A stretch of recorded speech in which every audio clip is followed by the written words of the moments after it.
Good morning, everyone. Continue to enjoy your breakfast and get your coffee and orange juice.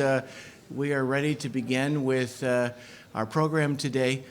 We are just so delighted to see all of you here. We're looking forward to a thoughtful, invigorating, critical examination about the issue of access to quality health care. My name is Greg Sisk. I hold the Loggy Chair in law at the law school, and one of the hats that I also wear is that of co-director of the Murphy Institute on Catholic Thought, Law, and Public Policy. The Murphy Institute is an interdisciplinary partnership between the law school and Catholic studies, and soon to include as well the business school. A central part of our mission is to encourage civil discourse among those who hold strongly and sometimes strongly opposite views on matters that affect the public good.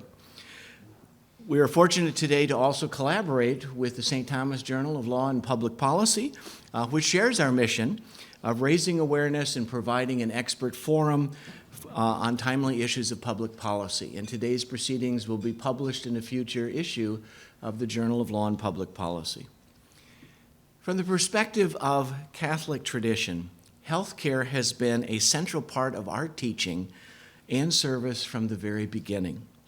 Jesus spoke directly to health care during his ministry.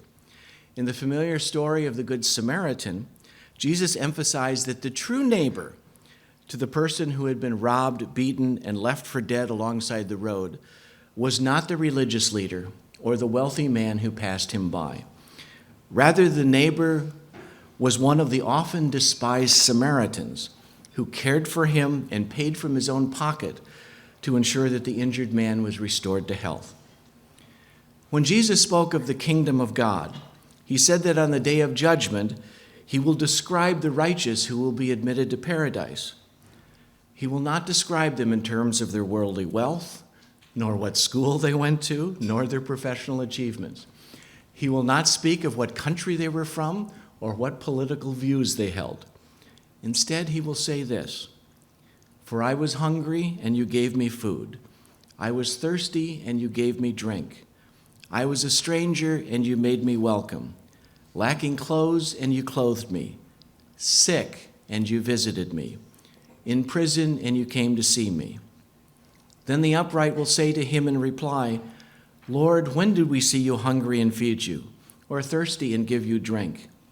When did we see you a stranger and make you welcome, lacking clothes and clothe you? When did we find you sick or in prison and go to see you?"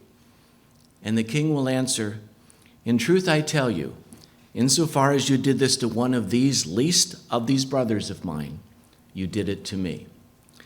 And so today we are asking how we can ensure quality health care to the least of these when they are ill. While we all share the same goal of offering quality health care to all who need it, we remain apart on how to get there.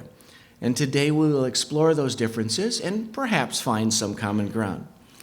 So the conventional wisdom has been that a public health care model may succeed in offering universal coverage, but at the significant cost of declining quality.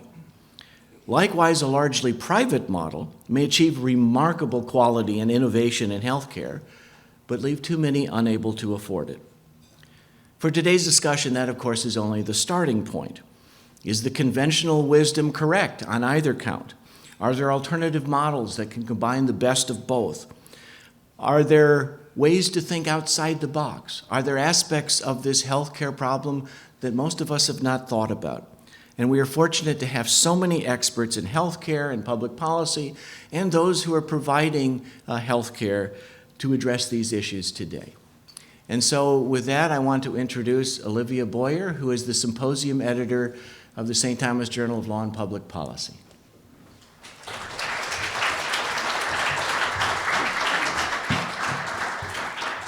Good morning. My name is Olivea, like Professor Sisk said, and I am the symposium editor for the St. Thomas Journal of Law and Public Policy. On behalf of the journal, I want to thank you all for joining us this morning and for a day that should prove to be incredibly educational on matters of healthcare policy. Like Professor Sisk said, we are very excited for our speakers' upcoming papers to be published in an impending edition of the Journal of Law and Public Policy, and we look forward to a very exciting and invigorating day of learning with you all. I would like to welcome our Editor-in-Chief, Mike Petschel, up here to moderate our opening keynote, Professor Jill Horwitz. Thank you.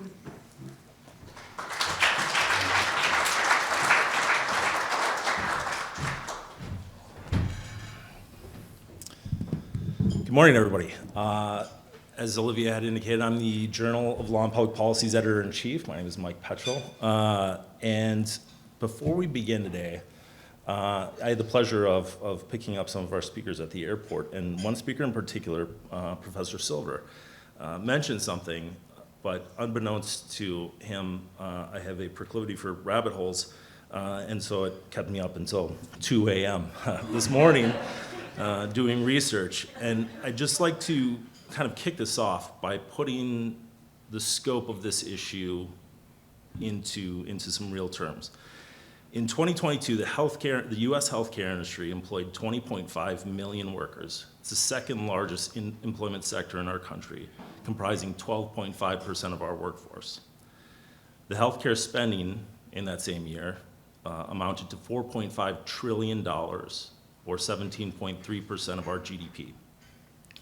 If we put that into per capita terms, we're spending approximately $13,500 per person on healthcare, on per capita income of $41,000. It's about 32%, 33% of our per capita income going to healthcare.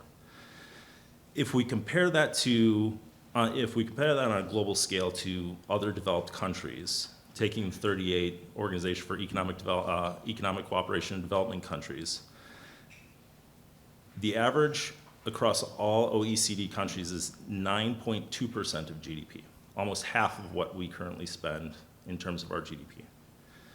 So then I asked myself, well, we must be getting something for our money, right? Unfortunately, that doesn't appear to be the case. When we compare ourselves to 10 other highly developed, high-income countries, we find that the United States has the highest infant mortality rate, the highest maternal mortality rate, the highest 30-day in-hospital mortality rate following a heart attack, the highest mortality rate from suicide, the highest treatable mortality rate, the highest preventable mortality rate, the lowest life expectancy, the highest percentage of adults 18 to 64 with at least 2 chronic conditions. And we produced the smallest improvement over a 10-year period of time across all of those major metrics.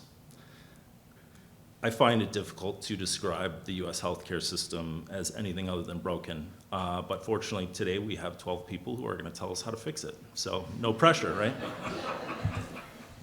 right? With that said, I would like to introduce our keynote speaker, Professor Jill Horwitz.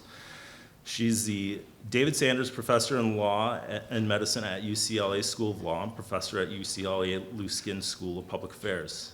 Additionally, she's a research assistant at the National Bureau of Economic Research and adjunct professor of economics at the University of Victoria in British Columbia. And prior to joining UCLA in 2012, she was a Lewis and Myrtle Moskowitz Research Professor of Business and Law and the co-director of Law and Economics at the University of Michigan, where she also held joint appointments at the School of Public Health and the Ford School of Public Policy. After completing her undergraduate studies at Northwestern University, Professor Horwitz attended Harvard University, where she earned a master's in public policy, JD, and a PhD in health policy. Her speech today is titled, "It's Complicated, Public and Private Healthcare in the United States." Please join me in welcoming Professor Jill Horwitz.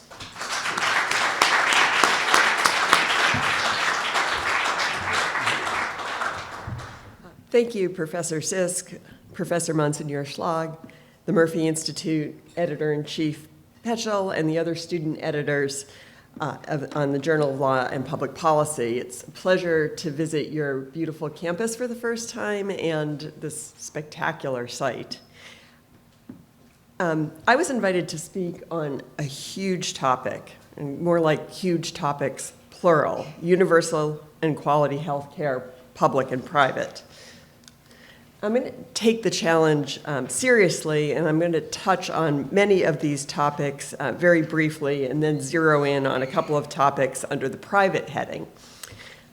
Now, I should have said just a huge issue here.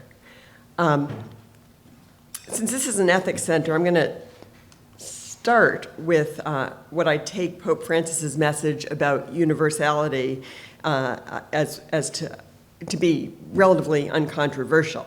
Those who are ill, really those who are suffering more broadly, should be provided care. A duty to care for each other seems to me the fundamental of what it means to be a part of a decent society, full stop. But what care? What health care?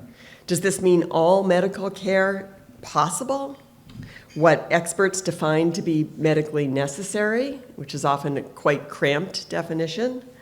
What patients want, what they think they want? Is equal access to whatever's provided enough?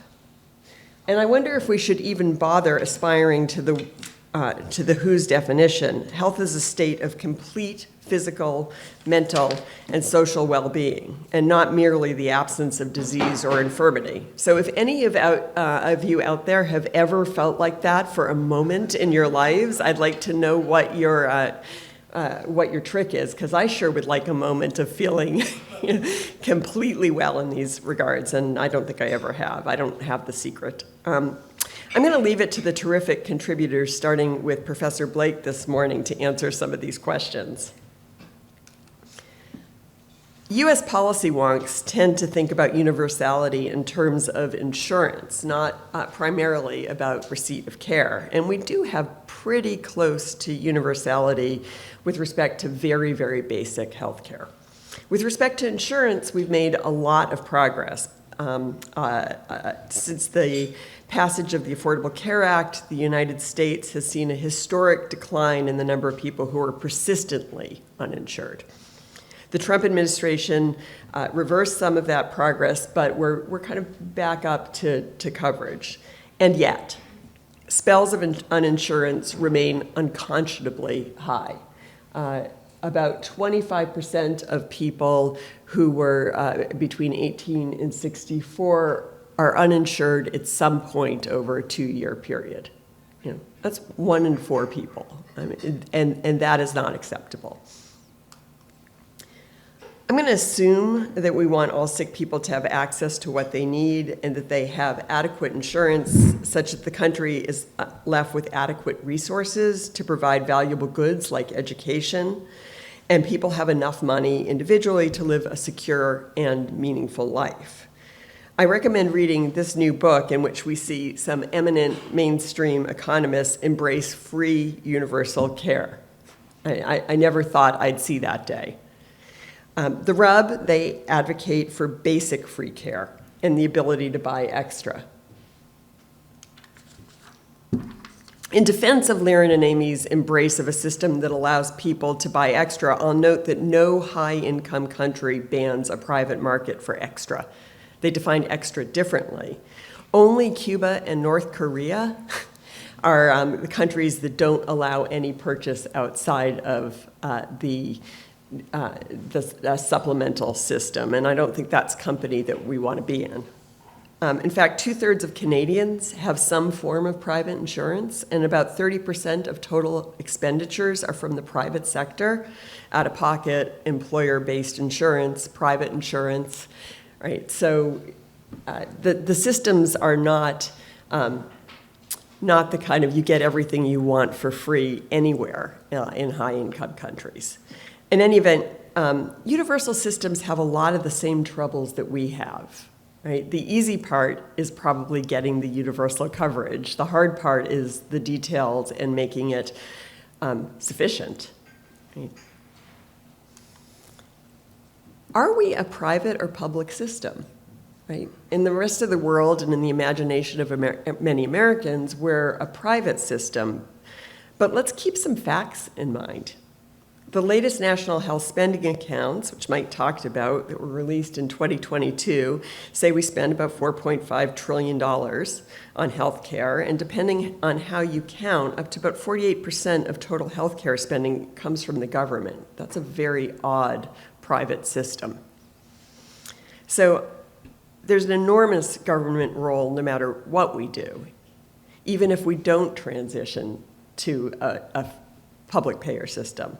And given the aging population, this is only going to get a lot bigger. So this is the direction we're heading in anyway, and I'd prefer to see us do it thoughtfully rather than to back into it.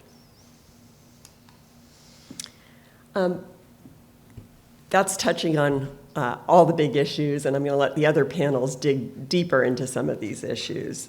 But what I'd like to focus on is the fact that even if we were to have a public system, we have to make decisions about what the providers are going to be. Are they going to be public or private? The institutions that provide care, even in systems that have universal publicly provided insurance, often have private providers. And in our system, it's likely that we're going to end up with privately owned, either nonprofit or some flavor of for-profit provider. So I'm going to talk very briefly about nonprofits, because that's one of my favorite topics, and then talk about the for-profit alternative, focusing on hospitals, but there are similar stories for other providers. So just to give you a little background, there has been remarkably stable shares of hospitals with respect to nonprofit, for-profit, and government-owned hospitals. So you don't have to look in the details here, but basically I want you to notice these are pretty flat lines. I've separated out hospitals between nonprofit, for-profit, and government, and then adjusted them in terms of admissions to get an idea of size of these hospitals. But essentially 2/3 of urban hospitals or in hospitals in an MSA in America are nonprofit. And you can go back to the 80s, which I've done before, and notice these lines are also flat. And you can go back even further, and you would see flat lines. And I played around. I got the American Hospital Association to send me these numbers for 2022, and they look roughly the same. So there's a lot of churn, right? There's a lot of selling of nonprofits to for-profits and government cleaning up when there's a real mess. But the shares stay remarkably constant. So what's the difference? Well, many people say the nonprofit hospitals are taking advantage. In fact, my dear friend and esteemed colleague, David Hyman, who I've been arguing about this with for, 30 years almost, and has recently written a piece in the New England Journal of Medicine saying essentially nonprofit hospitals don't earn their keep because they don't provide sufficient free care to account for the tax exemptions that they get. There have been front page stories about bad behavior of nonprofit hospitals in terms of billing people who can't afford the care. There have been horror stories of body attachments. I mean, bad behavior, right? And the drumbeat is getting louder. I know Senator Grassley has been trying for decades to take away tax exemptions of nonprofit hospitals. I think this is gravely in error, and I'm going to talk briefly about why I think this. I think nonprofit hospitals can't afford to solve the insurance crisis in America, right? Talk about that in a moment, but I want to talk historically. There is a narrative out there that says that nonprofit hospitals used to be these places where poor people could come and get the care that they needed. Now, it wasn't until relatively recently in our country's history that nonprofit hospitals or any hospital could actually provide anything worthwhile. So this is a modern conception. But I want you to think back a little bit about what things were probably like in these hospitals. First of all, they always charged always in one way or another. So I went back to records of the earliest modern kind of hospitals, end of the 19th century, some mid-19th century hospitals, and you could find records of the hospitals negotiating with the almshouses for how much the almshouse would pay to admit the patients, right? That is a flat-out monetary bill. Right. You can look at who was admitted to those hospitals: spinners, weavers, cleaners, people who were healthy enough ministered to the other people in the hospital. And worse, the nonprofit hospitals were charging in terms of making the patients pay with their bodies. The doctors were experimenting on the patients, right? They were, anybody who could afford to wouldn't go to a hospital. They were treated at home. Right? And so the people who came to the hospital were kind of, we should thank them for the modern medical system we have now, because they learned, these doctors learned how to do surgery on these patients, and I call that labor.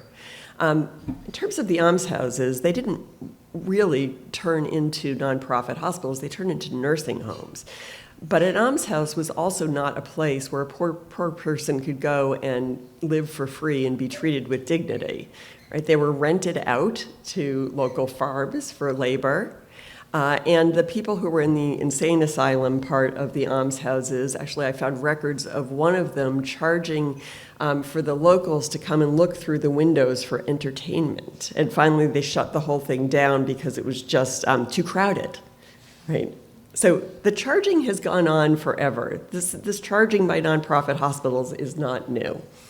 The thing on the right is a money tree. Right? Like my perfect physical, mental, and social well-being, I've never seen a money tree. And nonprofit hospitals, on average, have negative operating margins. Right? The average nonprofit hospital in America earns a negative operating margin in a given year.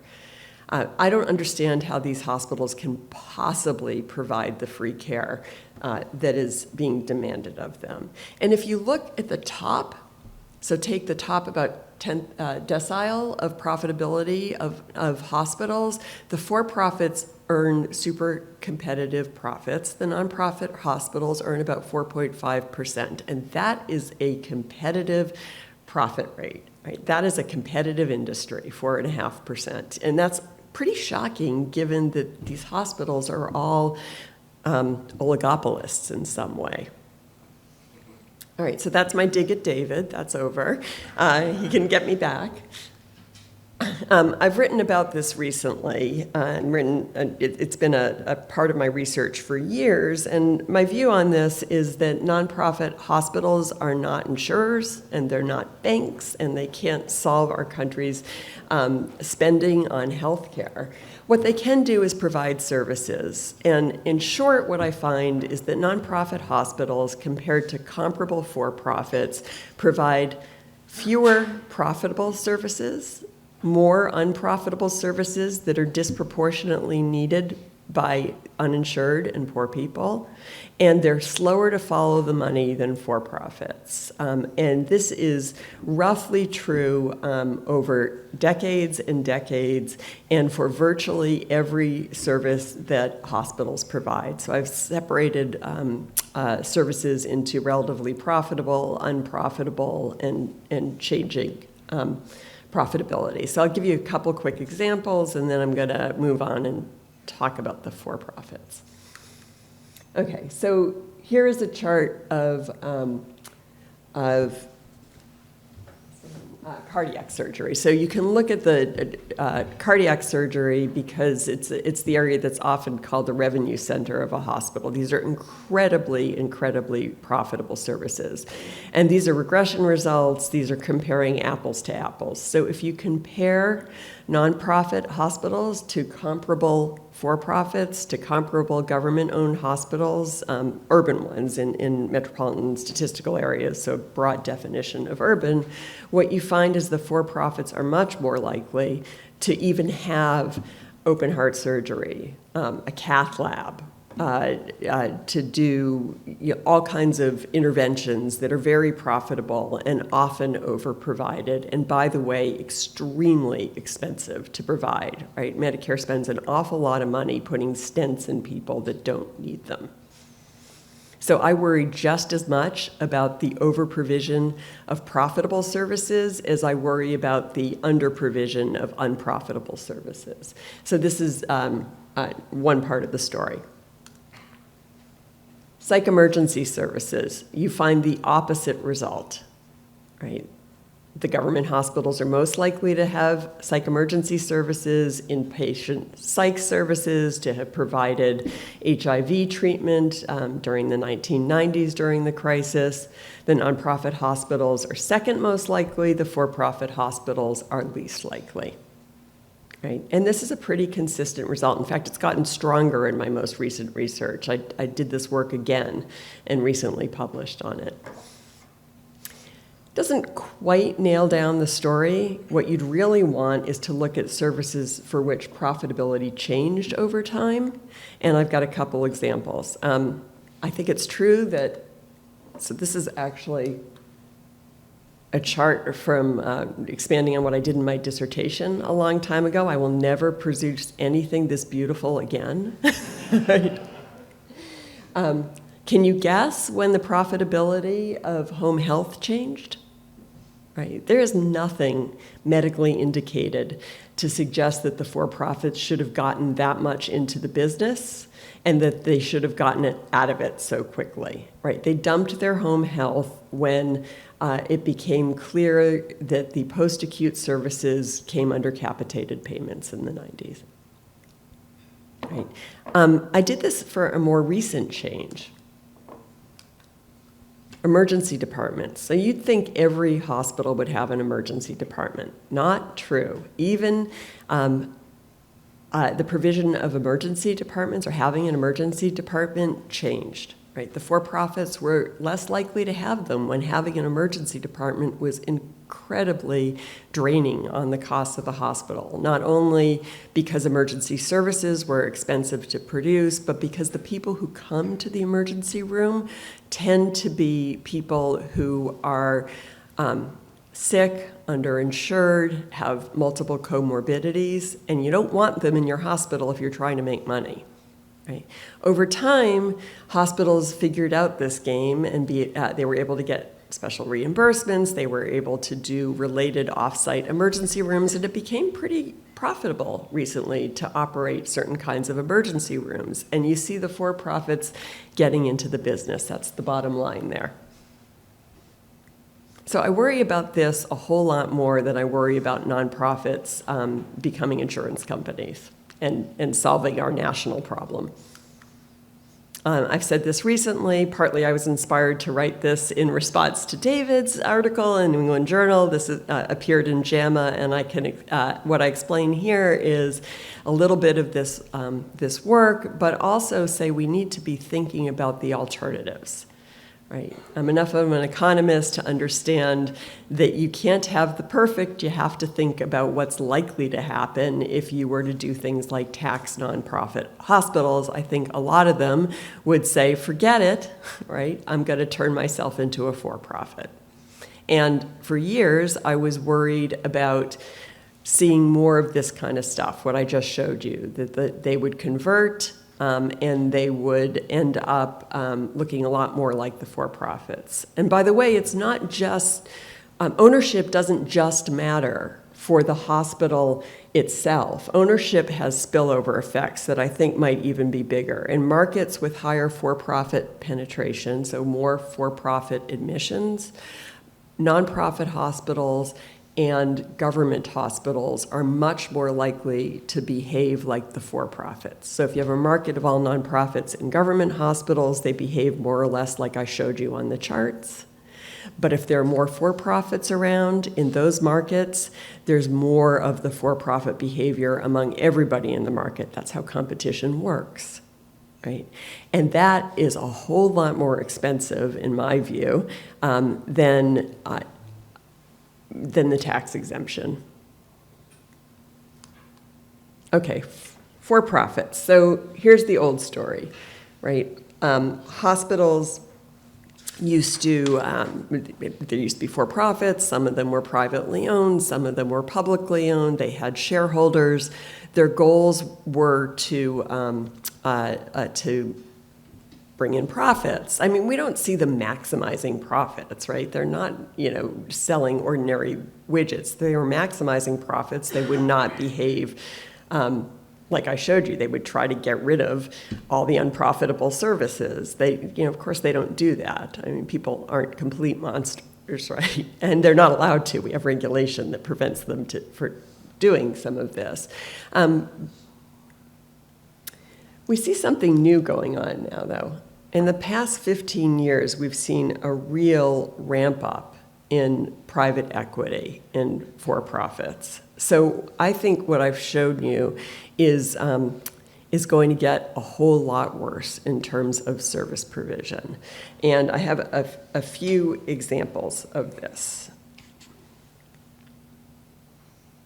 So in recent past 15 years, or since, well, actually in 2021, there's been about $200 billion on healthcare acquisitions in terms of private equity, trillion in the past decade. I mean, these are, the kinds of numbers where you're like counting your zeros and making sure that you got it right. And they're dominating physician practices. So not only the big entities like hospitals, but they're increasingly employing our physicians. And they're doing so in a way that is really uncompetitive, right? There is huge consolidation in these industries. And when industries consolidate, prices go up. I'd like to thank Zero Song for the next set of slides. I've just borrowed them from him. He's done a lot of work on this. But what this shows is that private equity has been going into the healthcare business in a lot of ways, in places that you'd expect, like biotech. But the light gray there is the provider acquisitions. And so providers are increasingly being purchased by private equity. So what's the big deal, right? These are super efficient companies. They're good at making profits. Well, if you think we have a system that responds to profit incentives to get us what we want, if you think these are well-functioning markets, then having a for-profit is a great way to go, right? It's a good way. I wouldn't want the government to regulate, my ice cream purchasing, right? I have a pretty good idea of what tastes good and what's worth spending money on. Is the Haagen-Dazs worth the extra dollar? That's really up to me. And I think that the market sends good messages that way. But we all know that healthcare does not operate that way, right? The person who pays for the healthcare, right, could be the government, could be us individually. It could be our employers by paying us fewer cash wages and giving us higher benefits, right? There are lots of parties here. And the parties that order the ice cream, right, who order the medical care, are not the people who consume it, right? They're the doctors. So there are market failures everywhere. And in that kind of system, there is a lot of room for playing games and extracting money. And private equity is excellent at doing that. These charts just gave you a sense that this is not, this trend is not concentrated to any particular region of the country. Right? The hospital acquisitions occur everywhere where people live. Right? So look at the place where there are no dots up there in the hospital chart. That's because there are so few people who live in those places. Right? Physician practice acquisitions all over the country. I mean, this is really revolutionizing the way that we provide health care. What's it doing to price? It is increasing prices. There's an increasingly sophisticated and large body of research which shows that on private PE acquisition of healthcare providers, prices go up, right? Not surprising. That's what they're good at doing. So they're not looking for opportunities. Well, part of the story is that they do look for opportunities for cleaning up very inefficient areas, but what they're really doing is picking the most profitable services. Just like the movement to have freestanding single service free single service centers, we see them focusing on the most profitable services. Quality going down, right? Private equity buys a nonprofit or a hospital, and what you see is that hospital-acquired complications go up. Mortality goes up, right? So this shows you the bottom line, which is the least dramatic one there, is the most horrifying. Patients without COVID were more likely to die in a private equity-owned hospital during COVID. And they're very good at getting doctors to code appropriately, which means the highest code that they can justify right after the patient dies.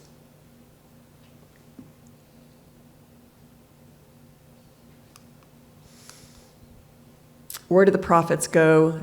They are extracted from the system, right? These are leveraged deals. The hospital's left without the underlying land, and they owe money on a management contract to private equity. So I'm just going to give you one quick example and then wrap up. When Stewart Healthcare, which is the largest PE-owned system in the country, bought 10 hospitals in Massachusetts, they made a very big deal about how they were going to pay all these taxes, right, and that they were going to be more efficient. Well, they're going broke. In fact, Massachusetts regulators are worried about the safety of those hospitals because Stewart isn't paying its bills. Now they're saying, well, it's really unfair to us because we don't have the benefits that nonprofits do. We don't have the endowment. We don't have the tax exemptions, right? Brings us back to maybe nonprofit hospitals were the way to go in the first place. So what should we do? I have a few preliminary thoughts. The first thing I say here is, like, maybe we shouldn't be spending our time rearranging the deck chairs, worrying about nonprofit hospitals, fixing our insurance system, or getting too big tax exemptions that are too big. We should be really focusing on the increase of private equity in this area. We have some existing law that can help nonprofits do better, and I think we should be paying attention to those regulations. We should be enforcing fiduciary duties to the legal purposes of the nonprofit hospitals, which is to provide quality health care to people in need. And we should be thinking more about general regulation of the industry, not just nonprofit regulation. So all hospitals should have to behave in these ways. Should we get rid of for-profit medicine altogether? Probably not, right? There isn't enough access to capital to do the things we need to do, and it's unrealistic. But I think we can stop the acquisitions by private equity. And with that, I will say thank you.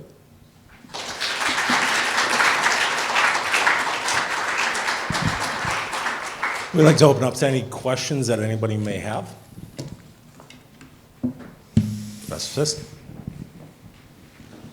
So as you were talking about the types of services that are profitable, non-profitable, I was thinking about, and I think I should the term right, trauma one centers, the hospitals that are designated as having the capability of dealing with the most difficult, serious, traumatic injuries. And for this part of the state, that's Hennepin County Medical Center, which is a few blocks in that direction. My son-in-law, when he was a resident, spent some time there. And of course, residents are there in the middle of the night. So at midnight on a typical day, there are two types of things that arrive at the Hennepin County Medical Center for Trauma 1. The first is gunshots and stab injuries, which are disproportionately young people, poor people, minority people, in which I'm overgeneralizing, probably they're doing the services for free. The other is serious injuries in car accidents, which come from all over the place, of course, most of whom probably do have health insurance. So how does a Trauma 1 center fit into this profitability, non-profitability, when you're going to have such disparate kinds of things showing up in the middle of it? So we're looking on average, right? We're not saying a particular hospital might make a trauma center quite profitable, but on average they don't. And so I could bore you by sending you the research paper with 500 citations to how we categorize the profitability. But typically trauma not so profitable, right? Even though... Think of then that you have, I assume what I'm going to say is correct, the Hennepin County Medical Center is the Hennepin County run hospital, so it's a government hospital, is it? But I guess the other one in the state is, if I'm correct, is Mayo in Rochester is the other trauma center, which of course is Right, is a nonprofit. But this is kind of a back of the envelope way to do it. But open modern healthcare and look at the ads, right? There would be ads that say things like how to make your trauma center profitable. That's a pretty good clue when there's a big consulting industry to how to make an area profitable, that it's not so profitable. You don't have any ads that say how to make your cardiac cath lab profitable, right? That thing is bleeding money, right? So I'm backing up from a lot of the details here to get a pretty extreme picture.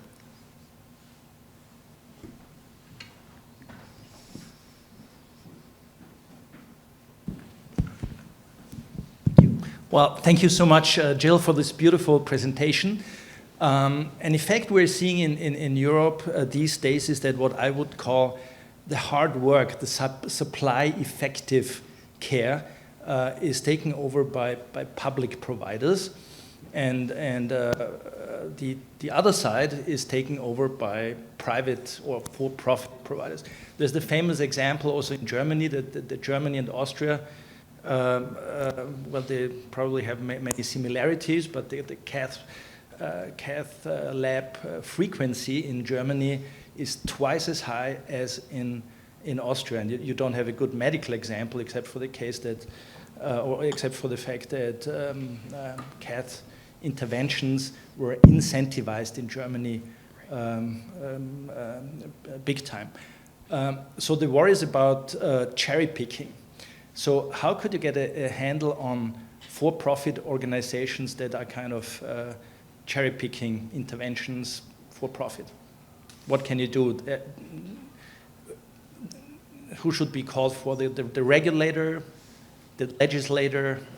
Who can handle this? Yes, all of the above, right? I think you can't get a handle on it. It's the job of these entities to find profits, and they're good at doing that. And the way medical markets work, I think it's implausible to think that we can bit by bit regulate the for-profits away from providing too many stents, right? The stenting rate, even after we have really good evidence that they don't do what people had always thought they did in terms of preventing heart attacks or even relieving pain. But we keep putting them in people because they're incredibly profitable. In fact, I wrote a paper on cardiac cath labs years ago about competition and medical arms races in cath labs.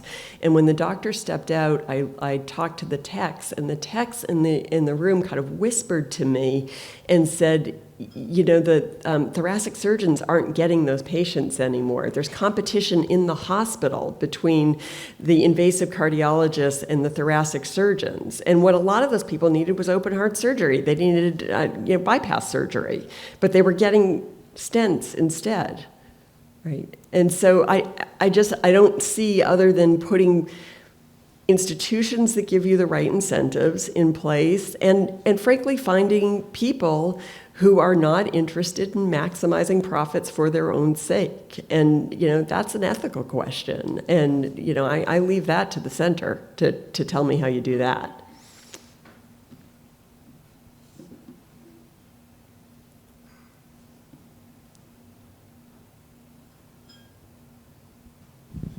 Okay, any more questions from the audience? So I have one. I'm wondering, Professor Silver. So I'm wondering if you see any distinction between urban-based hospitals and more rural-based hospitals, right? I mean, obviously there is a much larger population base in urban centers versus in rural communities, and so to me it seems like that's a little bit more economically sound. Can you add a little bit of color to the distinction there?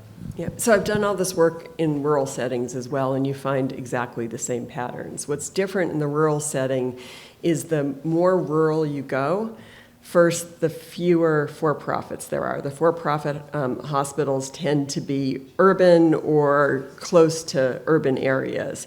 As you penetrate deeper into rural areas, there then are fewer nonprofit hospitals, and by the time you get to the most rural areas, the only entities that can afford to exist are government-owned, and so they're government-owned hospitals. There are some physician-owned hospitals in these rural areas, but most of those are gone already, but find the same patterns.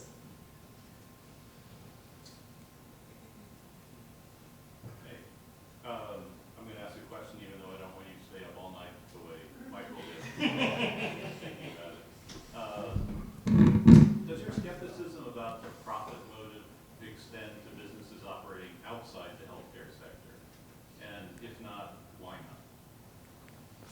Because I think the markets work better, right? I can just channel Ken Arrow 1963 to you, right? Like a lot of markets work really well. Like I don't want a nonprofit to decide what color my glasses are. These are goofy pink glasses. I kind of like them, and I know how much I want to pay for them, and I should be able, in our capitalist system, I get to consume that if I can afford that, and that seems like a reasonable way to operate for me. But when I go to the hospital, like how much is it worth to have, the pain medicine when you're giving birth, or how much is it, I don't want to make those decisions, and I'm ignorant about that. I want the doctors to make the decision. I want my insurance company to cover that. And when you have that many players, these market signals just can't exist. Right? So I'm sure there are other markets like that, and it's not so black and white. It's not like there are good competitive markets that work really well in for ordinary goods. Even the most ordinary goods, there are some kind of market failures. There are externalities. There's all kinds of stuff. And even in healthcare, there are spaces in which competition and kind of ordinary market signals do get through. But I can't think of a good like healthcare where it just doesn't make any sense to think about it as a functioning competitive market.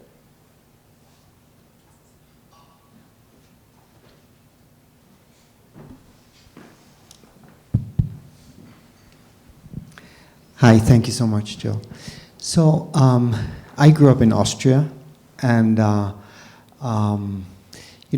was, and I've been getting to know the United States, and what I read about healthcare in this country is that the Catholic healthcare was very important because the nuns were working for free, and they accepted everyone. They accepted not only the poor, but also those who weren't treated in other hospitals because they were alcoholics or had some other kind of issue that made them unacceptable socially.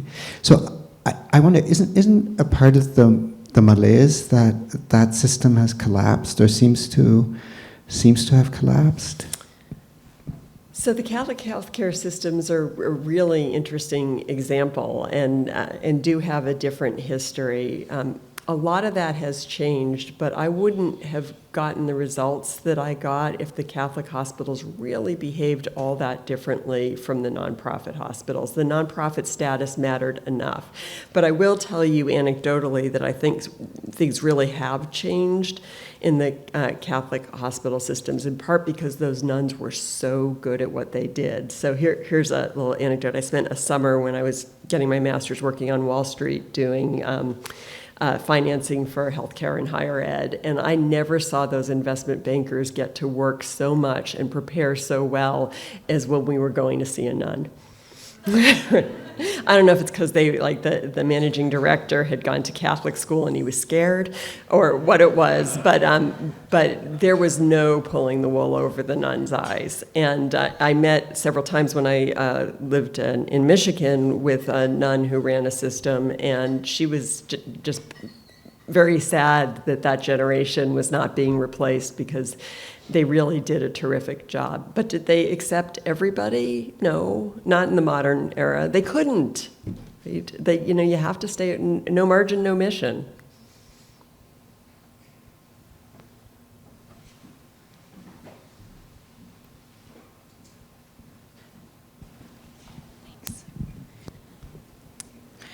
This might require a separate line of research, but I just noticed on your map of the states where there were private acquisitions, you pointed out that the states with no dots were low population states, but I noticed one exception, which is our state of Minnesota, which is in the higher half of population, but yet had no acquisitions. So I wondered if you have any sense. Didn't Minnesota have one hospital acquisition? I didn't see any dots. I thought there was one dot, and it was in the population center, but I could be mistaken. I don't know what the regulations are in Minnesota. So in some states, like in New York, it's basically impossible for a for-profit to buy a hospital. And I don't know whether Minnesota has separate rules. I don't know what your for-profit penetration here is, if anything. So that could be an explanation. Thank you. It is true, though, that Minnesota is a very low healthcare consumption state. And so here I'll just speculate with no knowledge whatsoever, but if I had to write an exam on this right now, I'd probably say you folks are too healthy.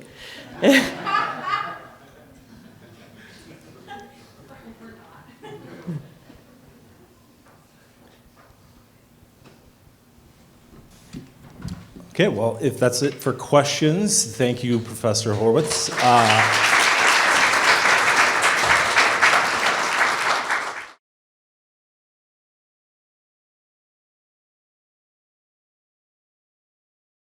For our first panel, I'd like to introduce Mohammed Ibrahim. He's our publications editor for the Journal of Law and Public Policy, and he's going to introduce each of our speakers for this morning's panel. Here's Mohammed Ibrahim.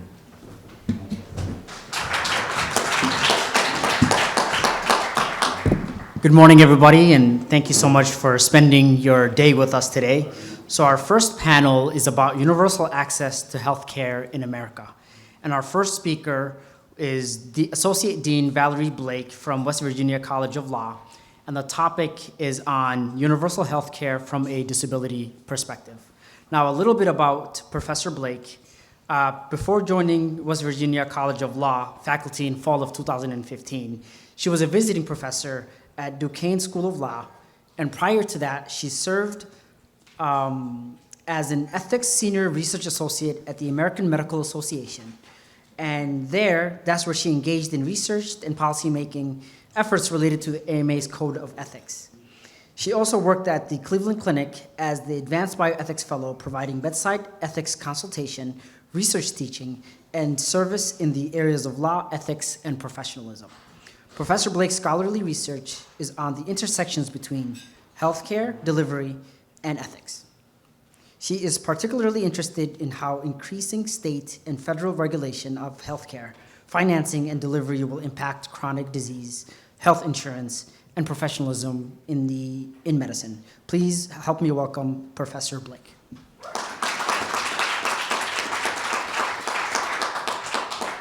Did I? Oh, it's always too high. Did I just get a whoop? I'm so excited, like a whoop. More of that, please.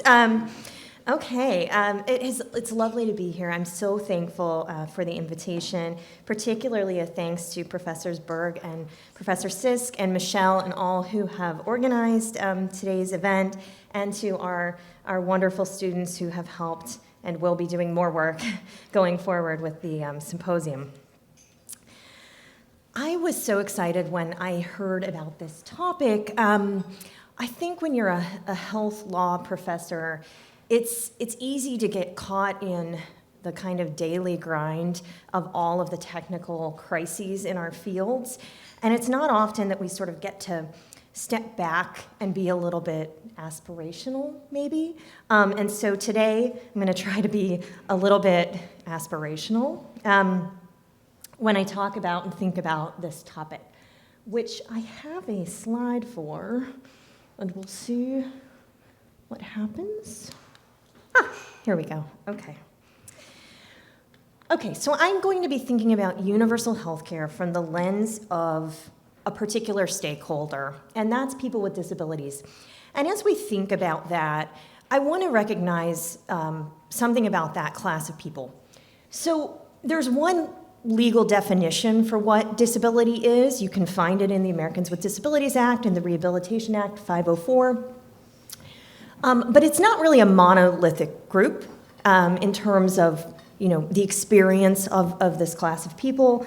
So when we think of this kind of group, there's a lot of political power behind them, but they've had to kind of band together, even though they have a lot of different kinds of challenges that they might face. And that's important from a kind of a health policy perspective as well. So first, why examine the adoption of universal healthcare from the interests of people with disabilities? I want to highlight a couple of trends or themes. One, people with disabilities have played a central role in advocating for health reform in this country for generations. They're much more organized than your average sort of person on the street when it comes to what's going on in the healthcare arena. It's because most of them have a bigger stakeholder in what is going on in health reform. And so, I've given you some pictures. These are all kind of national media photos of people with disabilities in active protest at various junctures in health reform, including people who have sort of put themselves on the floors of Congress to kind of protest the repeal and replace of the Affordable Care Act and other types of kind of active protests. From a universal perspective, most disability rights scholars have long been advocates of universal programs because of the idea that what works for people with disabilities often works for everyone. So when I come to you with the notion that we might think about a universal care system that serves people with disabilities, I want you to think about the idea that often things that work for people with disabilities work for everyone. But the inverse is not true. And I'll just give you a very obvious example of a ramp. Okay, so we all were fortunate enough to be able to walk up those steps. If there had been a ramp, everyone could get up. Okay? Thank you, steps, for being a useful reference. And, I will just note that people with disabilities are a group who stands to kind of gain the most, or I'm about to talk about, could perhaps be hurt the most, depending on how we design a universal healthcare system. So, I want to start with the idea that the history and the present system of health reform is a story of steps forward for people with disabilities, but also their exclusion. Okay, so at every time that we moved forward, we also excluded people with disabilities. It starts in 1945 with our development of a private employer-based healthcare system that we then generationally solidified through various tax policies. And when we set the stage for that private insurance system, which is how most people got insurance in this country for generations, that was a system that was designed for employers and their workers. And for generations, those workers were able-bodied people. Nearly a half a century goes by before we take steps to make private workplaces be accommodating for people with disabilities. So along with that, we have about 45 years before the passage of the Americans with Disabilities Act, where the private insurance system is largely designed for people who are able-bodied workers. During that time, the private insurance system regularly excludes the kinds of services that are sort of uniquely important for people with disabilities, things like wheelchairs, things like hearing aids. with 1965, we see the passage of Medicare and Medicaid, and many of us who work in a disability space understand those programs as sort of filling the gap that the private insurance system had failed to do. Medicare covers older people who've retired, retirees, people with disabilities who are not active within the workforce. And even that system, which was designed to sort of cover who the private insurance system would not, even that system has and had and continues to have gaps and cracks for people with disabilities. And I'll just give you a few examples. So Medicare, if any of you have taken health law, your professors have probably told you that Medicare is really not very helpful to you if you don't have a Medigap policy. Partly because there's no cap on hospital benefits, right? You could spend until you go bankrupt, and no one will come in and save you, right? There's no kind of upper limit, unlike a lot of private insurance benefits. So most people purchase a Medigap policy that puts in an artificial limit on spending. But with the passage of Medicare, there was an obligation that insurers offer Medigap policies to people over 65. There's no such obligation for people under 65 who qualify for Medicare based on a disability.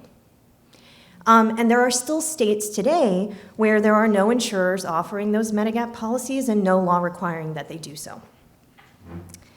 I'll give you another sort of example. So many people who have disabilities are on Medicaid. And Medicaid uniquely covers a lot of disability-type healthcare benefits that no other insurance does. So, a couple of examples. One would be nursing homes. So no other insurance covers nursing homes, longer range. And another example is attendant care, which is the kind of help with daily activities of living in your home. So think cooking, cleaning, showering, using the restroom. For folks who need those services, the only insurer in the country that's going to cover it is going to be Medicaid. Yet, Medicaid, while being the primary insurance source for people with disabilities, is also a means-tested program, which means typically that to qualify for those benefits, you have to be below poverty level, okay? So traditional Medicaid, the eligibility requirements are that you're around 75% of federal poverty level, and you have a $2,000 asset limit. Now, with the Affordable Care Act, we saw an expansion of that, but that still brings you up to 138% federal poverty level. The consequence of this has been that people with disabilities do kind of, or have a pathway to universal access to care, but with massive social repercussions. So you can find lots of literature talking about how people with disabilities are in a position of not being able to marry, or who must marry the most impoverished of spouses in order to stay. You don't see that often in a dating profile, like looking for a poor man. But in the disability population, you do, because, right, sign up, guys, because that's how you can marry but keep your benefits. Under those income and asset caps, full-time, high-wage work is impossible. A comfortable retirement, impossible. And so the trade-off that we have set up structurally in the way we set up this system is that people with disabilities, if they need those services, can get them, but at that price. The Affordable Care Act comes in 1990, and great, right? The Americans with Disabilities Act comes in 1990. We see bans on discrimination by private employers. We see public accommodation protections. And we expressly see the inclusion of insurance within Title III, ban on public accommodation discrimination. But even then, we have this funny little provision that says that insurance companies can still discriminate based on disability. And the courts have been very confused about what to do with that, but effectively there's a safe harbor allowing actuarial treatment of people with disabilities in insurance. So again, advancement but carve-outs. Courts today still don't quite know how to interpret, too, whether or not those disability protections mean just sheer access to insurance benefits or also governance of the content of the benefits, right? So do I just get the right to enroll in the plan, or can I challenge you that the plan offers me less protection for my healthcare needs than for another person? And then with the passage of the Affordable Care Act in 2010, I don't want to undermine the importance of this law in advancing the interests of many Americans, including people with disabilities. It improved access to the private market, it expanded access to Medicaid, and with no asset tests, so those were great things. But it retained that status quo that many of the disability-specific benefits remain on Medicaid and Medicaid alone. And so again, we keep this status quo that if you need those services, you either have to be wealthy enough to pay out of pocket, or you have to force yourself to be poor. Look, the cops are coming. They don't like what I'm saying. Hide me, quick. The Affordable Care Act expressly includes habilitative and rehabilitative services and devices as an essential health benefit, and that was a major win. But many insurers today still don't cover many forms of durable medical equipment, think power wheelchairs. Why? One, those standards don't apply to large group plans. They only apply to small group and individual. And second, the content of benefits is actually defined by the state's selection of a benchmark plan. Governors, legislatures, insurance commissioners all come together and pick a standard plan, and that becomes the floor. And what we see at the state level is that sometimes those benchmark plans are not very inclusive. I'll give one example because I came across it recently. California's benchmark plan caps wheelchair benefits at $2,000 a year, and the state insurance commissioner told the state legislature when they picked that basically precluded any access to wheelchairs for people with disabilities. That the cost of your typical wheelchair for a person with a disability is far more than that benefit cap will allow. And I will say that $2,000 cap was a pretty industry standard pre-Affordable Care Act, so we haven't advanced very much from that perspective. Additionally, a lot of these insurance markets impose medical necessity standards that force you to show improvement in order to continue to get access to a service, which people with disabilities often are not able to meet that standard. Instead, they may need a service in order to maintain or prevent deterioration. So even if the plan says that a service is covered, it may well not be covered for the reason that a person with a disability needs it. Okay, so a big take home, progress, undeniable progress, but at the same time, it's a very mixed story when it comes to people with disabilities. Okay, so before I sort of talk about the big idea of universal health care, let me just say a tiny bit about the alternative reforms and why they may reflect kind of a harmful status quo for people with disabilities. So many of these proposals improve access to insurance, but they are likely to retain much of the status quo. So some folks will say, passing universal care is impossible. Let's just work around the margins. Let's improve individual subsidies. Let's improve access to employer benefits, and we'll get there. But note that this just means broader expansion of private insurance plans that don't cover people with disabilities. Okay. So here we come to this concept of, the Medicare for All proposal. And what I want to say here is that I think that this type of proposal can be very advantageous for people with disabilities, but we have to be very careful about the content of the benefits covered, and I think there are still question marks when it comes to that.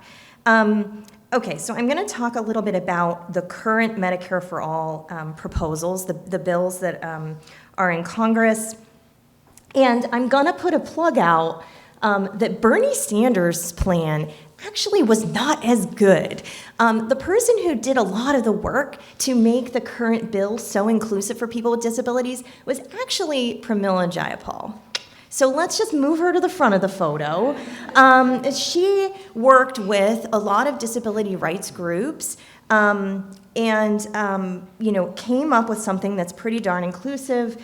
This is small text, it might be kind of hard for you to see, but what it effectively says is that the Medicare for All bill covers nursing homes, it covers personal and community-based care, it covers rehabilitative and habilitative services and devices, and it covers care when it's designed not just for improvement, but also for maintenance of health, which may address those concerns about people who need services to delay erosion of skills. Now, like all good lawyers, the question really becomes, how are you going to actually decide the content of the benefits? Because when you tell me habilitative and rehabilitative services are covered, I might think, oh, wonderful, the wheelchair solution is solved, or the wheelchair problem is solved. But in reality, like I said, the Affordable Care Act actually requires that, and we don't have universal access to wheelchairs right now. And so the real question becomes, what does the regulatory process look like for implementing on something like this? The exact content of benefits is going to be left to regulation, and we have to be careful about how we do that. Medicare for All's bill is pretty silent on that. It says that the Secretary for HHS needs to review benefits annually. It has a special provision that when they're looking at long-term care coverage, they need to be inclusive of people with disabilities and their caretakers. But there's not a lot else in the bill to let us know what the actual content of the plans will be and how that will be decided. And so that's a really important question for if we advance forward with something like this in the future. Now, because I'm going to run out of time, let me, so I'm going to cue that up for Q&A, right? But let me kind of give some props to Minnesota. Okay, did I say it right? Minnesota. Okay, while we wait for the adoption of a universal healthcare plan, let me just say that there is an incremental approach that gets to a lot of what I'm concerned about. Not everything, but at the state level, states have been adopting these Medicaid buy-ins for workers with disabilities. And the way that these effectively work is if you have a disability and you're working, instead of income qualifying for Medicaid, you can make a certain higher amount, maybe have higher levels of assets, but pay a premium, okay? And so you still get those Medicaid benefits, but you don't have to be as poor to qualify. And Minnesota is actually the best, one of the best in the country right now in terms of its generosity. So it has no earned income limit to qualify for Medicaid. That's amazing. And it has no asset cap as of January 2024, so brand new, right? So what does that mean in effect? It almost means as though there's universal health care for Minnesotans with disabilities as long as they pay a premium, right? They can have access to the Medicaid benefits that are tailor-made for people with disabilities without being forced to be impoverished their whole lives while they access them. Now, I think this is an imperfect solution. The generosity does vary by state, right? So, Minnesota's kind of an outlier. There's a lot of states that do not match it in terms of, that the income cap is much closer to Medicaid expansion, much closer to poverty levels.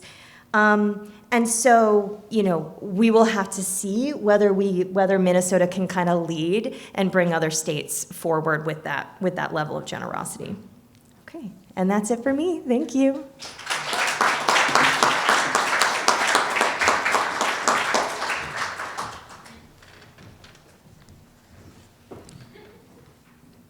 All right, so next we have Professor Roberto Aspholm from the University of St. Thomas School of Social Work.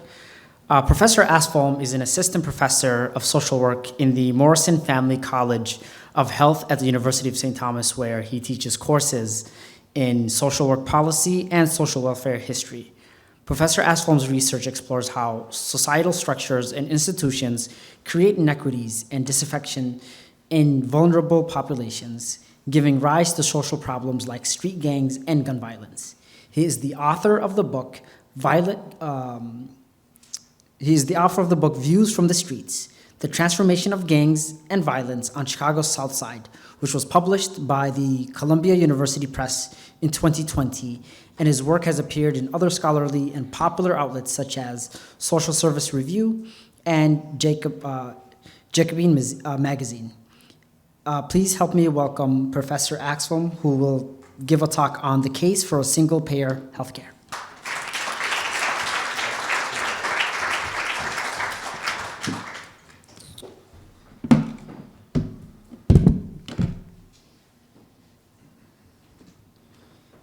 Good morning, good people. Hope everyone is doing well.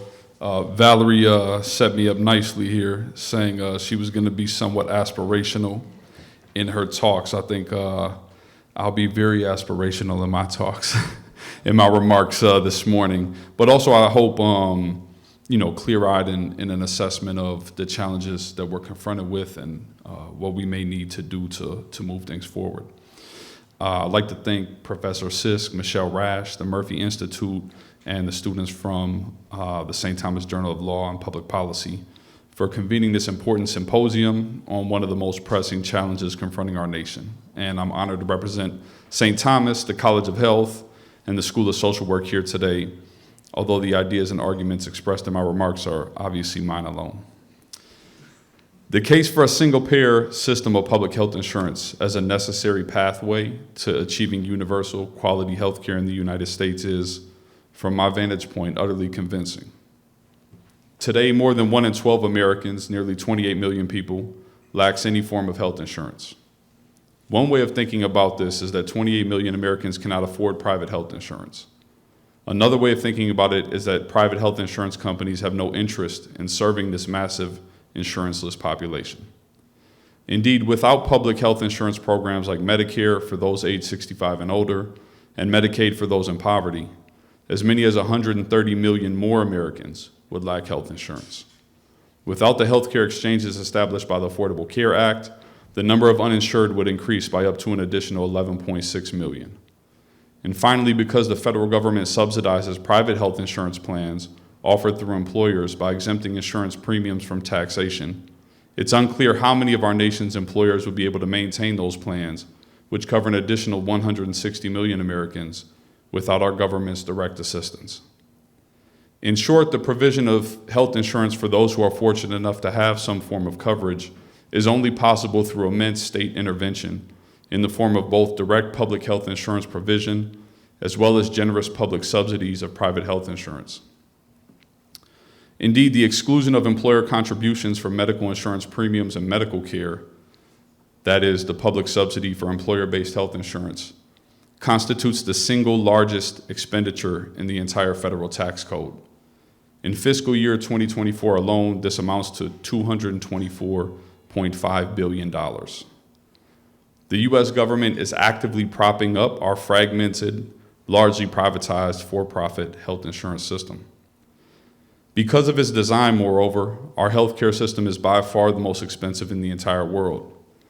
Despite the fact that 28 million people currently lack any coverage, We spend over $12,500 per person on healthcare in this country annually.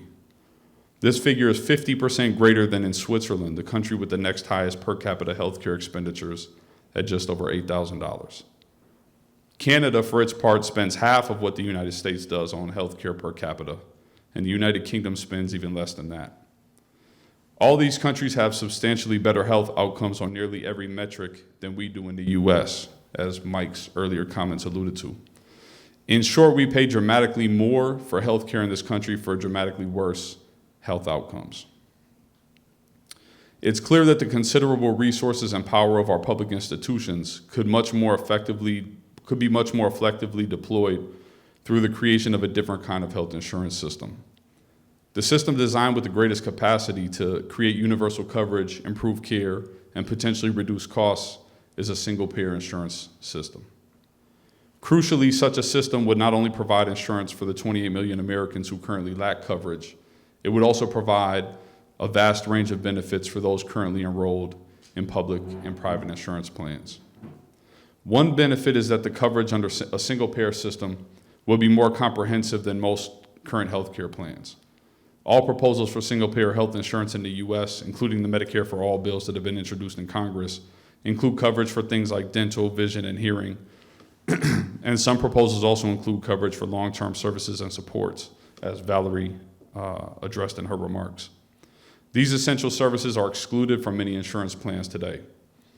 Coverage would also become more comprehensive for all in the sense that every medical provider in the country would be included in one nationwide network. The days of needing to check if a hospital or a doctor is in your insurance plan's network would be over, as would the days of unexpected medical bills for accessing out-of-network services.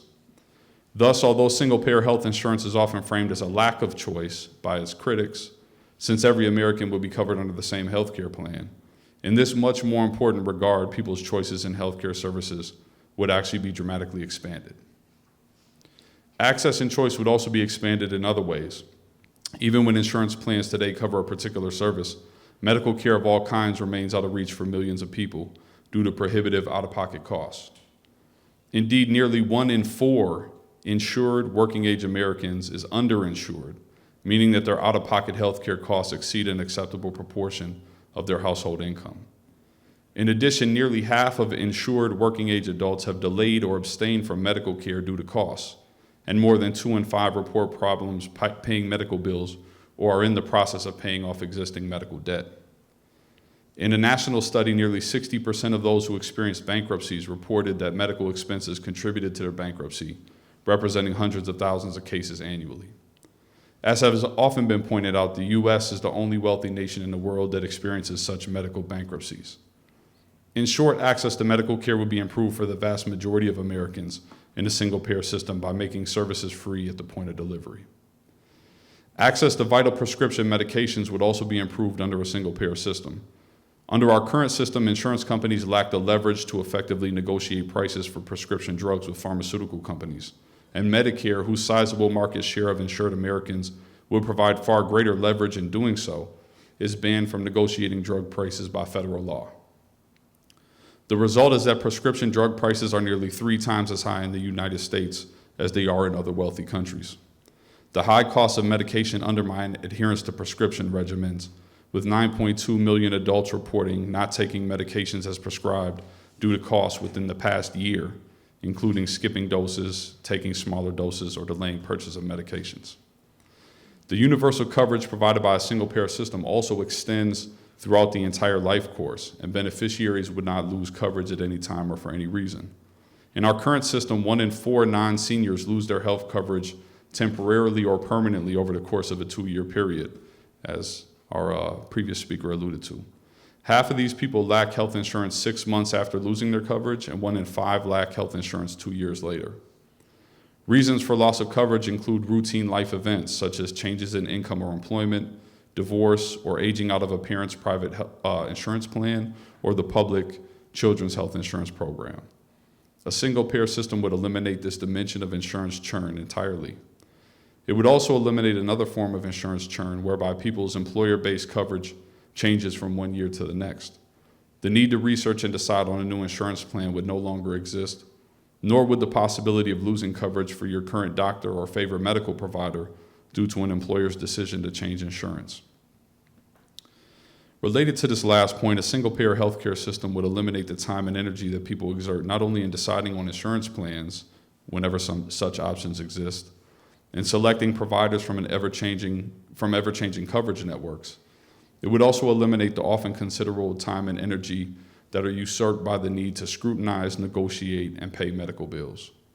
While it's not possible to measure the full toll that such stresses place on individuals and families, often during their most vulnerable moments, we do know that 1 in 4 Americans reports missed or delayed medical care because of administrative burden, and a single-payer system would eliminate that burden entirely.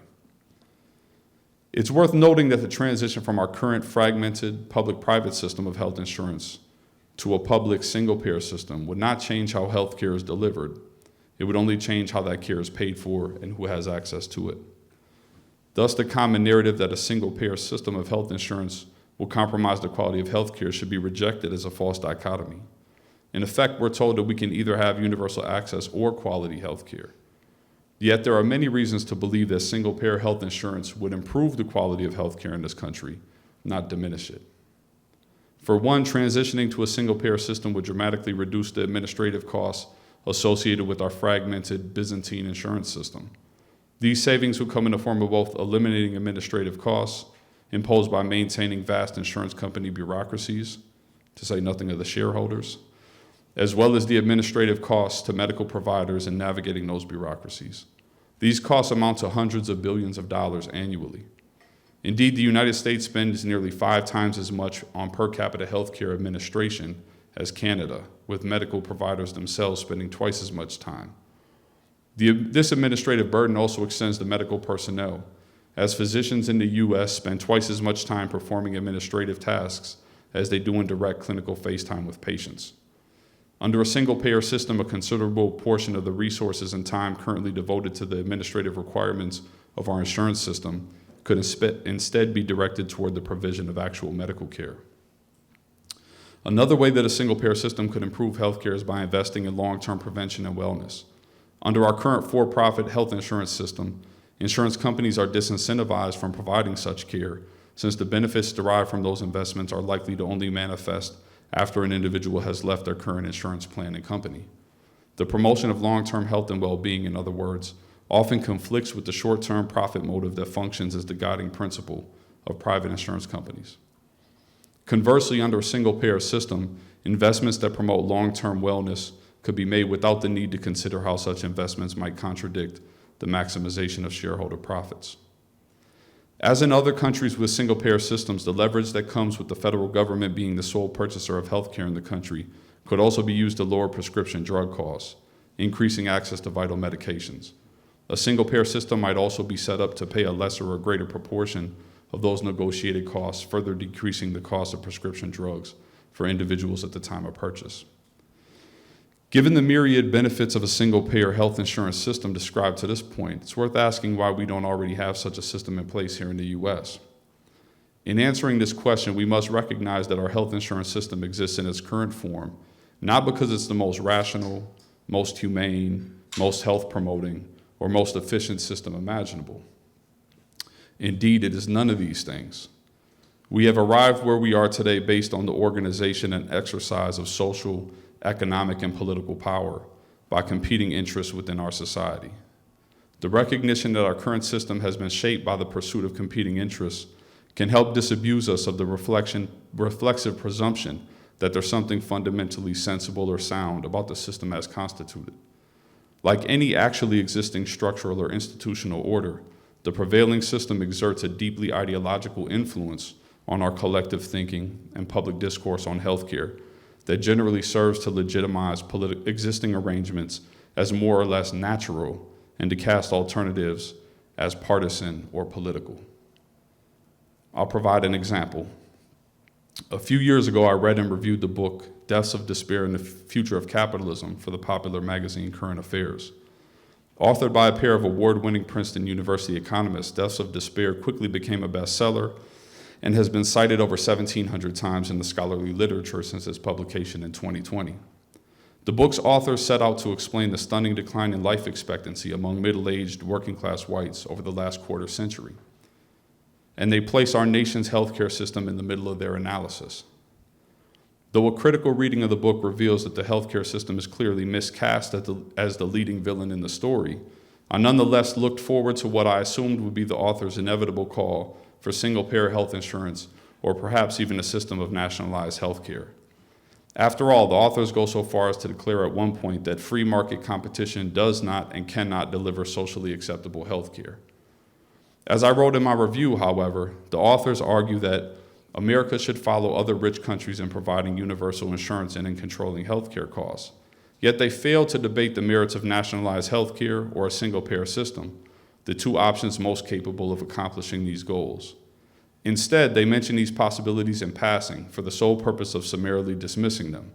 Hence, it is not true that the only alternative to what currently exists is the British system of nationalized healthcare, and there are also many alternatives to the extremely expensive idea that the federal government should provide Medicare for all. By contrast, they spend 3 sentences promoting an obscure voucher proposal that, quote, is not a single-payer system. In examples like this, the ideological gravity exerted by the status quo manufactures a common sense market fundamentalism that's masked in the cloak of ostensibly rigorous scholarship. In other instances, commitment to the prevailing order is a conscious matter of material interest, as powerful stakeholders entrenched in the status quo promulgate the message that any substantive alternative to the current system is unworkable and undesirable. Such narratives, as the authors of the recent book, Corporate BS, put it, amount to threats masquerading as economic theory. In describing the discourse over minimum wage in recent years, for example, the authors observed that the corporate bosses who have led opposition to the fight for 15 aren't afraid that the policy will harm the economy. They're terrified that these reforms will help the economy, and by doing so, demolish the lies that rationalize the current regime of economic policies that empower and enrich them. In other words, the narrative about the job-killing effects of raising the minimum wage is not about protecting jobs. It's about protecting corporate profits by stoking public fears. The narrative thus persists even in the face of overwhelming evidence to the contrary, not because it's true, but because it's useful to powerful interests. The same principles apply to our discourse on healthcare. Indeed, another one of the case studies in Corporate BS examines the history of healthcare reform in the United States and finds a similar pattern, with accusations of socialism being invoked to forestall any government attempt to expand access to healthcare over the last century. Well, we've succeeded in expanding access to healthcare for seniors, people in poverty, children from working class families, veterans, and others. And it's safe to say that we still don't have socialism in the US. Whether you interpret that as a good thing or a bad thing is another matter. Nonetheless, this fear-mongering narrative persists, driven by the insurance industry, which rightly considers the fight over single-payer health insurance as an existential battle. Yet the insurance industry has long opposed much less ambitious policy proposals as well. They opposed Medicare in the 60s, even though private insurance companies weren't insuring elderly Americans at the time, hence the need for the policy. They opposed the Affordable Care Act, even though the policy ultimately generated a windfall for insurance companies via the individual insurance mandate and federal subsidization of health insurance marketplaces. In his book, Deadly Spin, Wendell Potter, a former senior vice president at health insurance titan Cigna, provides an insider's account of these dynamics within the healthcare industry and the blatantly dishonest tactics that insurance companies use to stoke public fears of progressive healthcare policies. A self-identified former public relations spinmeister, Potter makes clear that although the messaging crafted by insurance executives is framed in the language of benevolence and patient care, it is in reality animated by one sole priority, the protection of industry profits. Thus, in the end, we must recognize that the question of ensuring universal and quality health care in the U.S. is ultimately a political question, in the fundamental sense that politics is the process by which who gets what, when, and how is determined. The creation of a single-payer system will require a massive political movement capable of overcoming the wealth, influence, and chicanery of those stakeholders whose interests are served by the current order. This is the only strategy capable of shifting the existing balance of power within our society, and shifting that balance of power is the only pathway to achieving meaningful change in our nation's healthcare system. Certainly, this is a political position, but because determining the nature of our healthcare system is a political matter, every position on healthcare is ultimately a political one. Arguments in favor of the basic soundness of our current system, no less than arguments in favor of its transformation. Thank you.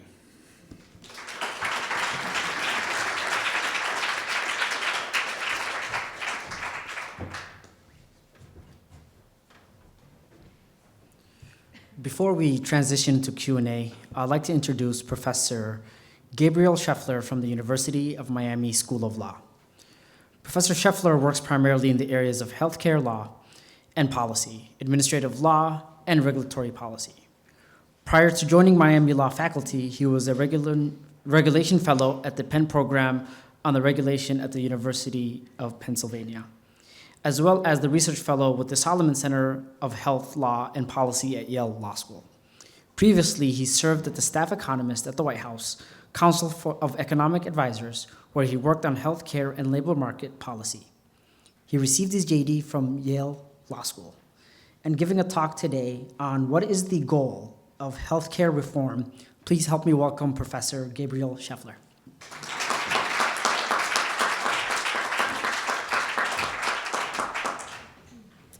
Hi, good morning, everyone. Thanks so much for having me here today. Thanks in particular to Professor Gregory Sisk, the Murphy Institute, and the St. Thomas Journal of Law and Public Policy, and to Michelle Rash for doing an amazing job organizing this amazing event. I've just been really enjoying and have already gained a lot from the presentations so far, and I'm looking forward to the later presentations throughout the day. So in my remarks, I'm going to argue that, and I hope this doesn't seem ungrateful, but I'm going to sort of take issue with the official framing of this symposium, and I'm going to argue that contrary to the symposium's official description, we don't actually, quote, nearly all agree on the aspirational ideal of access to quality health care. To the contrary, I think that commonly used terms like the right to health care conceal important ambiguities or disagreements about what set of ideals or values we should be striving for in reforming the healthcare system. And so I'm going to consider what I think are three fairly prominent accounts of what the goal of healthcare reform should be, at least with respect to access to healthcare. And I'm going to argue that each of these accounts is inadequate in some way. And then I'll try to offer my own necessarily tentative account of what I think the goal of healthcare reform should be, again, with respect to access to healthcare in particular. Now, I should note that my remarks will focus, for the most part, on health insurance reform rather than healthcare delivery reform, but that's not to say anything about the relative importance of those two subjects. Okay, so before I dive into my main argument, I want to just address one preliminary question, which is all of this even worth discussing? I mean, there's no shortage of like urgent practical problems with the United States healthcare system, the uninsured, high prices, irrational and infuriating billing practices, harmful medical errors, wasteful medical spending, and so on and so forth. And compared to these kinds of pressing matters, it might strike some people as indulgent to spend time discussing abstract questions like what is the proper objective of healthcare reform. Well, since I decided to devote my remarks to this subject, it probably will not surprise you to hear that I do think this is worth discussing, that it's worthwhile to engage in this kind of inquiry. And I think it's worthwhile for a couple of reasons. So for one thing, I mean, this may be obvious, but ideas about healthcare reform, like ideas more generally, can have important practical impacts.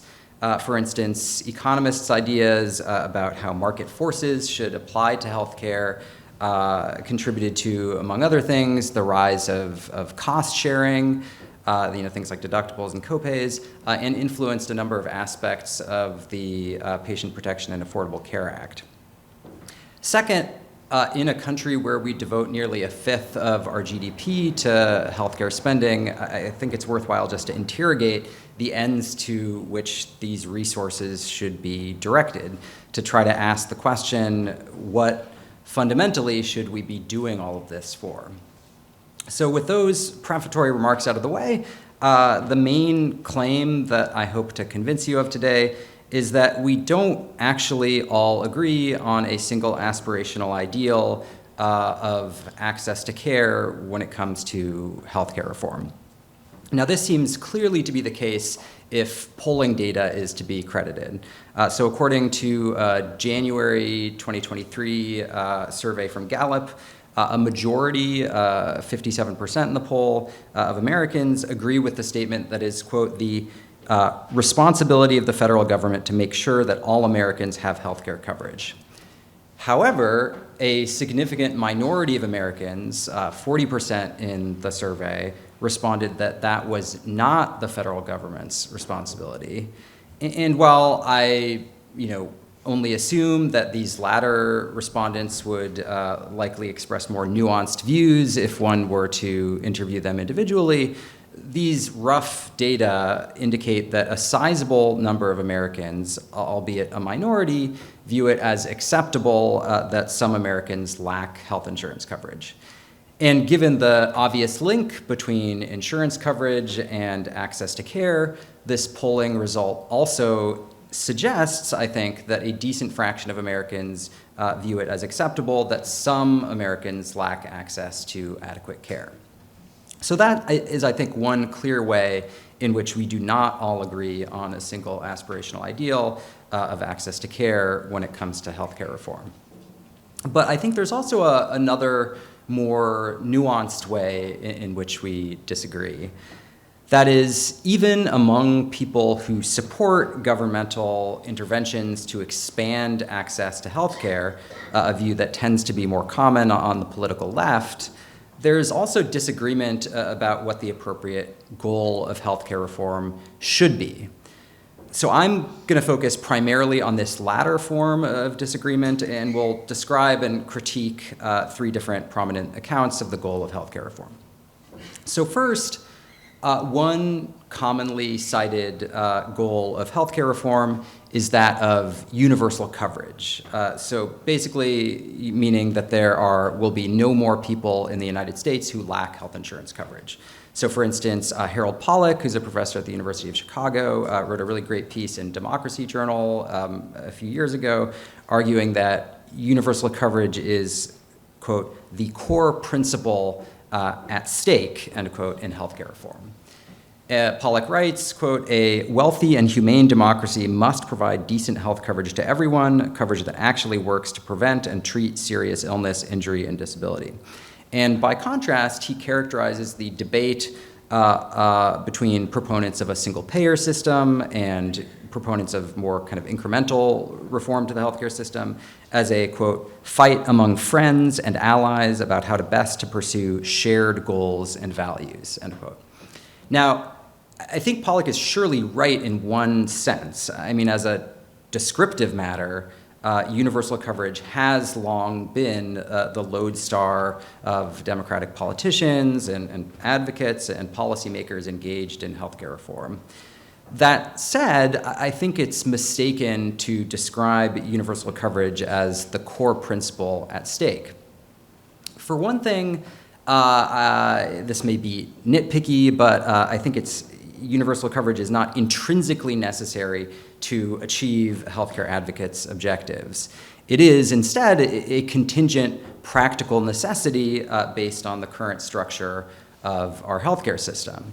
So in principle, at least, one could imagine a kind of utopian healthcare system in which healthcare providers delivered some adequate level of access to care to everyone, maybe out of a sense of duty or charity or something else. And in such a scenario, there would be universal access to healthcare, but no one would have health insurance, at least in the way that we understand that term. So the goal of universal health insurance coverage would not be achieved, and yet I think that most healthcare reform advocates on the left would not view that as a problematic fact. Now, more importantly, I believe that even advocates for universal health insurance coverage do not view that as a sufficient goal for healthcare reform.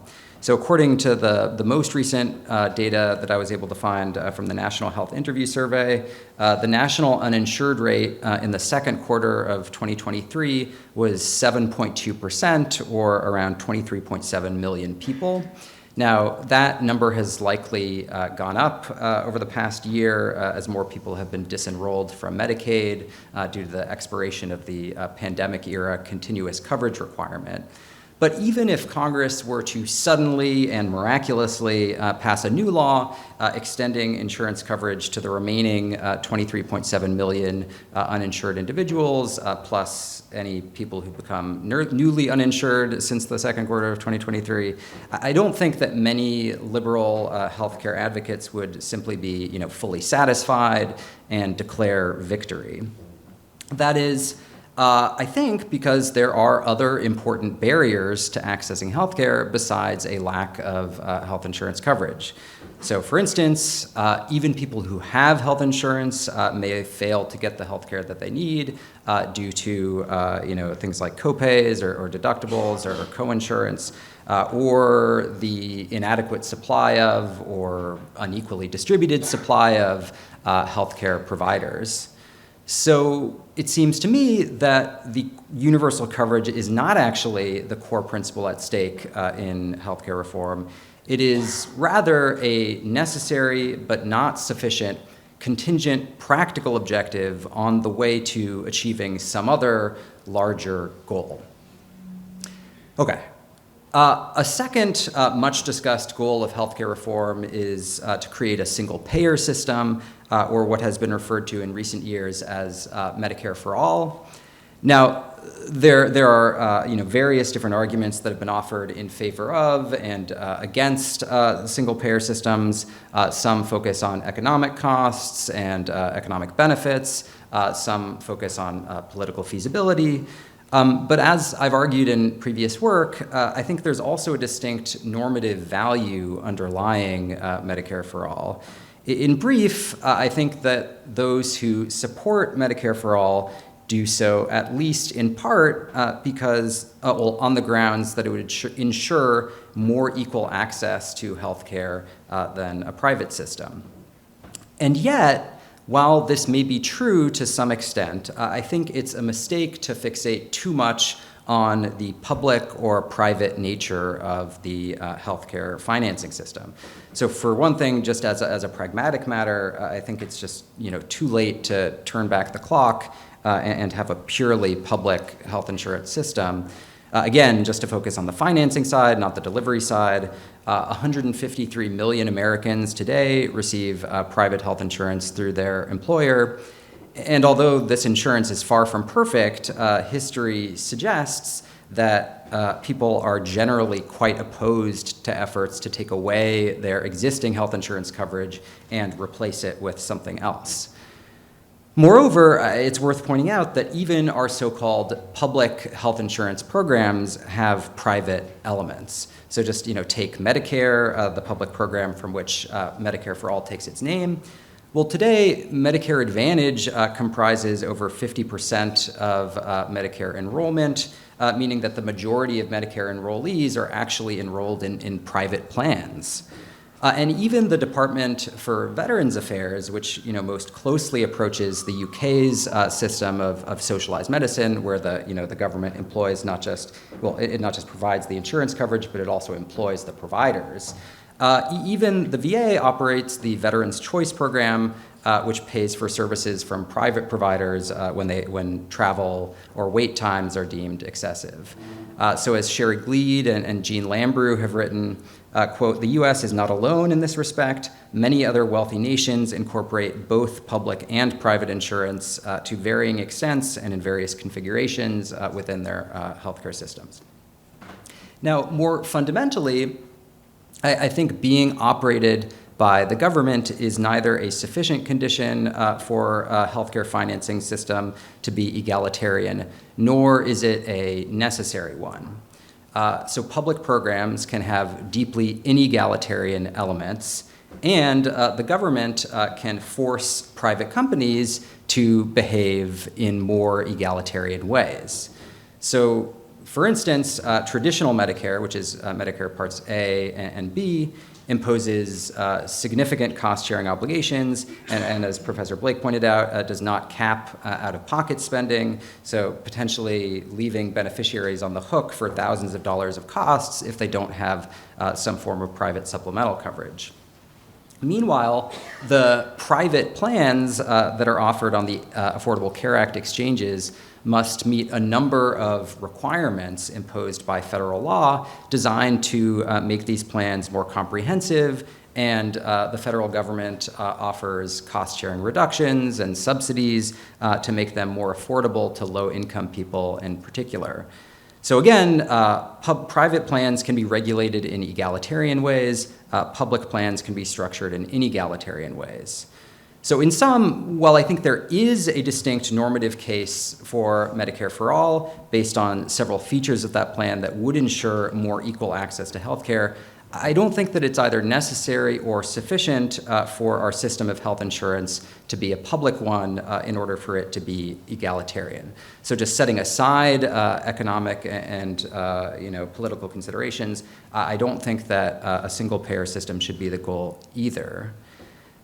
A third potential goal of healthcare reform is ensuring access to a decent minimum of healthcare. So this account is grounded in the notion of sufficiency, meaning that, as philosopher Harry Frankfurt puts it, what is morally important is that everyone have enough.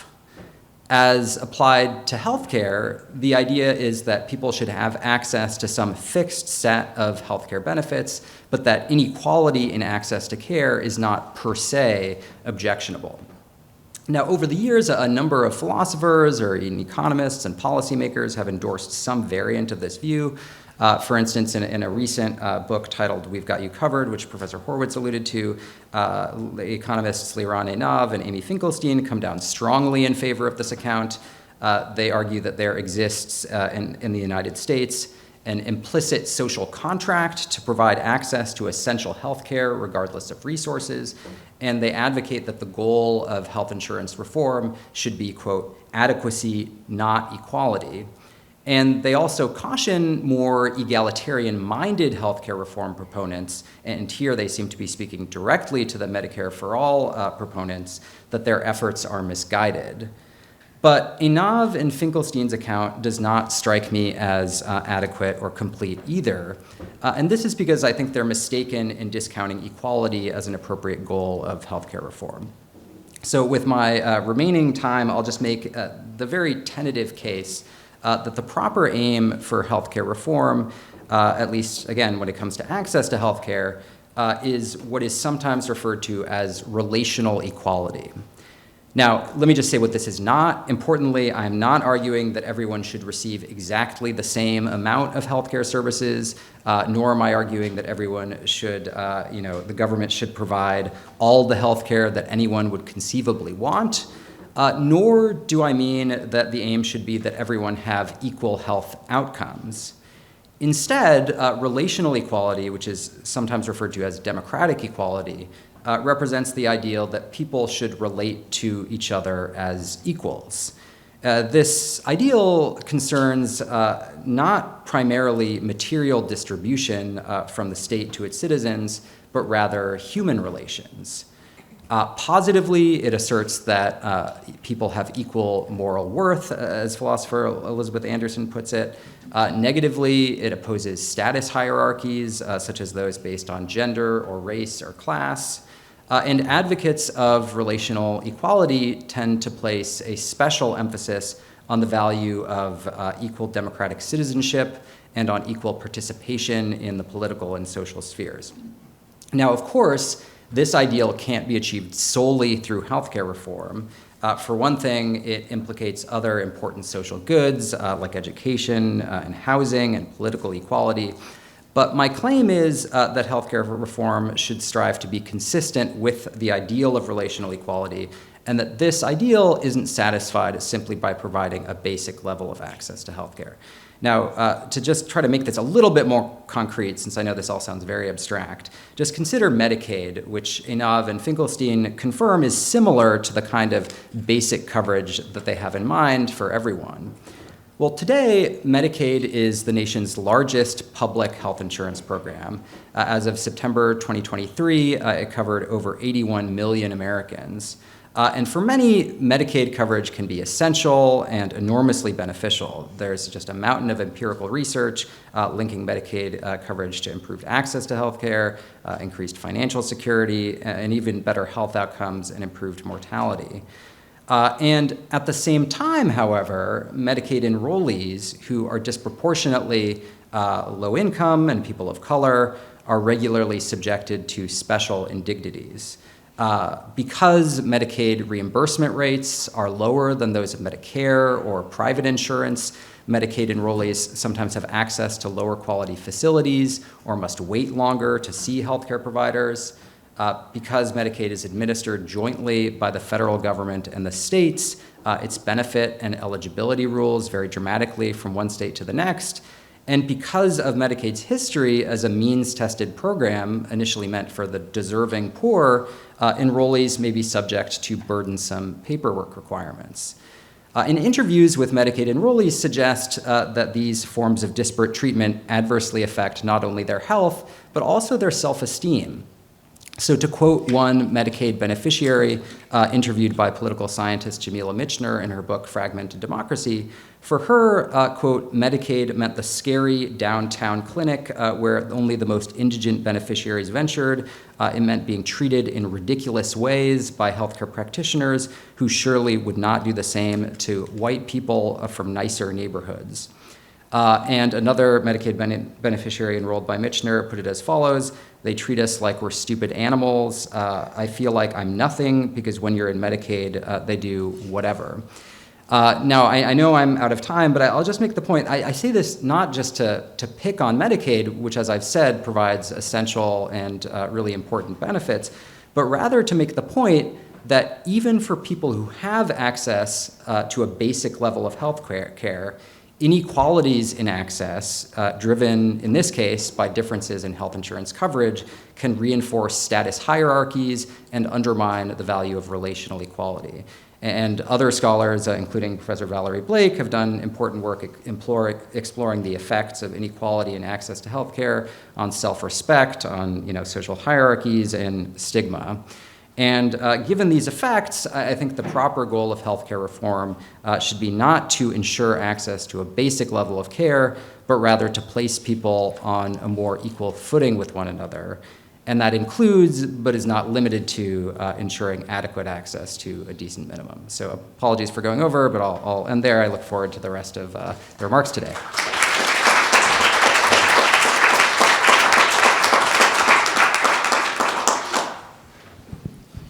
Now I would like to open it up to questions from the audience.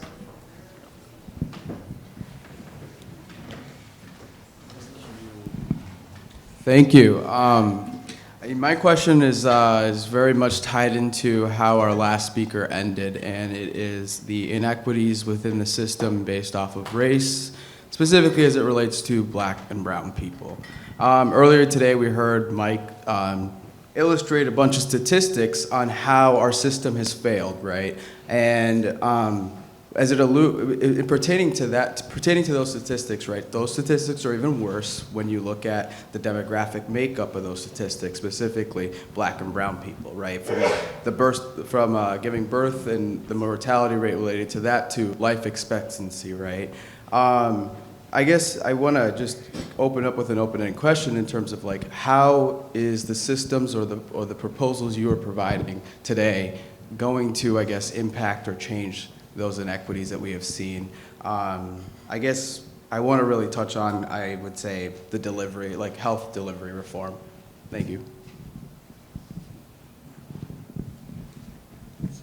I mean, I can start, I think, from the coverage aspect and then maybe shift into the delivery piece as well. A single-payer system would ensure that everyone has access to healthcare, right? So in the sense that we know that there are disparities in terms of who has health insurance, right? Those disparities would be eliminated entirely under a single-payer system because everyone would have access to health insurance, right? And a lot of what manifests today as racial or ethnic disparities in health outcomes is often embedded in multiple causal kinds of relationships, right? Like class and like health insurance status as well, right? So I think that that is a major first kind of step in elevating the baseline in terms of, as our other speakers were kind of alluding to, like a basic level of access to care. So I think that that is, without that, I think that, we're grasping at straws. I think that that provides a great foundation for, thinking about a comprehensive system that provides universal access to health services for people from all kinds of different backgrounds.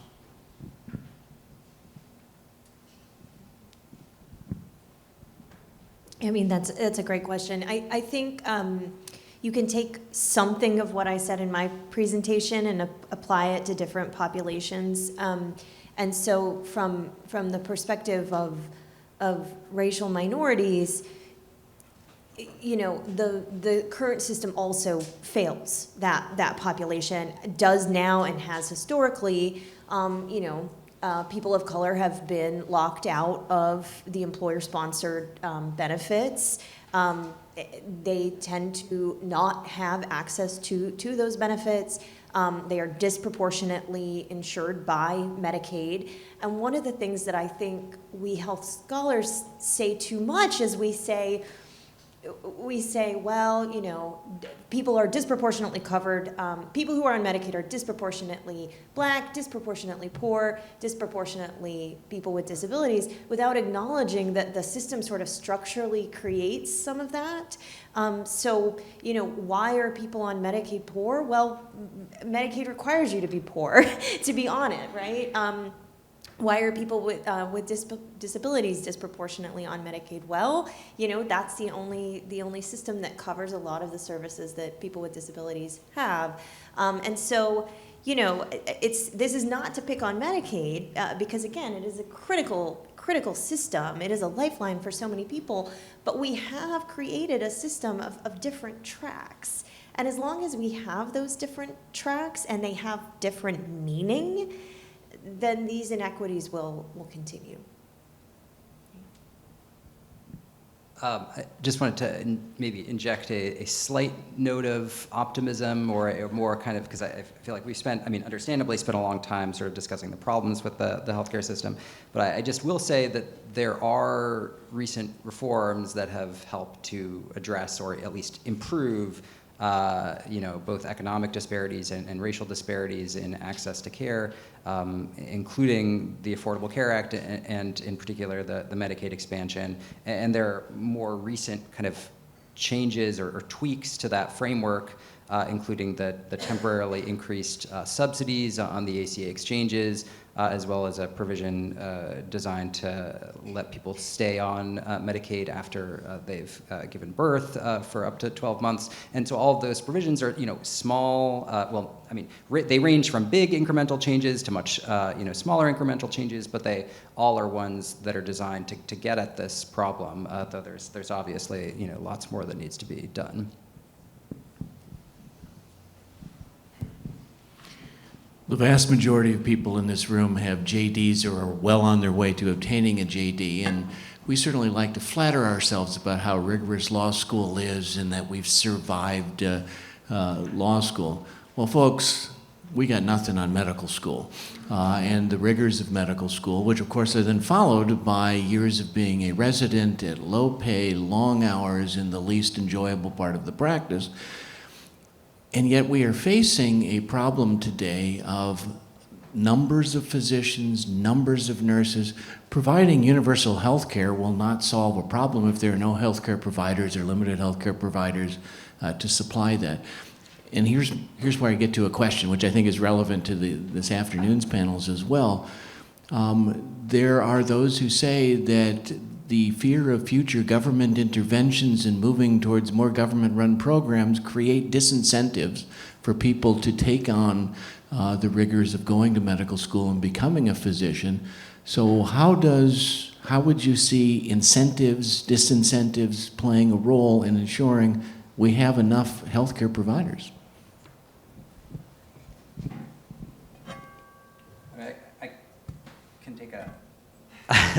I could take a quick stab at that. I mean, I think this is an enormously complicated problem, and I don't feel like I have all the answers, so I'll just lay my cards on the table out front. I'll say like a couple things.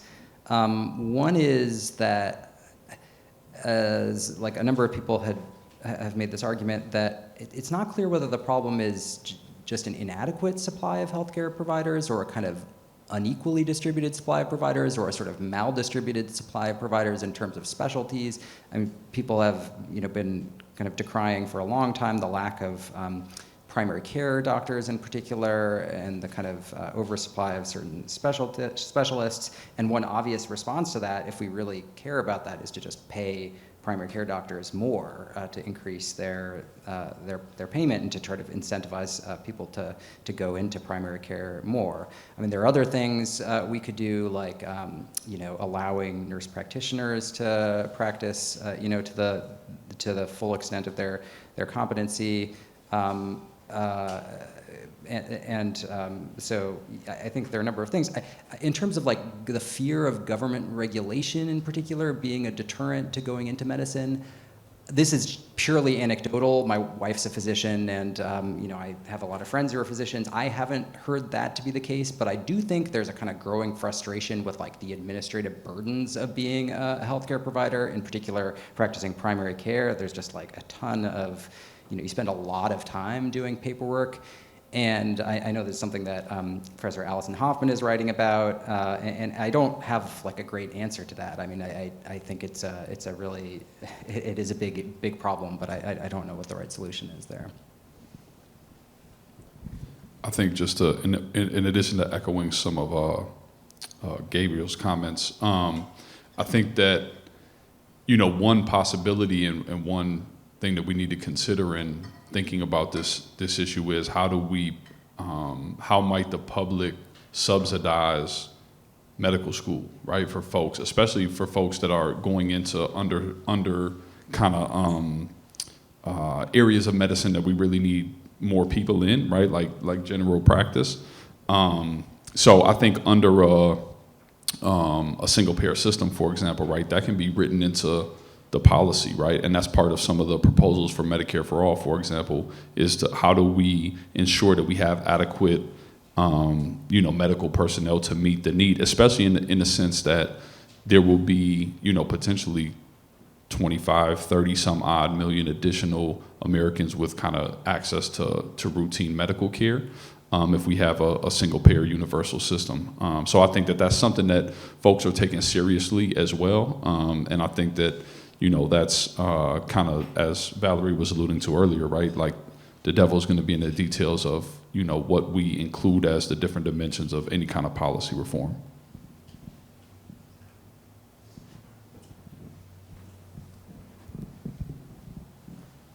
Thank you so much for 3 brilliant talks. So I have lived in England, in Austria, in Germany, and in Italy, and in the US. And of these countries, the best health care I've received is the US, followed by Austria, and the worst, Austria and Germany. The worst is England and Italy, where either you're private or you're really in bad shape because they have this public health system and it gives coverage to everyone, but it's pretty low quality, and you have long waiting times. So people die in corridors in hospitals and stuff like that. So I read one example in Michael Sandel's book, What Money Can't Buy. And my question is, if you have universal health care, I don't think you can beat the markets. Because what happens is that a secondary market evolves. So for instance, the example comes from China, where there is, of course, universal healthcare, or kind of public health. And so what people do is they line up to get the tickets to see a physician, and then they go and sell that ticket with their number on it, and it can cost up to $10,000 to buy the appointment in the public health care. So I think whatever we do, we won't be able to beat the market unless we have a completely restricted system where there's no freedom. So that's why I wanted to ask you, Rob, thank you for bringing out your point so clearly, but this voucher system, that I don't know, wouldn't that be a way where you could have a one-payer system, or maybe you have the federal government, if the states, and you have maybe private institutions as well, I don't know, but you leave the individual freedom to choose, and thereby you create competition so as to avoid what happens in southern Italy and in England, that you just have health institutions that they get money from the public hand, and whether their services are good or not, that's the only option you have unless you pay private. Yeah, I mean, I would be, I'm against any form of private coverage, right, in terms of healthcare. I think that creates those disparities and those inequalities. I don't see that as a lack of freedom. I think the people in Congress have one option for healthcare, and it's a comprehensive healthcare plan, and that's exactly what they need, and that's what everyone else needs. So I don't think I don't see choosing a health insurance plan as a matter of freedom. I think that everyone needs the same thing, which is comprehensive access to healthcare, right? So that would be my take on it. Yeah, that would be my take on it. Is I'm against, and I think both of the Medicare for All bills that are currently introduced in Congress eliminate all forms of like secondary insurance and things of that nature, because I think that that's where you begin to get those inequalities. I think the way to ensure that our system is truly comprehensive and we have the right kind of quality of care is to say, well, the people that are making the laws get the same health care as the poorest person in the society, right? And so whatever care that poorest person in the society gets is the same care that the person in Congress gets, right? And so, if the person in Congress can purchase their own private supplemental care, then we devalue the universal public system. So that would be my response to that.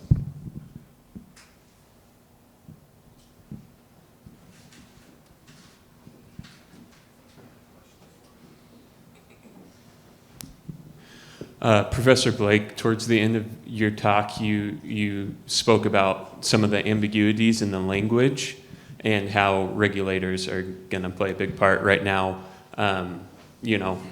The court is poised to overturn Chevron deference, or at least partially.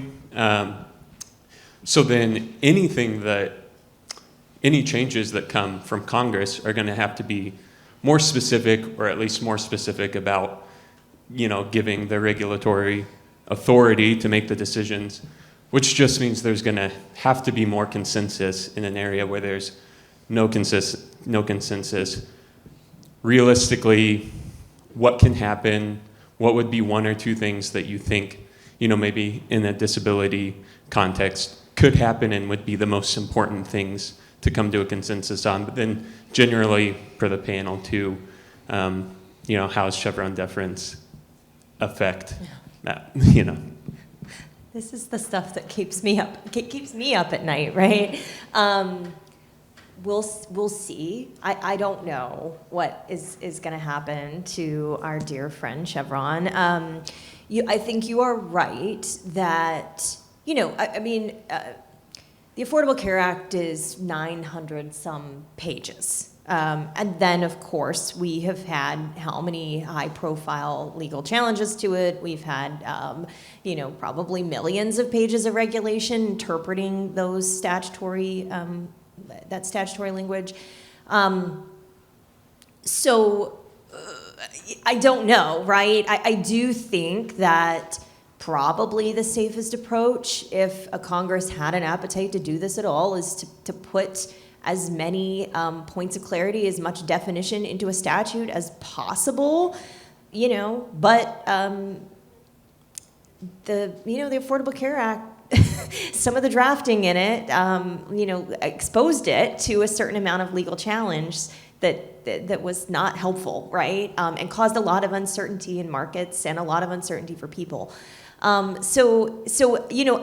Fortunately, if we're ever in a position where we're crafting this kind of language, we will know at the time that the status of Chevron, at least at that current time. And so, probably more text is better, but that is hard to say.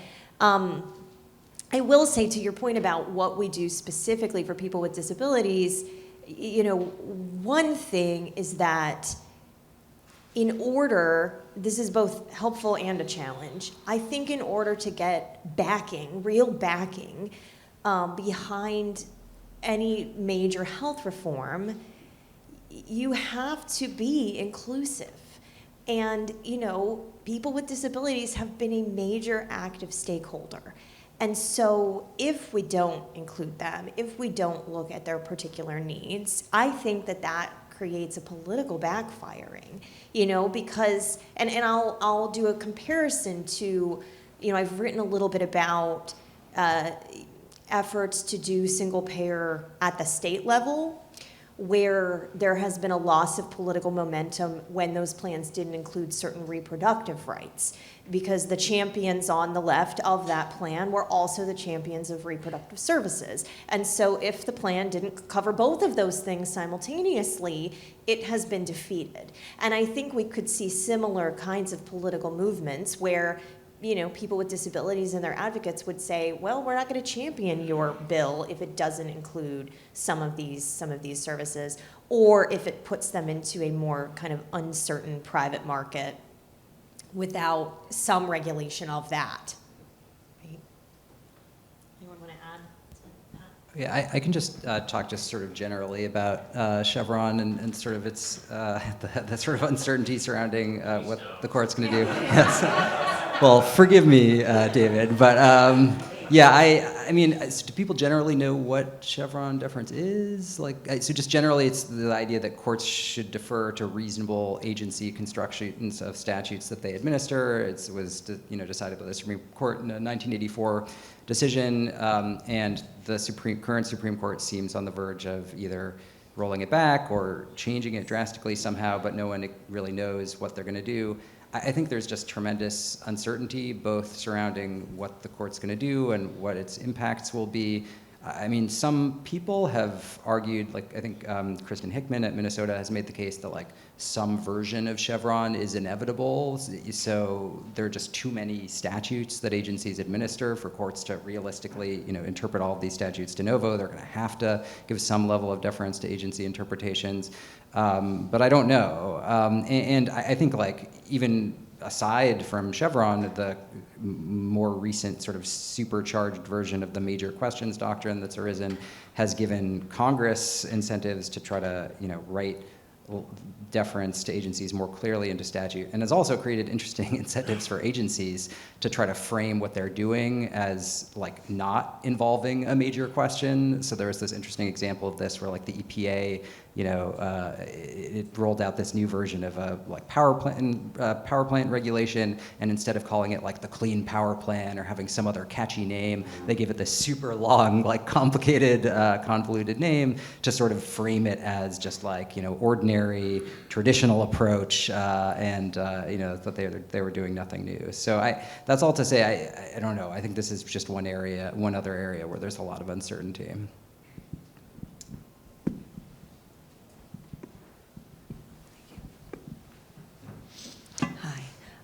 So a huge problem we currently face right now is our mental health crisis, and I think our current system is only inhibiting that. Either people are deterred from seeking help because it's not covered, or when they do seek help, it takes weeks, if not months. And I would like to know how your proposed system would address access to mental health care as well.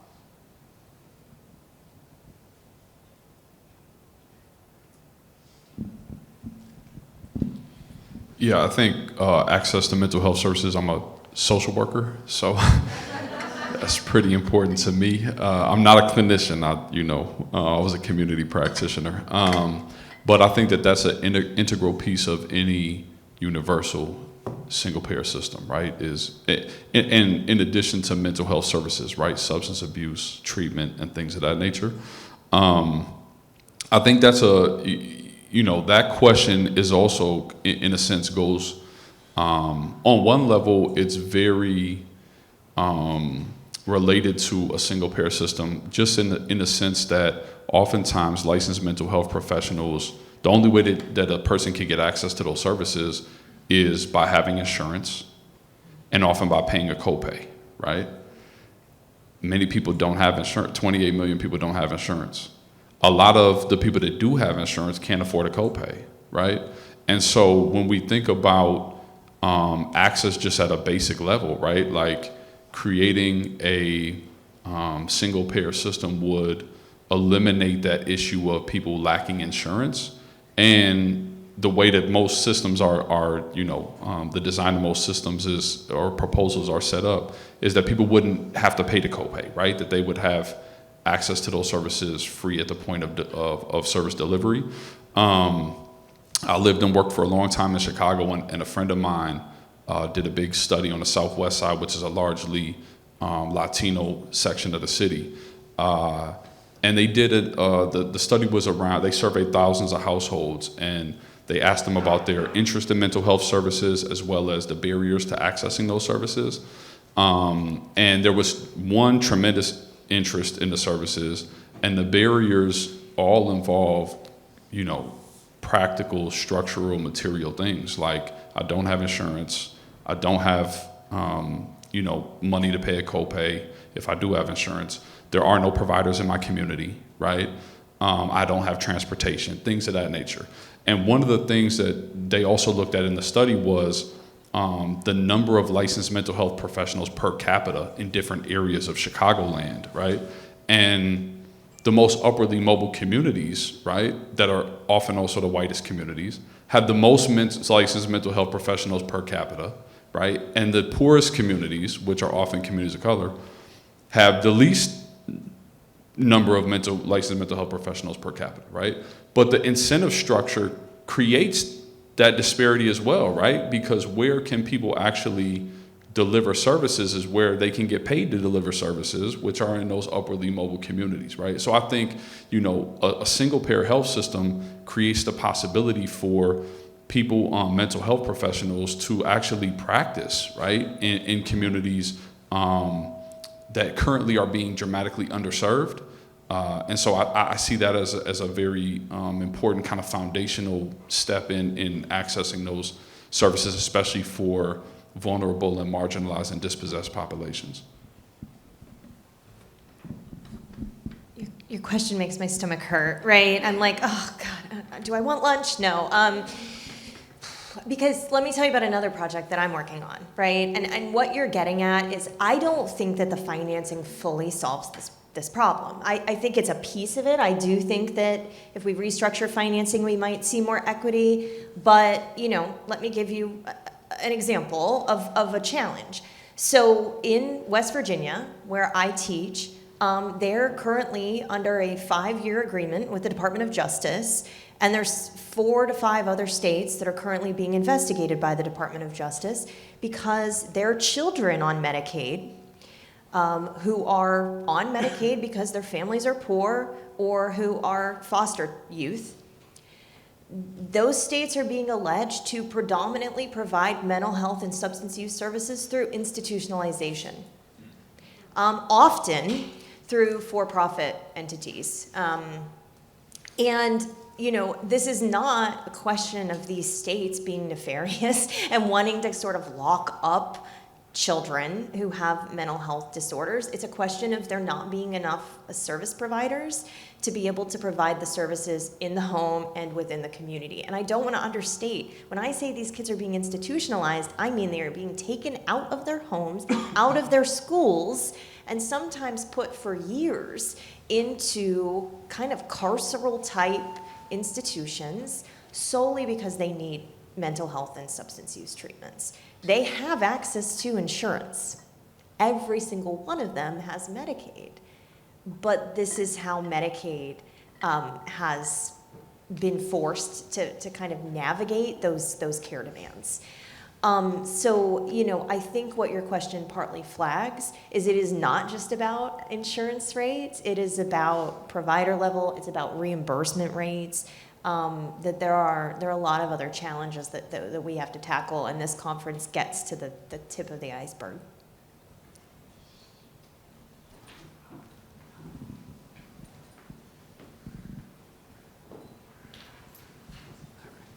I'll make it quick. I know we're almost to lunchtime. But Professor Scheffler, your anecdote about the scary downtown clinic prompted this question, but all of you could feel free to answer.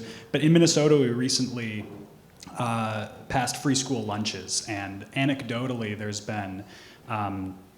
there've been great articles about how the quality of school lunches has improved, and more students are, more than expected, have been using these free school lunches. And so I'm wondering if there's a world where, would we see a similar improvement in the public provision of healthcare, mental health care as well, were we to move to a single payer system or a Medicare for all or some other sort of public foundation system of healthcare?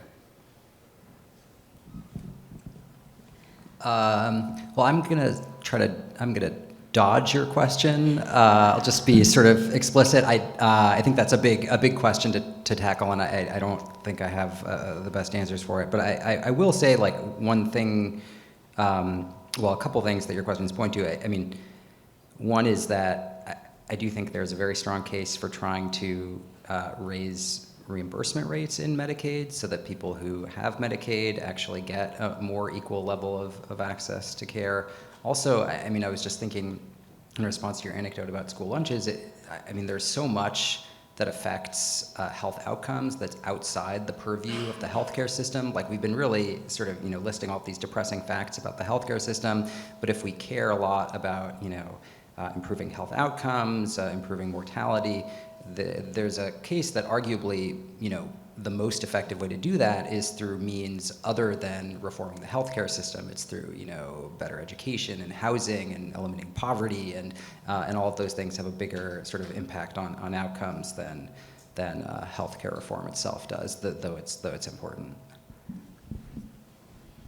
Yeah, I think one of the prospects of a single payer system would be the equalization of reimbursement rates, right? And for, Medicaid, current Medicaid enrollees, they're accessing services that in places that will take Medicaid, which the reimbursement rates we know are very low in comparison, even to Medicare and certainly to private healthcare.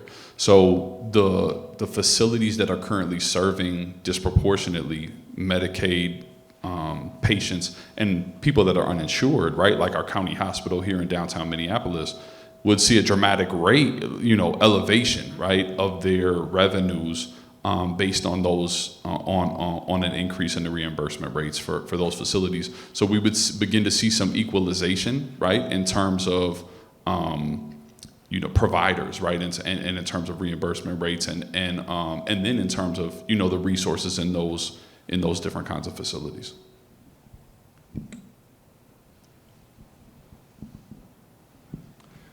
Thank you for your presentations. I have a question. I'm going to give you a short preface to the question. I think the the designation of universal health care is hopelessly vague. I'm not sure what the content is. I've been interested in this question for a while, and I took a look a while ago at what the U.S. bishops, Catholic bishops, have had to say about that. Over the past 40 years, they've issued a number of statements about healthcare, and I think they and their staffs are well-educated and thoughtful people. I didn't find much help. They talk about a basic right to health care, a right to adequate health care, a right to health care for all citizens, a right to health care for all people, a right to quality health services, right to decent health care, a right to comprehensive health care, a right to comprehensive quality health care. There are dozens of things, it just goes on and on. Can you please help me understand what the content of healthcare would be if we had a satisfactory measure or level? It can't be everything that everyone wants. It's got to be something else. So what would that something else be? Well, just to start, I would say that it can be everything that everyone needs.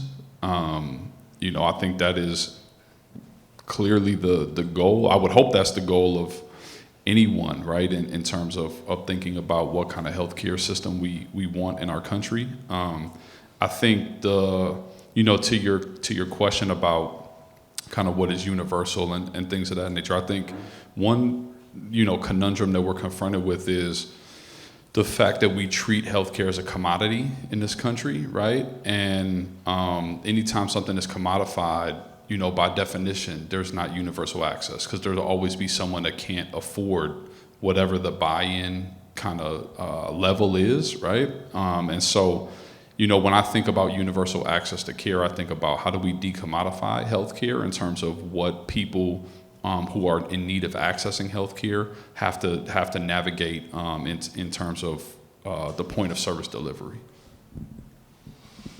Yeah, I'll just agree with the premise of your question, which is I do think that a lot of the terms that we use, like a right to healthcare or universal healthcare, are very vague and can kind of mask important differences. Just to take one example, both President Biden and Senator Sanders in the 2020 campaign, or maybe it was 2016 campaign, no, 2020, they both referred to healthcare as a right, but they had very different plans for what to actually do, how to reform the healthcare system. President Biden was calling for, an incremental approach, building on the Affordable Care Act. Senator Sanders was calling for Medicare for all. They both said healthcare was a right, but that, that right entails very different things depending on how you view its scope. I think this is because these are really hard questions. Even if you say just that the goal should be ensuring access to a basic level of healthcare, the obvious next question is, what is a basic level of healthcare? How do you define that? What services are included in there? Should it be determined based on cost effectiveness, a kind of economic analysis of the benefits and costs of each benefit? Norman Daniels, who's a philosopher who's written a lot in this area, has proposed having basically a procedural process for determining what's in the basic minimum, where it's subject to a kind of more sort of democratic process. But I think that I will just, again, agree. I think these are hard questions, and it's helpful to be more precise in terms of what we're calling for. Yeah, I think that is beautifully put. I would add one layer, which is that it's also it's hard, and it's hard also because it's evolving, right? So a year ago, if I said that there were these new diet drugs out, right, that could help people lead to massive weight loss who had challenges with obesity their whole lives, we would have been like, what? We haven't heard of it, right? And in a year now, we've got substantial questions about what insurers are going to cover it, which ones aren't. Some have already covered it and are now backing out of it. And so, it's hard for me to imagine a statutory universal health care that defines the content of the benefits, which is exactly what needs to be done, but that does it in a way that's almost a living, breathing document and doesn't fall into the pitfall of a Chevron trap. So, it's going to be incredibly difficult, right? And I think that's partly why we end up gravitating back to the vagaries. But this means nothing if we can't come up with a meaningful definition of the benefit.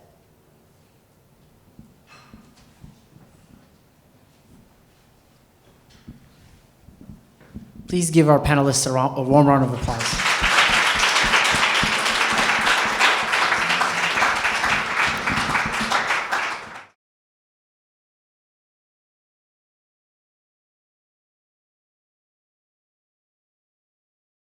Good afternoon, everyone. Please continue to get your lunches, enjoy your lunches, luxuriate over your lunches, take as much time as you want over your lunches, unless your name is David Hyman and it's time for him to sing for his meal. So we have come to that point for the luncheon keynote, and our speaker will be David Hyman, who is the Scott K. Ginsburg Professor of Health Law and Policy at Georgetown. He has both a JD and an MD and regularly writes in the area of the financing and regulation of healthcare. And I want to mention 3 books, one of which he's the sole author, as I understand it, and the other is the co-author, to see how well this dovetails with the sorts of issues we're talking about today. One is called Medicare Meets Mephistopheles. To me, that's not self-defining. I'm curious as to what exactly that means. The other 2 are pretty easy to follow. Overcharged, Why Americans Pay Too Much for Healthcare. And then Medical Malpractice Litigation, How It Works and Why Tort Reform Hasn't Helped. So he will be speaking to us this afternoon on quality healthcare getting there from here. And I'll be sitting right over here, so my lunch is over too, David. You're not alone.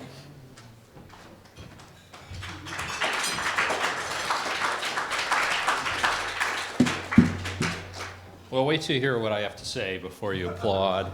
All right, so I want to thank Professor Sisk at St. Thomas University, the center, all of the students for putting together this great program. And as you can see from my title, which I have my own first slide that says the same thing. So this is going to be a talk not focused on, at least not focused primarily on high theory, but instead on implementation and both the reasons why we haven't gotten there from here, as well as some thoughts about strategies that are more likely to change that. So part of the theme that I'm going to talk about is that people respond to incentives. And Charlie Silver, who's going to speak on the next panel after lunch, and I have this book that you just heard about. Maybe I should have negotiated for royalties in advance of showing you this, but the core idea that I'm going to talk about here and that Charlie will talk about later are developed in this earlier book.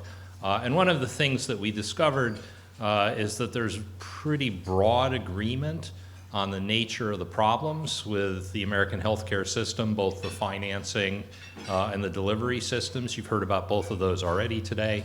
But there's much less agreement on solutions.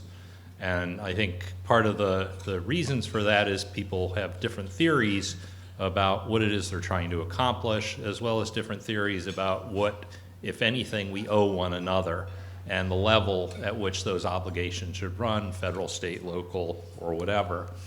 I shamelessly stole the title from a 2009 piece that Atul Gawande wrote in the New Yorker, although it was pretty much a coincidence. I didn't realize that until I ran across this while doing some research for writing up my remarks. This obviously predates the adoption of what's been repeatedly referred to as the Affordable Care Act, which in fairness is part of the statutory title. It's the Patient Protection and Affordable Care Act, which has just a terrible acronym, PPACA, right? And in fairness, there's almost nothing in the statute that's designed to make care affordable, which is one of its important failings. But that was a key reason why it actually got enacted.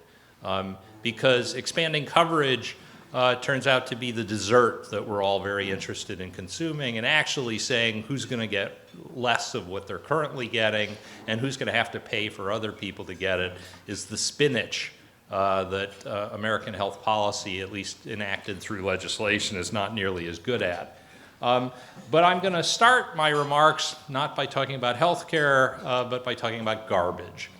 Fiorello LaGuardia, an immensely popular mayor of New York City, he was about 5'2", and in public administration, which is its own separate body of scholarship that we haven't really heard very much about, mostly in political science departments. This saying that there is no Democratic or Republican way to pick up the garbage is as close to Holy Writ as one comes, right? It views the delivery of these sorts of services as a technocratic/engineering problem that people shouldn't have any real disagreements on.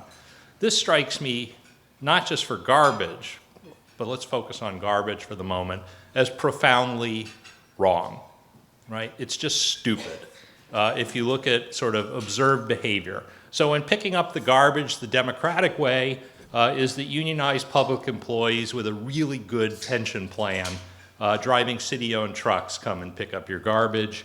Hiring is through patronage politics. Abner Mikva, who was subsequently a judge, and then chief of staff for President Clinton, famously told the story how he went to volunteer at the ward committee office in Chicago in the 1960s, and the ward committeeman said, "Who sent you?" And Mikva's response was, "Nobody sent me." And the ward committeeman took the cigar out of his mouth and said memorably, "We don't want nobody sent," right? This is a tightly knit patronage community that's going to get out the vote for Democrats the next time around. And then, of course, when you look at how, this is not working, the garbage is actually picked up, the Democratic way is to have very complex recycling policies promoted with lots of appeals to protecting Mother Earth. And I've got a picture of those complicated policies as implemented, right? There are 3 different cans, and you have to put your stuff in the right can, and you'll be shamed if you pick the wrong one. And there's a long list of directions as to what fits into each of those. When picking up the garbage the Republican way, you have a completely different model. It's outsourced or privatized. We use competitive bidding. Not only are there no public employees, there are no city-owned trucks. And if there's any recycling at all, it looks completely different. And this is a picture where one side of the garbage can says recycling and the other side says litter. But both of them end up going to the same place because they're just pretending to recycle. Okay? So dramatic differences between the Republican and Democratic way of picking up garbage. Now let's talk about health insurance. How's that for a seamless transition? We used to talk about garbage, and now we're going to talk about not garbage insurance, but health insurance. So as I indicated at the top of my remarks, the traditional approach in health reform is to focus on coverage. The goal is universal coverage. Coverage first is the legislative priority, much less attention devoted to the details of how this is going to cash out in terms of how care is actually delivered. And it's important, I think, to remind ourselves that health insurance is at best a means to another end, right? People don't have any particular moral attachment or enthusiasm for health insurance because they want to show their card and say, I'm a member, right? They don't want to say that. They want to use it to get access to something else that's valuable, and we should judge it by how good or bad it is at actually doing that. But what kind of coverage, if we're going to talk about coverage first? You heard about some of these during the earlier panel discussion, but you know, it's fine to say single payer, but when I teach residents and medical students, I say it makes a big difference which version of single payer actually shows up. Right? Medicare for all is very different than Medicaid for all. Medicaid for all is very different than the VA for all. And one of the things that hasn't been mentioned so far, the Indian Health Service, is very different than all of the other things that I mentioned, although it bears some similarities to the VA. What about a public option and buying into which particular one? That's different than for all. It's an option. You can do A or B. But if your public option is to buy into Medicare, that's very different than I get to buy into Medicaid. The co-ops, something that we tried during the PPACA legislation, and they all crashed and burned with 3 exceptions, costing hundreds of millions of dollars in scarce federal funding. What about Medicaid with large deductibles, which is essentially what lots of people are getting through the exchanges? Most of the coverage expansion from PPACA was actually in the Medicaid program, not as a result of the exchanges creating a market that didn't previously exist. What about an issue Charlie Silver and I talk about in some articles, including one he's going to talk about shortly, giving people a health savings account and catastrophic coverage, or just giving them money, right? You can spin this as different ways. That's going to be potentially universal, but it will play out very differently in terms of the consequences as well as the degree of opposition. And that's just a partial list of all of the things. So just because you say I'm interested in coverage first, you haven't really answered a lot of the hard questions as to what that'll actually mean. So let me get very concrete here, right? PPACA included a significant expansion of the Medicaid program from its traditional focus on a defined population, the core group of which was viewed as the deserving poor, to use language that we've already heard today. The expansion dramatically expanded, hence the name, the population that could be covered. It offered extremely favorable financial terms. Basically, half the states signed up instantaneously. They couldn't wait to grab the money to provide coverage for the population that was part of the expansion. And over the last now decade, over time, additional states have opted in, but there are, as you can see in the map, 10 holdout states. Favorable financial terms have been renewed, sweetened terms in terms of special deals, variations on the requirements that the Medicaid program would normally impose, but nonetheless can be waived as an experimental project, were sufficient to get 40 of the 50 states basically to sign on. Now, the traditional health policy way of looking at this map is to say, oh, I see it, it's the Confederacy. They're all racist, and there's only so much we're going to be able to do, and that's why we should nationalize the Medicaid program. That's certainly a possibility. I think, however, you should at least consider that there's some things in that map that should give you some cause, right? One is that some of the states of the Confederacy opted in. Not necessarily immediately, but North Carolina, Virginia, and Missouri are all slave states from the 1860 time frame, parts of the Confederacy for the first 2, certainly. Also, it's Wisconsin and Wyoming.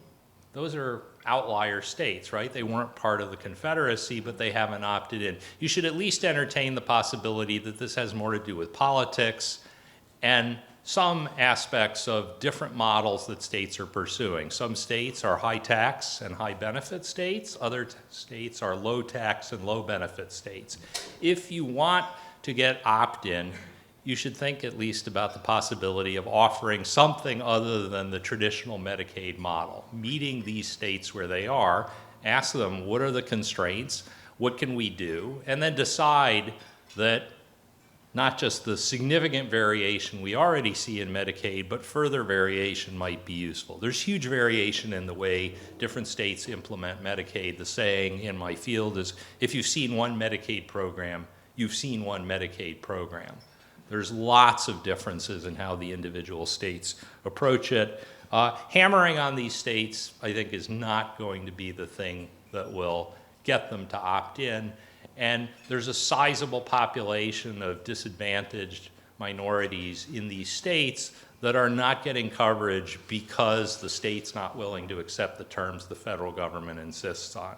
And it seems to me there are broader lessons implicit in that about federalism and the extent to which we should embrace federalism as a solution to these sorts of problems, rather than thinking a national top-down solution is the way to go.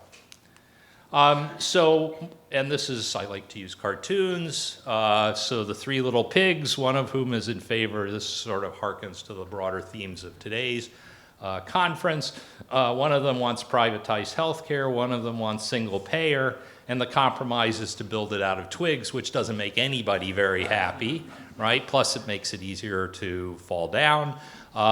Maybe we ought to at least consider the possibility of making this less about national health policy and more about state health policy. If a single state wants to do a single payer system, I actually think that's a great idea. I think we will learn from the experience, right? Vermont, Bernie Sanders' home state, tried to do single payer and then walked away when they got a good look at the price tag. Very blue state wasn't willing to do it. If it didn't make sense at a state level, we ought to think hard about whether it's the right policy at a national level. But maybe I'm wrong, right? Maybe circumstances have changed in the decade. I'd actually like to know.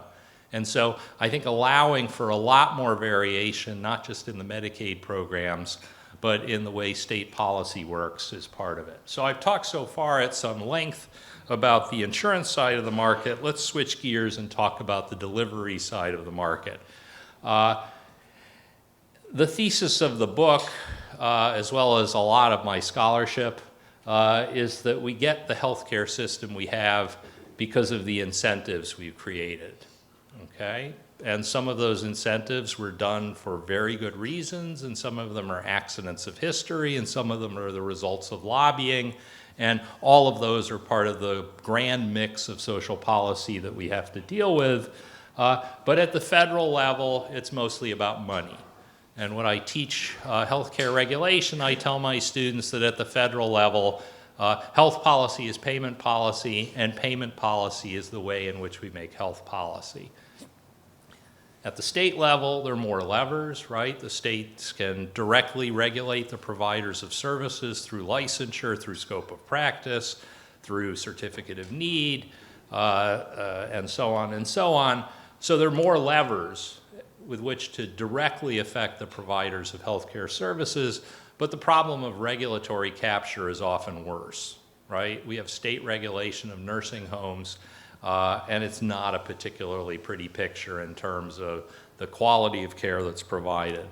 Path dependency in this broader area, it seems to me, is pretty hardwired. That's going to complicate making dramatic changes from a top-down basis. But I think the broader difficulty is the way in which we've structured the market. We buy and sell disaggregated components at high prices. And there's this famous article by a now deceased Princeton health economist with the understated title, "It's the Prices, Stupid." The reason why healthcare in America is so expensive is because we pay very high prices, and we pay them in a fragmented market.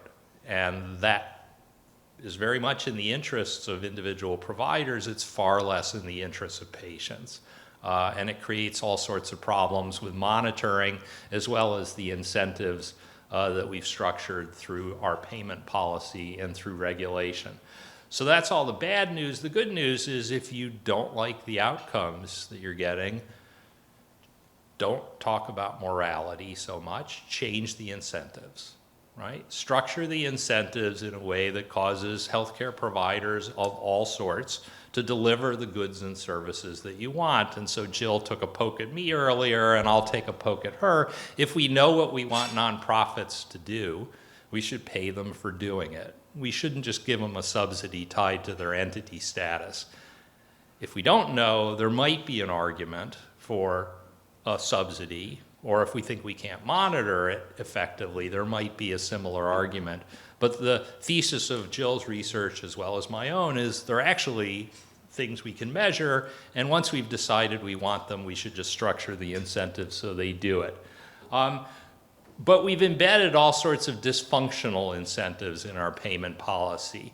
So this is a chart that basically shows site of service differentials. That's a fancy term for describing the following phenomena. If you get certain services provided at a hospital or in a hospital-affiliated outpatient center, both private and public payers will pay a lot more than when it's delivered in a physician's office.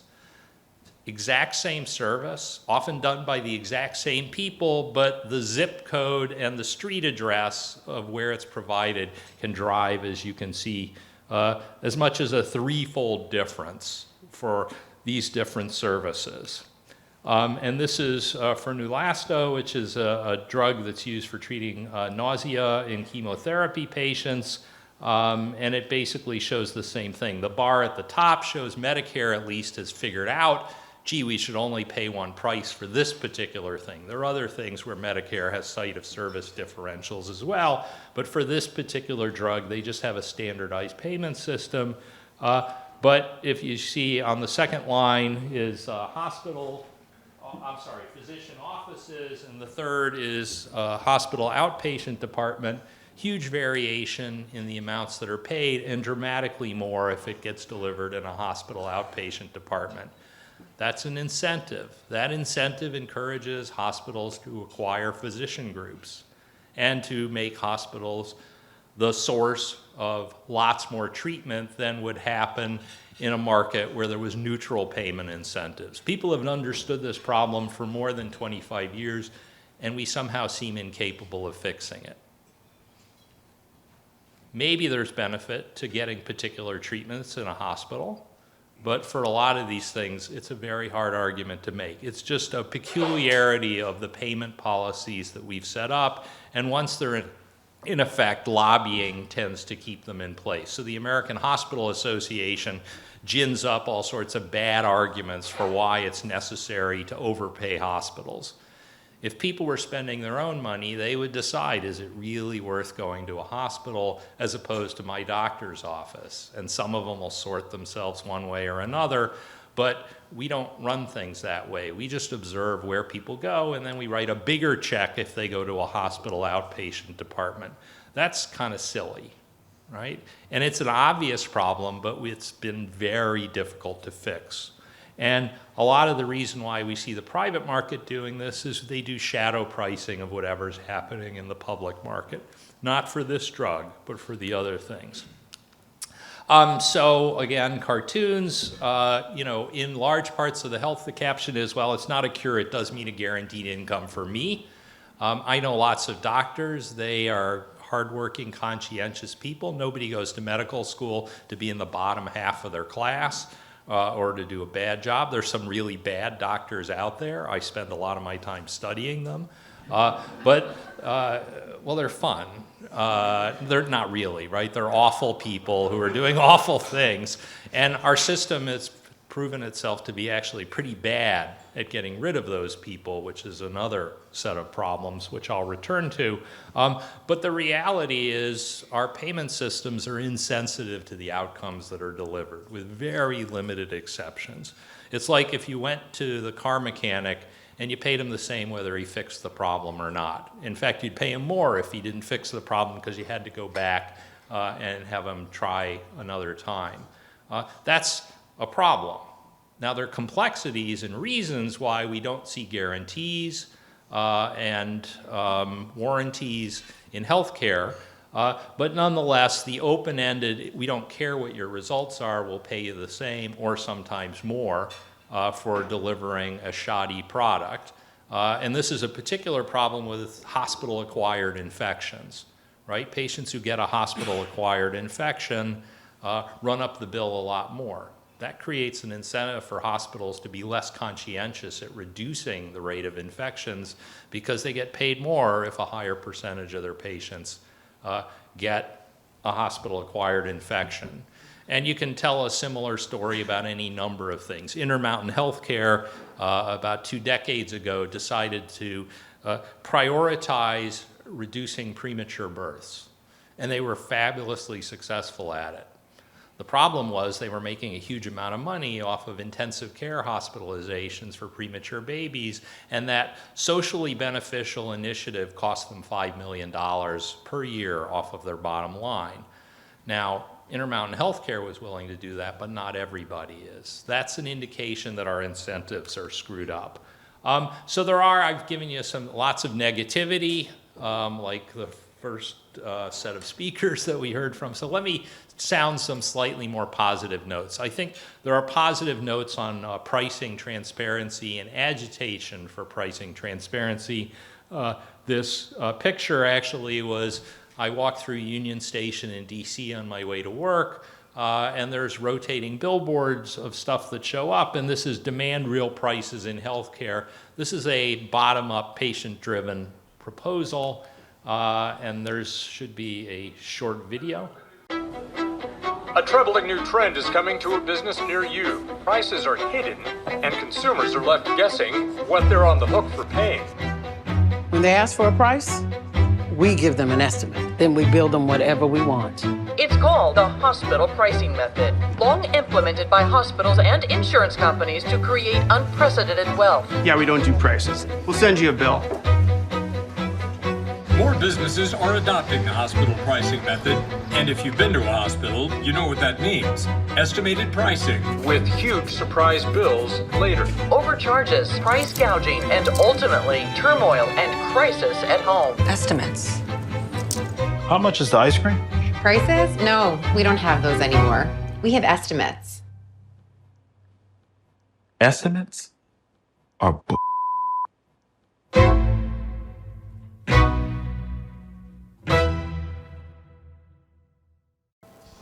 Yeah, so Power to the Patients is a bottom-up, patient-driven initiative to try and get more pricing transparency. This is a positive development. So if you don't like the way things are working, you should be thinking about changing the incentives on both the supply and the demand side. And I'll talk more about that in the Q&A.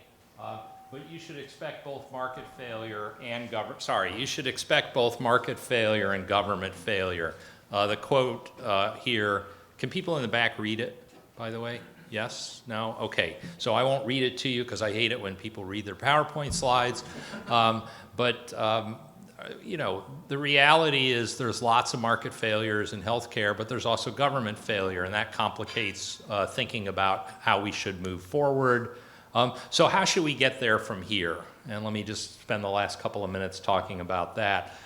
Top-down proposals obviously are dramatic. They're impressive. This is Rahm Emanuel, who memorably said you never want to let a crisis go to waste when he was chief of staff in the Obama administration. And there's certainly no shortage of examples of very successful top-down initiatives implemented after a crisis. So in COVID, we've got Operation Warp Speed, dramatic changes in telemedicine that have actually largely stuck. And that's been hugely beneficial, that only came about because of COVID. The FDA fast-tracked emergency use authorizations, all to the good, but there is, in fairness, no shortage of failures around COVID as well that any fair accounting should take sense of. But I thought, in the interest of making this local, I'd focus on about a mile from here, on the I-35 West Bridge that collapsed in 2007. And it took just over a year to completely rebuild it. And the normal for a public administration project like that would have been 6 to 8 years. So why were they able to do it? Well, they did a different contract than what they would normally do. They basically streamlined dramatically the environmental and permitting process, which normally would have taken 3 to 5 years. And they had huge incentives for the builders. Lots of money if they finished early and penalties if they finished late. And I'll leave aside the last issue, but the point here is they started doing things dramatically differently than they would normally do it. They changed the incentives. And that's what happens with top-down approaches, but there are also things that aren't seen as a crisis. So we have a huge fiscal challenge with paying for our existing healthcare programs. Mike Levitt, this is a 2008 quote, he was the secretary of HHS, said basically every year the cherry blossoms come out and the Medicare trustees report talks about how horrible the future of these programs is, and we all just ignore it. The cherry blossoms go away and nothing happens with Medicare, so if you like the cartoon, we've tied ourselves to a bomb and we've decided that watchful waiting is the solution. But this is a 2008 cartoon. You can show a similar cartoon from from where the same problem, high prices of healthcare, is something people are worried about. So bottom-up strategies don't require a crisis. They happen spontaneously. They're usually market-driven. Let me just put them all up here. They're lower visibility, which means they're easier to get into effect. Because they're lower stakes, when things don't work out as planned, we don't fire people or excoriate them. And basically lower stakes, lower payouts, but potentially much more useful. It's easy to caricature, so the caption is, "You're responding beautifully. Let's go ahead and see what happens if we increase your deductible." And Frank's neurosurgery, $300 the works. Nobody particularly thinks that's a good strategy. But there's some more promising developments, right? So advertising for Botox, for those of you who are in the market for that, come to DC and we have very low prices.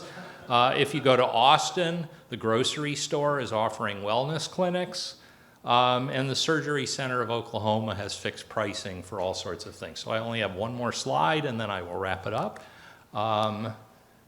So let me end with, how much do Americans really want health reform? This is a Christmas card that Uwe Reinhardt from Princeton, who I mentioned previously, sent out. Should we have universal health care in the United States? Very high support for it, 85%. Whose responsibility is that? 75% of people think it's the federal government. Those figures are a little higher than the ones that we already heard. But how would you finance this? More taxes? And then the last question, would you be willing to spend more than $50 more a year? And remember what we heard earlier about the actual cost of healthcare. This is not $50 a month even. This is $50 a year, 20% of people. So the support is there unless and until people are presented with the bill, and then they suddenly get less enthusiastic about it. So that's an important constraint. That helps explain why the PPACA was structured to hide its true cost. But it's going to complicate implementing whatever vision you want that's going to require more money than we're spending now.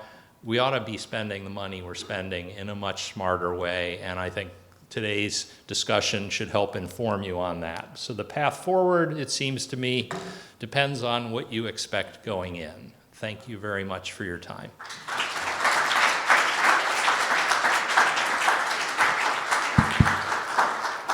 And now is an opportunity to ask questions, so raise your hand.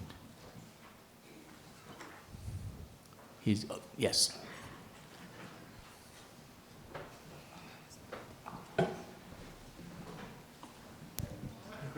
Sorry. Thank you. So cognizant that, or when thinking about these different plans, whether that be single payer or Medicare, while also cognizant that the United States is a very aging population with a lot of boomers set to retire who maybe don't have adequate savings for a lot of the healthcare and nursing requirements that they're going to need. How do you think that's going to impact what the healthcare looks like moving forward? Well, look, I used to tell people who asked me to make predictions, if I was any good at making predictions, I'd either be on Wall Street or in Las Vegas, because there's a much higher return than to those things when you're good at making predictions than being a law professor. But you're stuck with me.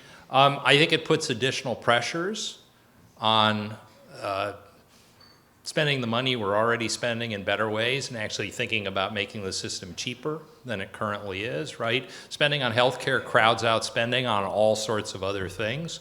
The reason why there's this focus on coverage is because of the reality that American healthcare is very expensive. The price is stupid, and that makes it hard for people to spend money on, among other things, the social determinants of health, right? But also on all sorts of other things as well. It's not an accident that our attempts to provide broader and more comprehensive insurance have triggered an inflationary spiral in cost. Just like it's not an accident that open-ended access to student loans has triggered a dramatic spike in the cost of tuition at fine institutions such as my own. I don't know what they're charging at St. Thomas, so I won't impute anything to you all. because I understand this is Minnesota and we're supposed to be nice. But you know, the core difficulty that it's important to keep in mind is when you're selling something to people for whom price is no object, you're going to charge more. And when you're selling something to people who, some of them don't have that much money, if you want to sell to them, you have to either price discriminate or offer a lower price to everybody. And the success in the commercial markets has been offering low prices to everybody in areas that are marked by high innovation and dropping costs over time. That's not the experience of the healthcare system. So I think the demographic realities that you flag put more pressure on us to come up with better solutions.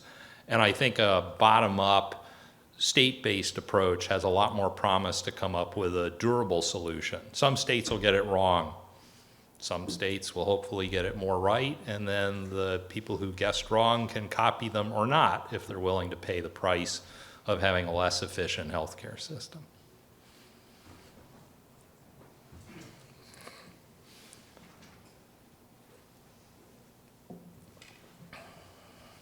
Thank you.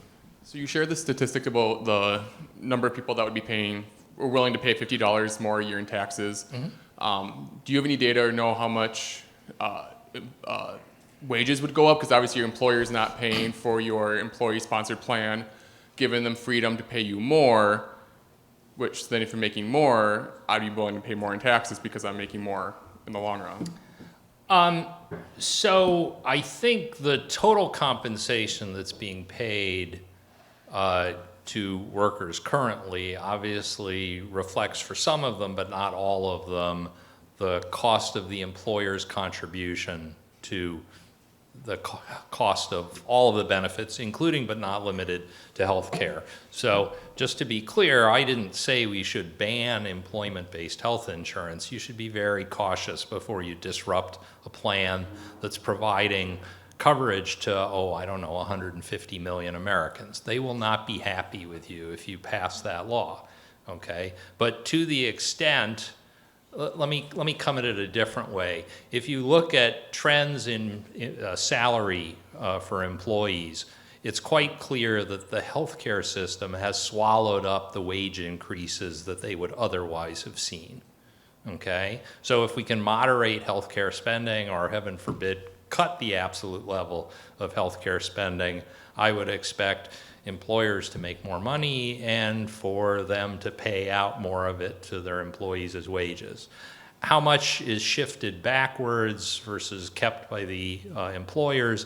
There's a literature on that. It appears that most, but not all, ends up in the form of wages for the employer. I'm sorry, for the employee.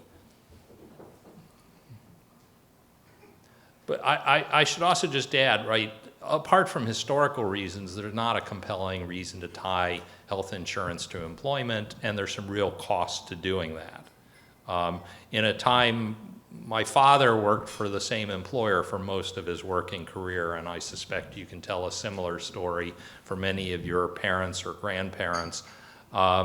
Those days are long gone. That immensely complicates a number of problems, pension/retirement savings, but also portability of coverage. So there's pretty good reasons to either delink it or certainly not to subsidize it, which is what we've elected to do.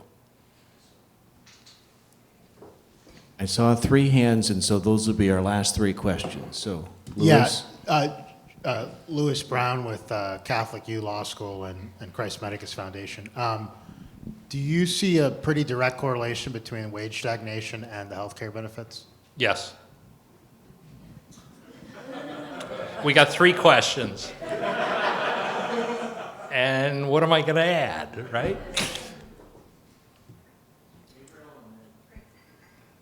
On your point about relying on the states to innovate more when it comes to healthcare reform, so one, I guess, challenge with that is that states are subject to limitations that the federal government is not. So I think every state except for Vermont has to maintain a balanced budget. States are subject to ERISA preemption, so they can't regulate self-funded plans.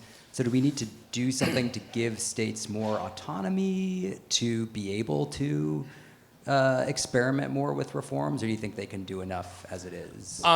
So of the things that you listed, Gabriel, I think the multi-state employer is the more difficult question, and I'm happy to talk at greater length about the trade-offs associated with either letting the states have plenary authority over multi-state employers with the expectation that if they go too far, people will just pick up and leave, versus telling them, fix the problem without going after the multi-state employers, because net-net, the ERISA preemption that keeps states from behaving in strategic ways with respect to imposing costs on other states is worth it. The balanced budget issue, it strikes to me, points in a very different direction, right? The huge success of moving from the Articles of Confederation to the United States was keeping the individual states from printing money. Okay, and the balanced budget is a variant of that problem that most of the states have figured out. You can't run a deficit indefinitely. You better try and live within your means. There may be year-by-year fluctuations that call for something different. Right? Students borrow money earlier in their lives and then pay it back when they have higher incomes. So you want some smoothing over time. But it strikes me net-net, we shouldn't think that the main thing keeping states from doing this is the balanced budget constraints. It's that there isn't a demand for the level of taxes at the state level that's necessary to fund particularly the more ambitious programs. And that's just a variant of Uwe Reinhardt's admittedly dated Christmas card making the same point. So that's a much longer answer than the previous one, so I'll try and cut the balance for the third question.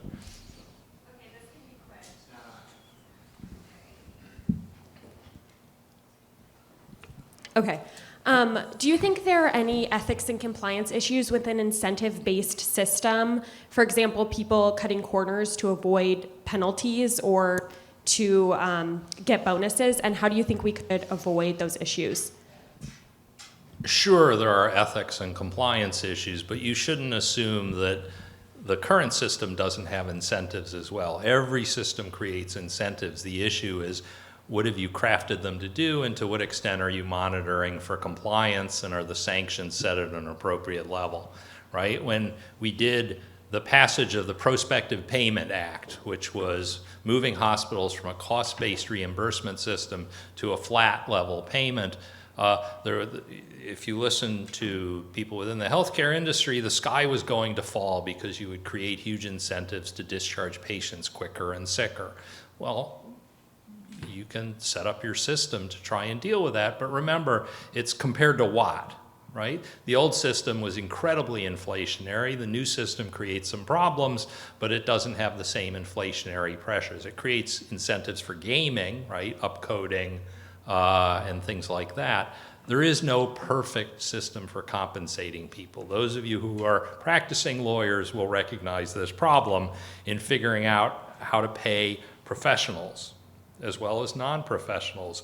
It's hard, right? Part of it is picking the right people to actually do the service, because that reduces your monitoring costs, and then firing them or jailing them when they misbehave, which we ought to be doing a lot more of with bad doctors. And there ought to be a lot more information available out there to ordinary consumers. I talked about price transparency. I think quality transparency is very important as well. I spent 10 minutes trying to find out the malpractice records of physicians who are licensed in Minnesota. As far as I could figure, there's no publicly available source for that information, but that's a pretty important signal of quality, especially because, and now I'll flag my own research, having a prior paid malpractice claim increases your risk of a future paid malpractice claim 4 times, 4-fold increase. That's a dramatic increase in risk. You ought to know that, right? And it turns out, by the way, the bad doctors all cluster in particular facilities, which tend to be patronized by less fortunate among us who are least able to protect themselves. Those are societal problems that demand societal responses. Changing the incentives is going to be a key part of that. Thank you very much. Thank you very much.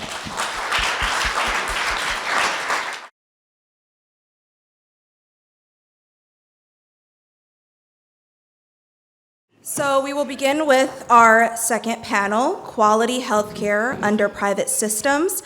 Our first speaker will be talking about using Medicare to stimulate consumer demand for affordable, high-quality healthcare. That is Professor Charles Silver, who holds the Roy W. and Eugenia C. McDonald Endowed Chair in Civil Procedure at the University of Texas at Austin School of Law. His research focuses on aggregate lawsuits, including class actions and other mass proceedings, attorney fees, including contractual compensation, compensation arrangements, common fund fee awards, and statutory fee awards. Professional responsibility, which focuses on lawyers involved in civil litigation on behalf of both plaintiffs and defendants, and healthcare law and policy with an emphasis on the payment system. For over a decade, he worked with a group of empirical researchers on studies of medical malpractice litigation in Texas. He served as an associate reporter on the Principles of Aggregate Litigation, which the American Law Institute published in 2010. He has recently co-authored Overcharged: Why Americans Pay Too Much for Healthcare and Medical Malpractice Litigation, How It Works, and Why Tort Reform Hasn't Helped. Please help me welcome Professor Charles Silver. Thank you.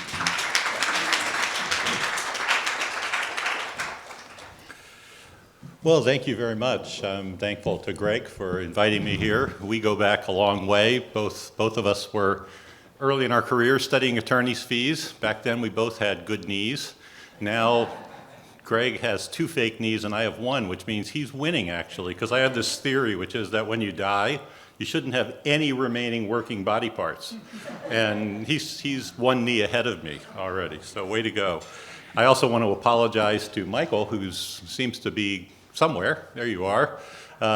He made the mistake of listening to me on the way back from the airport, and then spent the evening, apparently until 2 in the morning, locating all those wonderful statistics. Michael, you have to develop the skill that most people have, which is recognizing when you really shouldn't listen to somebody because he's a crank. So, there's a tip for you. Okay, let's dig into this paper that David and I are working on together for the special issue that you guys are going to produce, and thanks in advance to your journal for all the work that you're going to put in, making a readable piece out of it. The overall message that David and I are trying to communicate, both in this article and in some prior works, is that if you want to help people, give them money and let them figure out how to help themselves. Because everything else seems to create more problems than it solves. In connection with that, though, one of the points to understand is that, at least in my opinion, there really is no reason to treat healthcare as something special. Everybody here seems to agree that there is, but the hypothetical to think about for my purposes would be suppose we could take all of the money in all healthcare programs and redistribute it to housing, food, education, transportation, energy, other sectors. And by doing that, we could massively increase human welfare. Just suppose that for a second. Well, why would we want to fund healthcare, right? Is there something about healthcare that, despite the fact that it's not making an equal contribution at the margin to human welfare, says we should be spending trillions of dollars on it? I don't know what that thing is, and so far nobody has pointed it out to me. And a big part of the attractiveness of the proposal that David and I have been working on is that it would enable people to take their money and spend it on other things besides healthcare that deliver more bang for the buck. So keep that in mind as I go through this. All right, so starting point. Quality currently matters very little to Medicare. Here are some simple points. Medicare pays for treatments that have little or no value to patients. It pays for treatments that have not been proven to work, which, by the way, is a very large fraction of medical treatments. They don't have scientific evidence of efficacy. Medicare pays for treatments that have been proven not to work. Medicare pays for treatments that result in medical malpractice claims. And as David pointed out, it will also pay extra for the follow-up care that is needed by patients who are injured by medical malpractice. And Medicare actually pays low-quality hospitals more than high-quality hospitals because high-quality hospitals get rid of patients faster. They discharge them more quickly. And that combination of things shows up in this slide, which is one of the most impressive results or depressing results I've ever seen in any study. This chart shows you the correlation between the amount that states, the little dots are states, the amount that states spend per Medicare beneficiary and the scores in those states on quality metrics. And that line is going downward, which means that for every increase in spending on Medicare beneficiaries, scores on quality metrics decline. In fact, a $1,000 increase in spending at the state level on Medicare beneficiaries predicted a 10-slot drop in a state's ranking on quality scores. So maybe things have gotten better. This is a 2004 study. Maybe things have gotten better now. I know Medicare has some interest in quality metrics and things like that now, but Medicare had been in place for 50 some odd years, right? By 2004, almost exactly 50 years. And these are the results. If Medicare cared about quality, you wouldn't see that. All right, what about efficiency? Whoops, there we go. The mantra is that Medicare is very efficient. So this is a quotation that you see all over the place, and it says, looking at Medicare's administrative costs, it's way more efficient than the similar costs incurred by private insurers. Well, the reason Medicare looks more efficient is because this is an incredibly dumb measure of efficiency. So here's an example to show you. The example is you have $16.6 million in administrative costs, $1 billion in spending, and you wind up with the ratio that Archer, the person who authored the quote in the prior slide, came up with, which is 1.66. And a lower ratio is better. It means that the Medicare is more efficient. Well, suppose we add $1 billion in spending to this example, and that all of the money, the extra billion, is paid out on fraudulent claims. It's all fraud. And by the way, the Medicare payment system is riddled with fraud. I'm not making this up.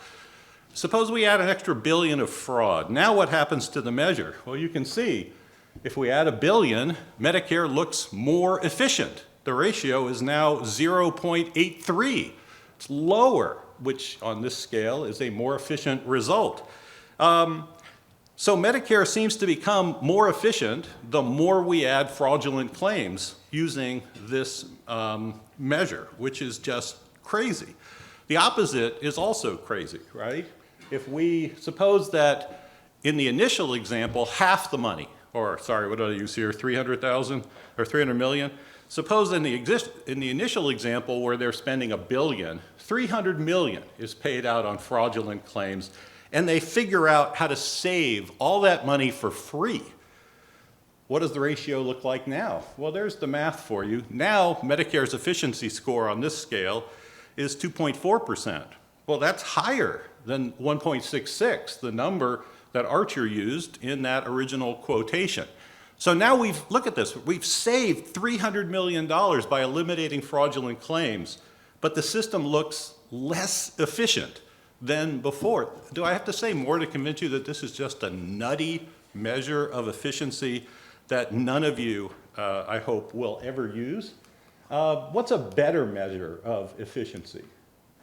A better measure of efficiency is to think about how much does Medicare spend to deliver $1 in appropriate care to a person who needs it.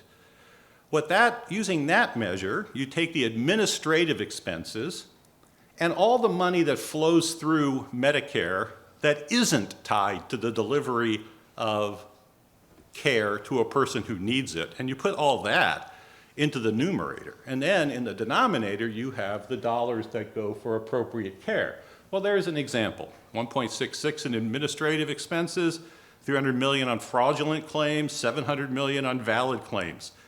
Medicare is now at a 45% level of efficiency. What does that mean? It means it spends 45 cents to dole out $1's worth of appropriate care. And on this measure, as you can see, if we could eliminate that 300 million in fraudulent billings, the efficiency would improve. The ratio would go down to 2.3%. So this measure actually works. Now, this is the right way to think about the problem. How efficient is Medicare when you think about it in the right way? The answer is grossly inefficient, okay? We have studies that show that waste in the healthcare sector is about 25% of all spending. If you assume that Medicare is no more efficient than the rest of the healthcare system, well, its efficiency is already, on this score, 33.3%, which means it's spending 33 1/3 cents to deliver $1's worth of appropriate care. That's if you assume Medicare is as efficient as the rest of the healthcare system. But we have reason to believe that Medicare is a lot less efficient. For example, fraud is a much bigger problem in the Medicare system than in the private payment sector. The private payment sector spends a lot more money evaluating claims. That's why we have prior approval requirements in the private sector, and that's why doctors and insurers get into big fights in the private sector, is because the private insurance sector is trying to avoid paying on fraudulent claims. Medicare just pays claims. They don't care if they're fraudulent or not. Once you start throwing things like fraud in and other sources of waste that are unique to Medicare, our estimate is that Medicare is spending about 50 cents to deliver $1's worth of appropriate care. That's not very efficient. All right, now, how can we do better? What's our proposal? Well, here comes the part everybody's going to hate, if you don't hate it already. Our proposal is give seniors the money. Stop using Medicare to pay providers and start using Medicare to mimic Social Security. Social Security doesn't pay anybody to feed seniors. It doesn't pay anybody to house seniors. It gives seniors money, and it lets them spend it however they want. And our proposal is do the same thing with Medicare. Give them the money and let them buy whatever healthcare services they need. We are talking about a lot of money. If you just did this right now, the average amount given to each Medicare beneficiary would be in excess of $15,000. For a couple, that's by comparison to the federal poverty level, I think that's actually higher than the federal poverty level. So you would eliminate poverty if these people could just spend the money as they wanted to, just by making this one change. But you would also have other advantages. One is fraud would disappear. Fraud exists in this system only because providers and criminals can send phony bills to Medicare, which just pays them. But you can't do that when people are spending their own money. They won't help you commit fraud. So fraud losses would essentially go away. Other forms of waste would take more time to eliminate, but the incentives would be right. People would have reasons to care about whether services are desirable, whether services are going to help them. In the same way, you're not going to pay for a car unless you think it's a good car. You're not going to pay for health care unless you've been convinced that it's something that's going to help you. And consumers could also buy catastrophic care coverage. So Medicare beneficiaries, we would not be leaving them in the lurch as far as insurance is concerned. With $15,000 to spend, they could take part of that money and buy catastrophic care coverage that would protect them against high-end costs. Now, there is evidence that I'm going to go through very quickly. There is good evidence that consumer pressure can bring down prices in healthcare. This is the result of an experiment by CalPERS. Thank you. This is a result of an experiment by CalPERS, where CalPERS introduced something called reference pricing. CalPERS said, we will give our employees a certain amount of money to spend on services. If you, our employee, go to one of our providers who have said they will accept this as full payment, then you're free. That's not going to cost you anything out of pocket. If you go to some other provider for the service and they charge more than the amount that we're giving to you, you have to pay the difference. You have to pay the overage. So basically, the employees were facing 100% of the responsibility for the marginal cost above the reference amount. This figure shows you what happened to the prices for these, 8 or 9 services.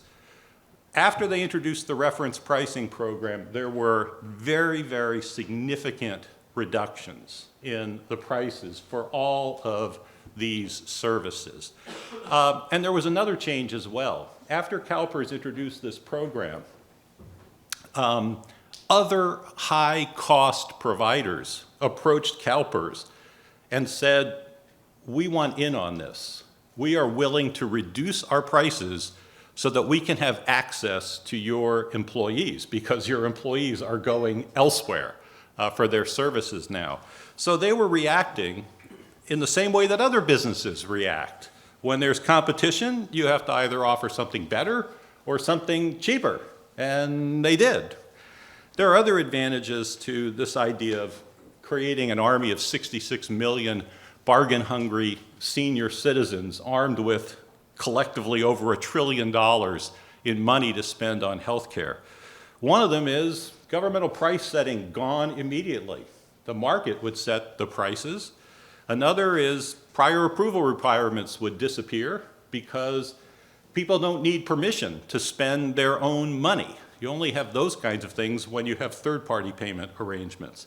Administrative headaches would be reduced because patients would pay for services using swipe cards that are tied to the accounts in which their money has been deposited. No surprise bills. In the first-party payment sector, there are no surprise bills. David put up a slide for you of the Surgery Center of Oklahoma. He didn't go into it, but that slide showed you a picture of a human body with a bunch of little dots on it at the various places where surgeries can occur. At the surgery center, all you have to do is click on one of those dots and it will tell you the price right away, and that's exactly what you pay. There are no problems with surprise bills. Obviously, there would be immediate price transparency as well. 2 more points to make very quickly.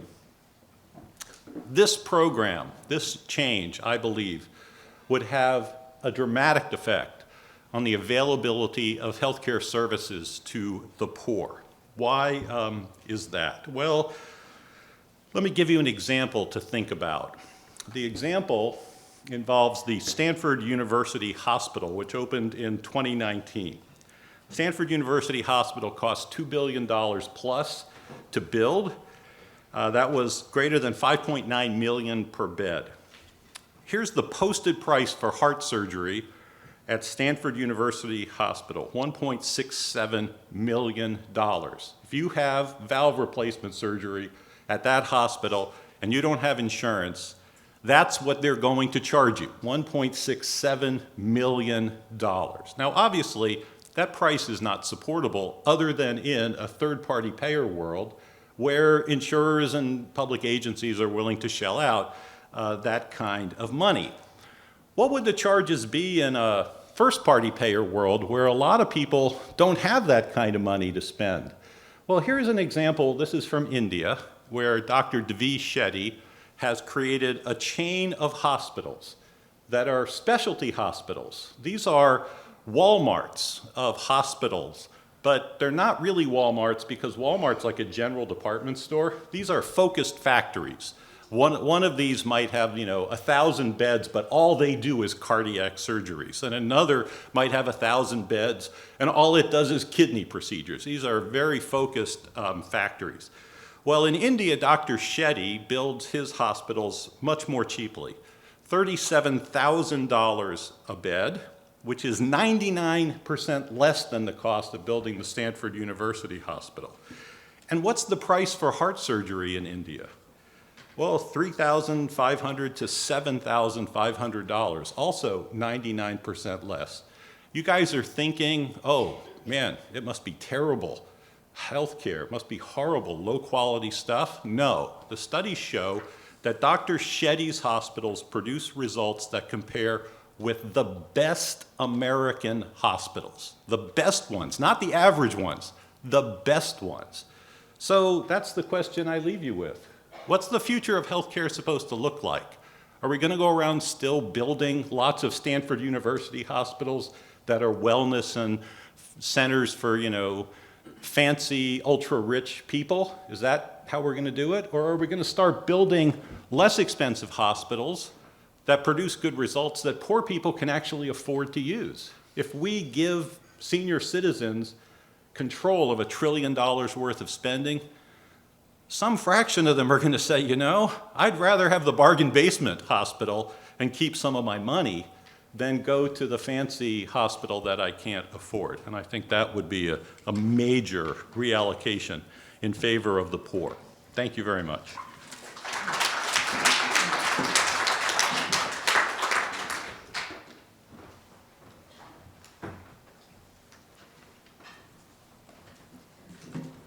We will now turn to American Healthcare Quality Assurance and Improvement Systems.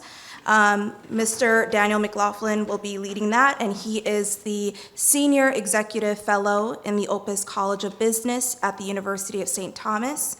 He is active in teaching, research, and speaking at the university with a special emphasis on healthcare operations and policy. He is the author of a number of textbooks and management guides published by the American College of Healthcare Executives.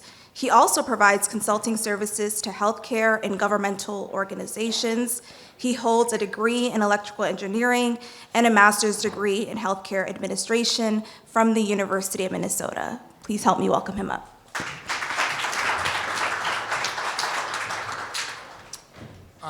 Thank you very much, and I appreciate being invited to this seminar. Very august speakers, I appreciate that.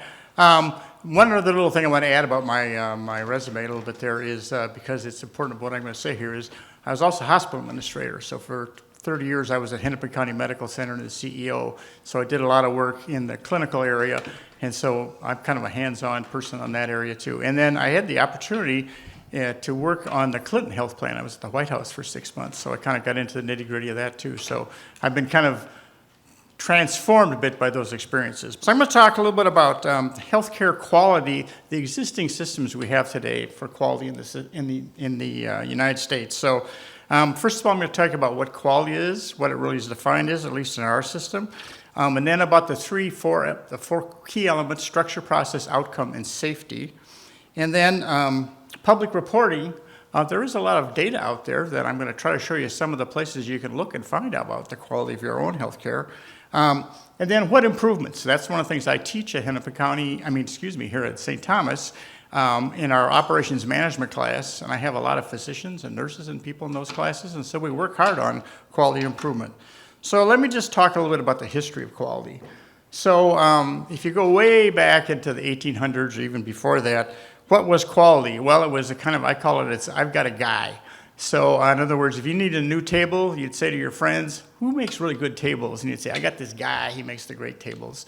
And that was kind of a system that unfortunately still is in healthcare a little bit, because you see you need a new dentist. Well, I got this dentist, this great dentist. So anyway, nonetheless, as mass production came along, people decided they could make a lot of tables more efficiently, but then they realized they were not getting very good quality out of those tables. And so then they had to have inspectors to look at the inspection line, but that got to be very expensive. And then a number of Americans actually went into Japan and helped them set up some of the first quality systems through a thing called statistical process control. So all of a sudden you're starting getting the numbers into the system, taking a look at how the systems are going to operate.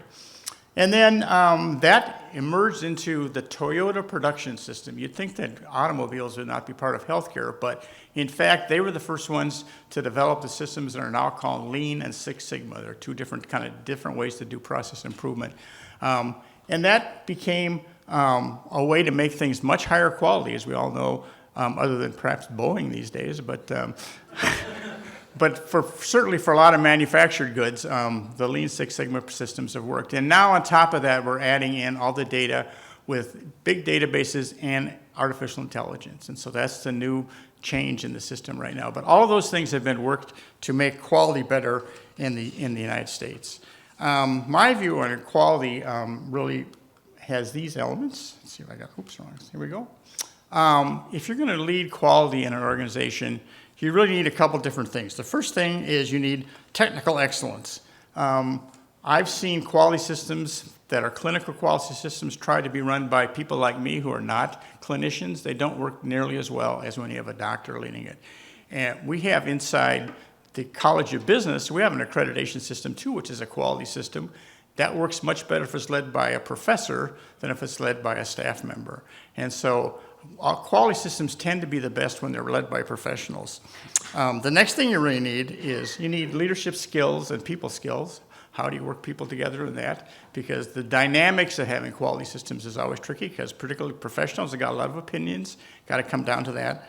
And then finally you need evidence-based medicine and tools. That's why I have my little toolkit there.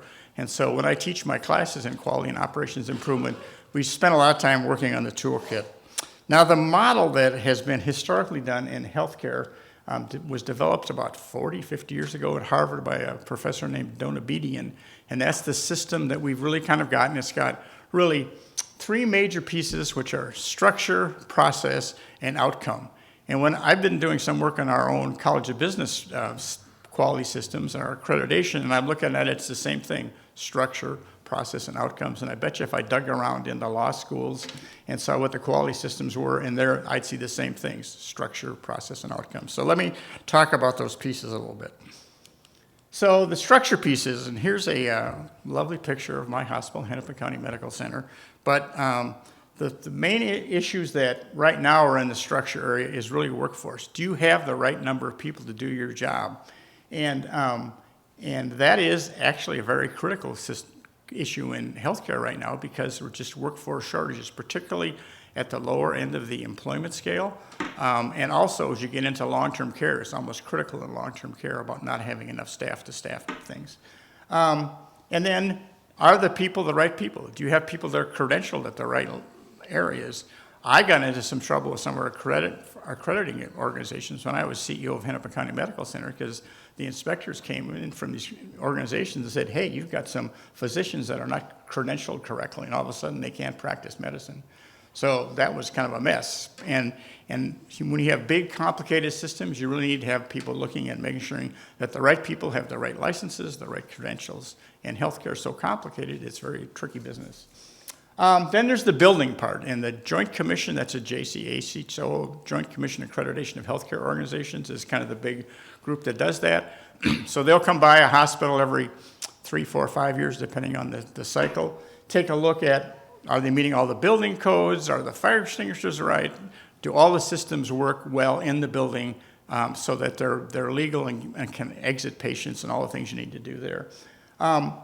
Also, another big part of the structure is the IT infrastructure, which is a critical issue right now in healthcare because so much of the data now is in electronic health records, and how do those pieces all fit together and does it work effectively?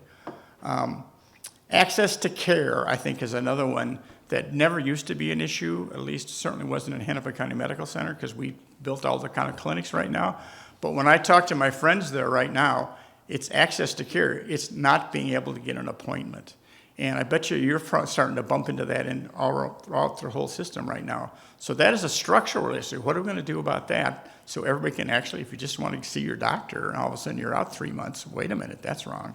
So that's another structural item. And then the other big thing, I think, that is the social determinants of health we've not discovered, but we have really started to recognize those things really affect how we connect and do well with our patients. And particularly in my old hospitals, that was a big issue. I talked to the CEO recently. She said that she finally hooked up their electronic health record to a lot of the social service agencies around town so that they could see what the social service agencies were doing and the social and the hospital could see, and then vice versa, so they could collaborate on an individual's care. So that's a really big step forward.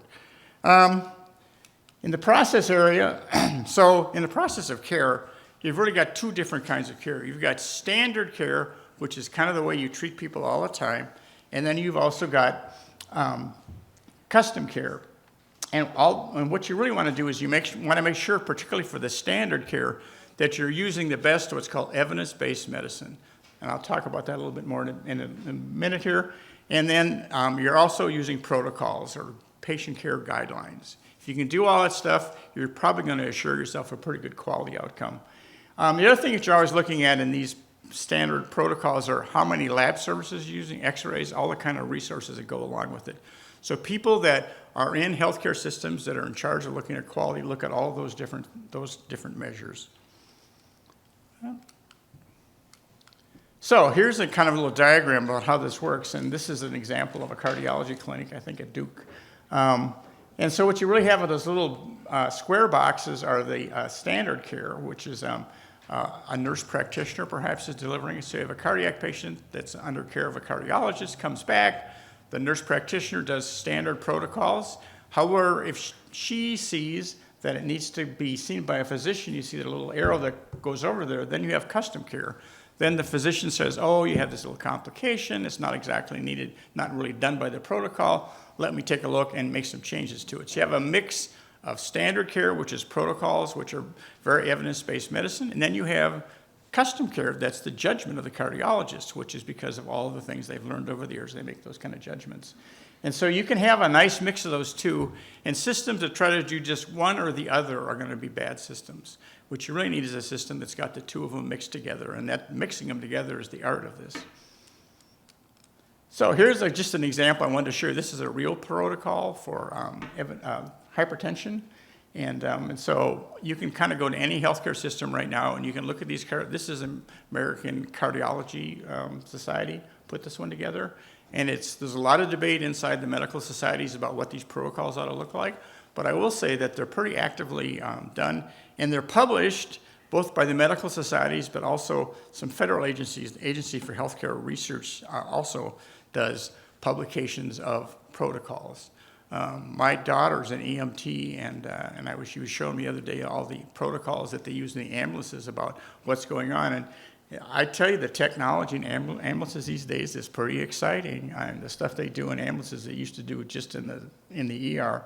So we're seeing, I think, improvements in quality, but it's very protocol different. They only can do the things that they can on the protocol. Outcomes. The third leg of this stool here is so the clinical outcomes and the patient experience and costs are all ones that are measured a fair amount. And cost we've talked a lot about in this whole panel and all day today, but also the patient experience. So you probably all, when you go see your doctor, you're going to get a little note afterwards that say, can you rate your visit? And you kind of go, yes, no, I didn't. Did they explain things to me? Well, we kind of, me at least, I bounced through this pretty quickly. It's a big deal on the other end. So take your time, that's my advice, everybody, because it makes a difference on how they look at how their system's operating. And if everybody's kind of mad about wait times or they're mad about they're not getting stuff explained correctly, the good quality systems will go back and intervene. One of my favorite stories was there was a physician that kept getting bad reviews on those, and so they had some people from the health system went in just to observe what was going on. They said, doctor, the one thing that we noticed is when you are done with a visit with a patient, you walk over to the door and put your hand on the doorknob, and then you turn back to the patient and say, do you have any questions? And do you think putting your hand on the doorknob is sending a message to that patient? And he said, oh, yeah, I suppose. And just by that one behavior change, he changed his scores upward because all of a sudden the patient thought they were listening to him more carefully. The safety issues has become bigger and bigger over the last number of years. The American Hospital Association, the professional association I'm in, the American College of Healthcare Executives, had a real interest in safety the last couple of years. And so you have, when things we're working on are medication errors, hospital-associated infections. I believe somebody was just talking about that. Diagnostic errors, surgical errors, and patient falls. Those are the kind of key areas of safety that people are looking at right now. So let me then show you some of the results here. So people are measuring these things and putting them out there. The problem is not too many people look at them other than the healthcare providers, which is probably okay because nobody wants to come in that bottom quartile of healthcare providers. I'm going to give you 2 examples here. One is from the Leapfrog group, which is a funny name, but they're actually the health plans around the country that have agreed to fund this group. They initially were trying to get people to use electronic health records. That was the Leapfrog to get them to go from paper to electronics. But they continue to measure a lot of other things, and they have outcomes here. And this was a hospital where I got my surgery, who shall remain nameless. But I have had a couple hip replacements, so I'm going along on that. Yeah, right. Do I have enough parts yet or not? And you can just see that the measures there, and the other one is, which was okay on the having enough procedures by a surgeon, 25 a year. But the other one on hand washing was not great. And so, again, if I'm the nursing supervisor and I see that data, I'm going to be talking to my nurses and see what I need to do. And go back to my very beginning.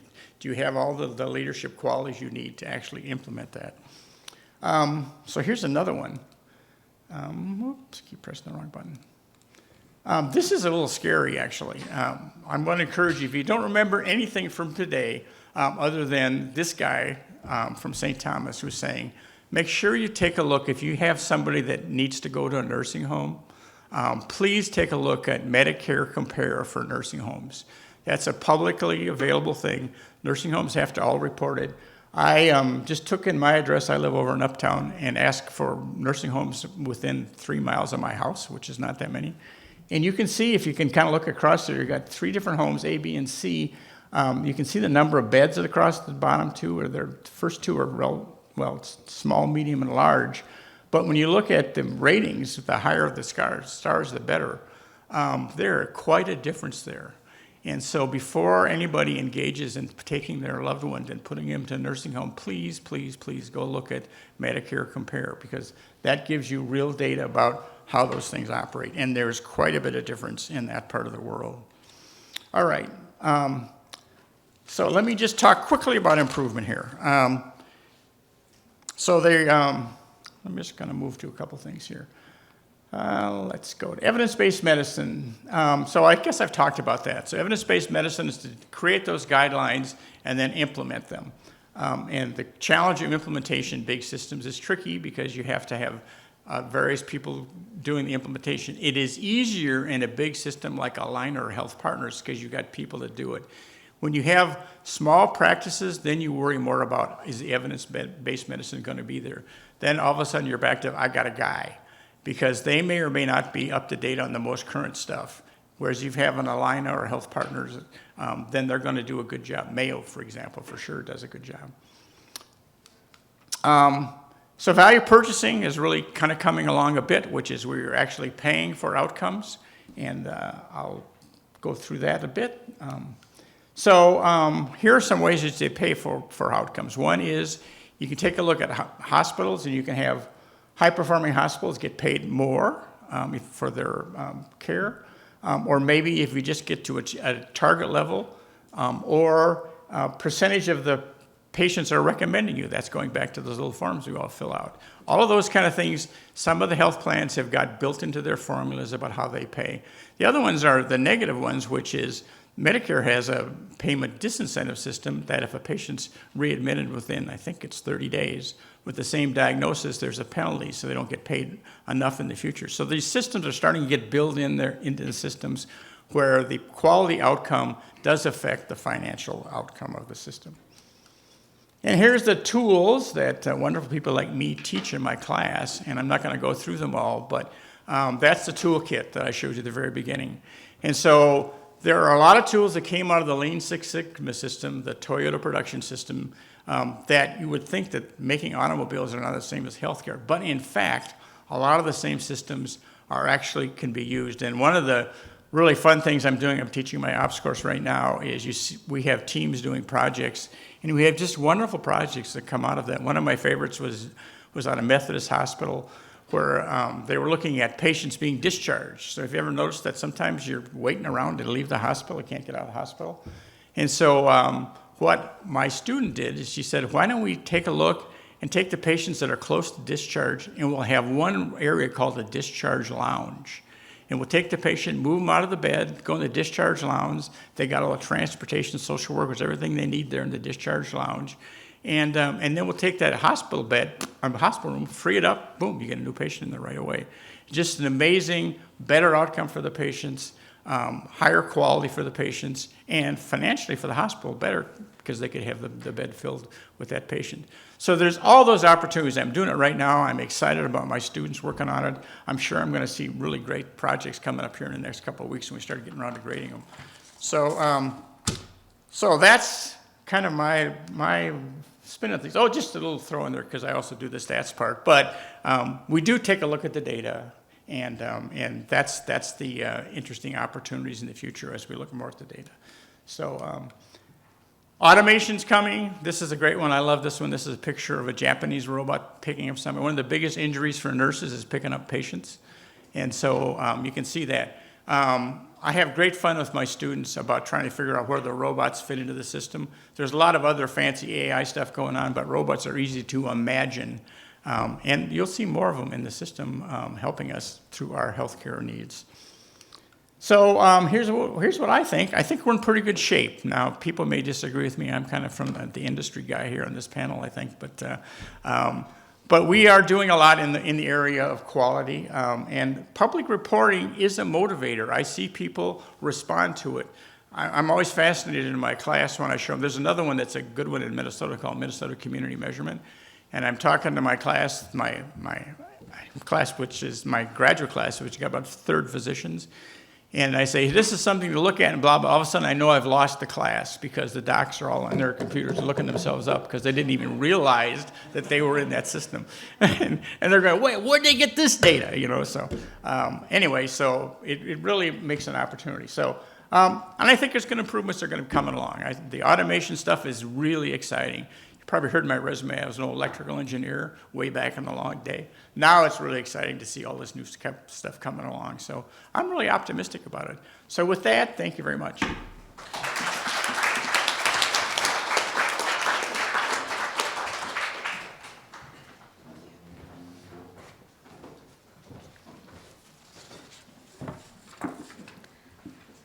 Our next topic is the connection between price transparency and healthcare quality, a race to the bottom or a drive to excellence. Our speaker will be Mr. Peter J. Nelson. Mr. Peter J. Nelson is a senior policy fellow at Center of the American Experiment, where he focuses his attention on the intersection of state and national healthcare policy. He is a leading expert on the Affordable Care Act and health insurance regulation. Currently, his work concentrates on developing and advancing policies to promote more competitive, affordable health insurance markets. This includes policies related to the ACA Section 1332 state innovation waivers, price transparency, and health reimbursement arrangements. From late 2017 until 2021, he served as a senior advisor to the administrator at the Centers for Medicare and Medicaid Services. In this role, he helped lead the development and implementation of insurance market regulations and state innovation waivers. Mr. Nelson has received a BA in economics from Wheaton College and a law degree from the University of Minnesota Law School, where he was a member of the Minnesota Law Review. Please help me welcome Mr. Nelson up.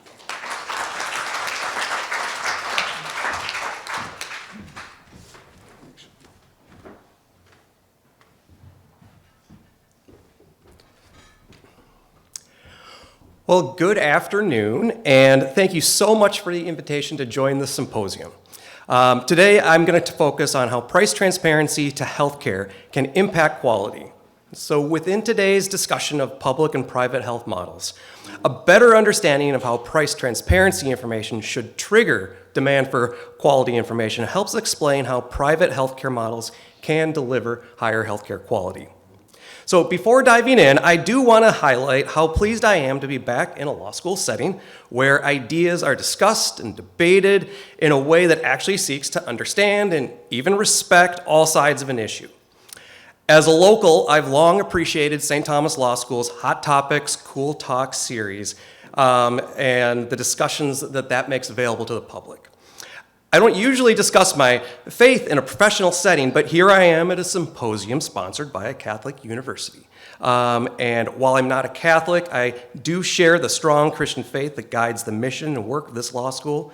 And professionally, that means I always strive to be a person in the room who promotes cool talk, as you say around here. But that's not always easy to do in my line of work. I've spent most of my career focused on advancing specific public policy solutions at the state and federal levels. And when you move from discussing theory to promoting or opposing changes to specific laws and regulations that directly impact people's lives, well, the talk can get a lot more heated. And that's certainly true in the healthcare space.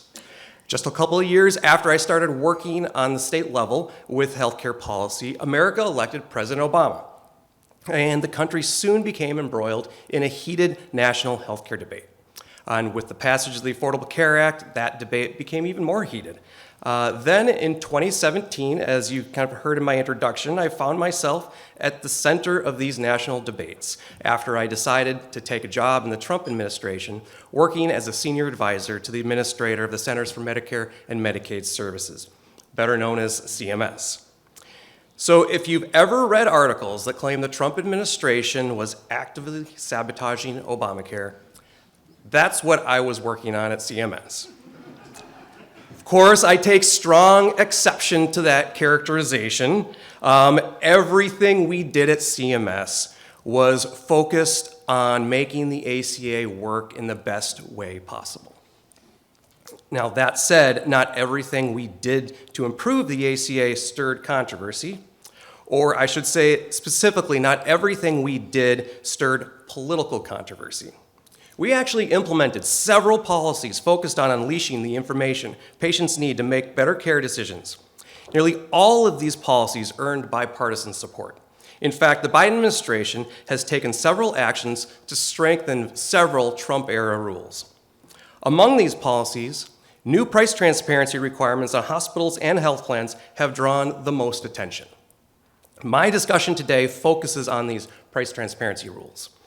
The rules we put in place require all hospitals and health plans to publicly disclose the prices they negotiate for all healthcare items and services. There's more to the rules, but the disclosure of negotiated rates is the core of each rule. I oversaw the drafting and finalization of the health plan rule. So in this discussion on public and private healthcare models today, the motivation for these rules provides some important context for comparing the United States to other models. People often make the mistake of equating America's healthcare system with a private, market-based healthcare system. Yet most of the health spending in America is through a government program or a government mandate. According to the OECD, 83% of total health spending in the United States went to fund government and compulsory healthcare schemes in 2019. That was the 11th highest percentage among the 38 OECD countries. You might say, wait a second, compulsory spending includes spending on private health insurance, and that is absolutely true. The ACA forces large employers to provide health insurance. Yet, even if we consider compulsory private health insurance payments truly private, it's still accounted for less than a third of total health spending. But is employer-sponsored insurance truly private and free market? Well, not really. In America, it is the employer that decides on the design of the health plan, not the individual. That's due to the federal tax preference for employer-sponsored insurance. This makes the employer the consumer. All of that is to say, individual consumers do not steer the healthcare industry in America. Rather, the government and employers do. Within that framework, the critical role that prices play in communicating consumer preferences and driving competition in a free market get lost. As a result, I would argue that there is not a functional, at least not a well-functioning, free market for healthcare in America. In my view, that explains why innovation in the healthcare sector fails to keep pace with nearly every other comparable sector in the economy. Federal price transparency rules aim to disrupt this status quo by unleashing key information that patients, employers, and others need to pressure health plans and providers to innovate better, more efficient ways to deliver coverage and care. That was the motivation for the rules. While these rules did not stir political controversy, they certainly provoked strong opposition from the health industry. Their opposition focused on how price transparency might actually increase prices, especially in more consolidated markets. For support, they cited to concerns expressed by the Congressional Budget Office, the Federal Trade Commission, and the Department of Justice. In fact, to add some local color to this issue, probably the government document most cited is an FTC letter to Minnesota state representatives from 2015. Here, the FTC expressed concerns over the possible anti-competitive impacts of a new Minnesota law that classified health plan provider contracts as public data. So the FTC letter explained, quote, such disclosure may chill competition by facilitating or increasing the likelihood of unlawful collusion and may also undermine the effectiveness of selective contracting by health plans. The health plans also expressed concerns over how access to price transparency without access to quality information will, quote, risk driving decisions based on an incomplete and possibly misleading picture. Even some organizations that supported price transparency expressed this concern. American Heart Association comments highlighted the possibility that low-income patients might be especially at risk and, quote, inadvertently forfeit quality care for lower costs. They also noted another common concern that consumers might erroneously equate higher prices with higher quality. Therefore, the American Heart Association cautioned against providing price information in isolation from other information consumers need to make care decisions. All of these concerns hold some merit, but those concerns must be understood against the reality of how the current healthcare system operates. Regarding the anti-competitive concerns, providers have never been completely in the dark about their competitors' prices. They have resources to gather market intelligence. The only people fully in the dark on pricing have been patients and employers who provide most of the private funding to pay for patient care. Because providers are already largely aware of their pricing position, we should expect price transparency to work in line with the experience from other industries. Moreover, price transparency might actually reveal some collusion and lead to better antitrust enforcement. Wide variation in pricing is another reality of the current healthcare system that should mitigate any concerns. Studying price in healthcare has long been complicated by the fact that prices have been hidden. Providers and health plans consider it proprietary trade secret information. However, major health plans started releasing claims data with pricing information to researchers over a decade ago. This data finally started exposing the dramatic variation in pricing that exists across America's healthcare system. One of the leading studies documenting this price variation came out in 2015. This is certainly not the first study to show dramatic price variations, but it used national data source that included nearly 90 million unique individuals, which provided a view on national variations. They reviewed pricing for several different types of services and found, quote, prices vary substantially across regions, across hospitals within regions, and even within hospitals. For example, they found a nearly 300% difference between the price of a lower limb MRI at a hospital in the 10th percentile of the price distribution compared to one in the 90th percentile. And there is now a growing body of research documenting this substantial level of what appears to be irrational pricing variation. Yes, some of the variation can be explained by geography, facility ownership, and market concentration. But the variations tend to be far too large to be fully explained and justified. For instance, here in the Twin Cities, research by the Kaiser Family Foundation shows the allowed charges for an office-based lower back MRI covered by a large employer range from $550 to $900 between the 25th percentile and 70th percentile of the price distribution in 2018. It found substantially wider variations in Miami, Dallas, and Oakland. It's one thing for prices to vary across the country, but these variations within the same cities makes no sense. Important to this discussion, research also tends to show these price variations are not correlated with quality. A recent review of the literature concludes, quote, there is no general relationship between cost price and the quality of care. For a more specific example, one recent study looked at whether prices are correlated with quality of total joint replacement and found no relationship between average negotiated price and complication rates or readmissions. If there is no correlation, it's hard to see how price transparency information can confuse patients more than they already are. They will just as likely be opting for the lower or higher quality provider regardless of the price. Therefore, it's hard to argue that disclosing prices will lead to poor healthcare decisions. Now, setting aside those concerns, right now, I'd like to take a moment to discuss the future of healthcare quality in America without price transparency. Now, without price transparency, America's healthcare system would continue as it has for decades. America would continue to lead the world in developing new life-saving and life-enhancing medical treatments and cures. In that space, there is robust competition and financial incentives to deliver the next big innovation. But the systems of health coverage and healthcare delivery would muddle along to provide similar levels of service and health outcomes. That's because nothing would fundamentally change the incentives around how America pays for coverage and care. There would still be no robust free market in this space. The government would still be the primary payer just as it is everywhere else in the world, and employers would still offer employees one-size-fits-all coverage without any strong incentives for their employees to shop for better care. Moving to a public model would also not introduce significant changes to the incentives to deliver higher quality coverage care. As I discussed before, America's healthcare system is not a private market-based system.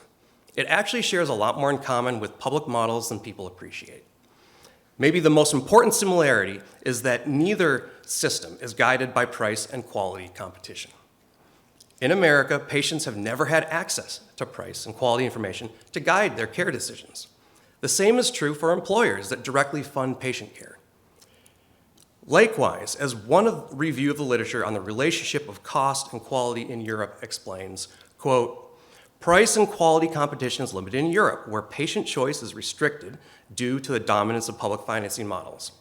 And like the American experience, this review found the, quote, cost-quality relationship in European hospitals is limited and points in all directions. The big difference between America and other countries is that there are fewer price controls in America. So moving toward a public model might lower costs through price controls, but it wouldn't help improve quality. Rather, all things being equal, if public model price controls reduce providers' financial resources, they'll have less to devote to quality, and quality outcomes will likely suffer. Compared to the status quo or a move to a public model, price transparency holds far more promise to spark fundamental changes in the healthcare system that can lower costs while at the same time improve quality. The starting point to understanding how price transparency will impact quality is understanding that there is, of course, a value equation. In its simplest form, healthcare value equals quality outcomes divided by the cost to achieve those outcomes. Most of the discussion around price transparency involves the impact on the cost side of the value equation. When we drafted the price transparency rules, our justification focused largely on how price transparency should lower costs by giving patients the information they need to shop for lower cost care. The theory and empirical evidence from the economic literature provides clear support for this position. How price transparency will impact the quality side of the value equation is less clear. Getting back to those concerns with price transparency, some people worry that price transparency might lead to a race to the bottom, where people focus on low-cost providers at the expense of quality. However, there are some good reasons why this shouldn't happen. Instead of a race to the bottom, a sound argument can be made that price transparency will also incentivize America's healthcare system to deliver higher quality. So how might this work? Price transparency guarantees that patients and employers can access information to fill in a key part of the value equation. But this, of course, doesn't let them fill in the full value equation. However, having information on the cost side of the value equation will push patients and employers to demand better information on the quality side. It's just common sense that when a patient or an employer is presented with a higher price, they'll start asking why they should pay a higher price. Providers will need to start justifying how their quality supports a higher price. If providers offer a lower price, they'll need to explain how they can deliver comparable quality to a higher price competitor. Third parties that help consumers navigate the healthcare system will also start investigating whether a provider's higher price is justified, or if patients can take advantage of a lower price without sacrificing quality. When we drafted the price transparency rules, we were acutely aware that patients would need help navigating all of this information. That's why we required hospitals and health plans to publicly post machine-readable data files. These data files allow third parties to combine pricing information with other information, including quality information, to create better shopping tools for patients. Patient access to quality metrics remains lacking, though. But with pricing information in hand, patients can now start having more informed conversations with their doctors on cost that will spur conversations on quality. In fact, your primary care doctor may be your best source for quality information versus some star rating system. Having pricing information in hand finally allows patients to have the conversations on value with their doctor. Recent research shows that patients who use a real-time benefit tool with their doctor to discuss the cost of a prescription are more likely to pick up their prescription at the pharmacy. If these conversations on cost lead to stronger adherence, then this could lead to lower overall costs and improved health because patients will actually avoid future complications. Now, moving on to include this, I would like to just say, we often hear that the problem with America's healthcare system is that we pay for volume, not value. The argument here is that fee-for-service pays providers more for the volume of services they provide, which incentivizes higher volume, not value. I rarely, if ever, hear anyone challenge that statement. But fee-for-service is pretty much how a free market works. We don't complain that Target charges a fee for each item they sell.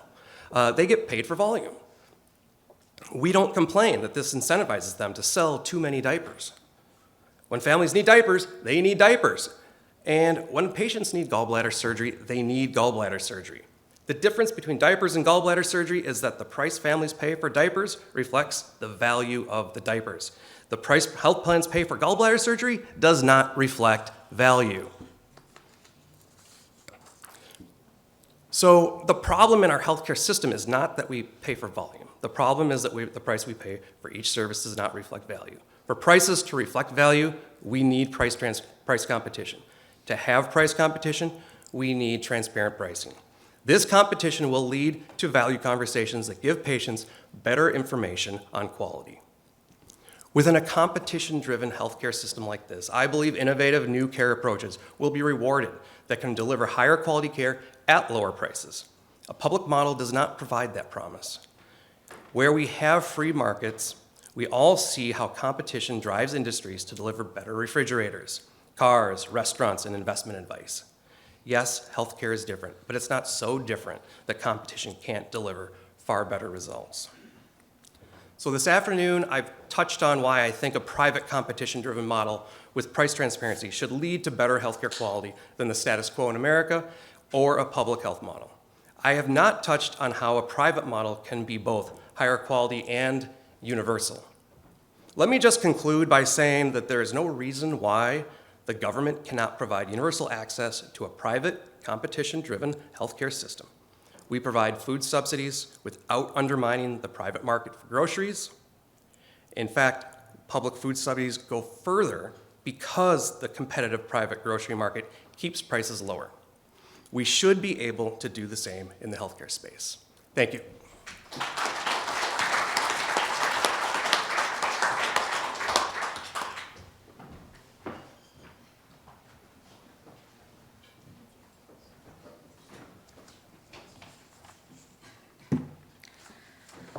Our final topic for this panel is the view from Austria and Europe, which will be led by Dr. Markus Müller, who has been the president of the Medical University of Vienna since 2015. He studied medicine in Vienna at the University of Göteborg and the University of Florida. His special research interests are the development of clinical microdialysis, of clinical vaccines such as Ebola, Lyme, Ross River, Alzheimer, H5N1, H1N1 influenza, and of PET imaging tracers. Dr. Müller has published more than 250 articles in medical journals like the New England Journal of Medicine, Lancet Infdis, British Medical Journal, or the Nature Medicine. Please help me welcome Dr. Müller.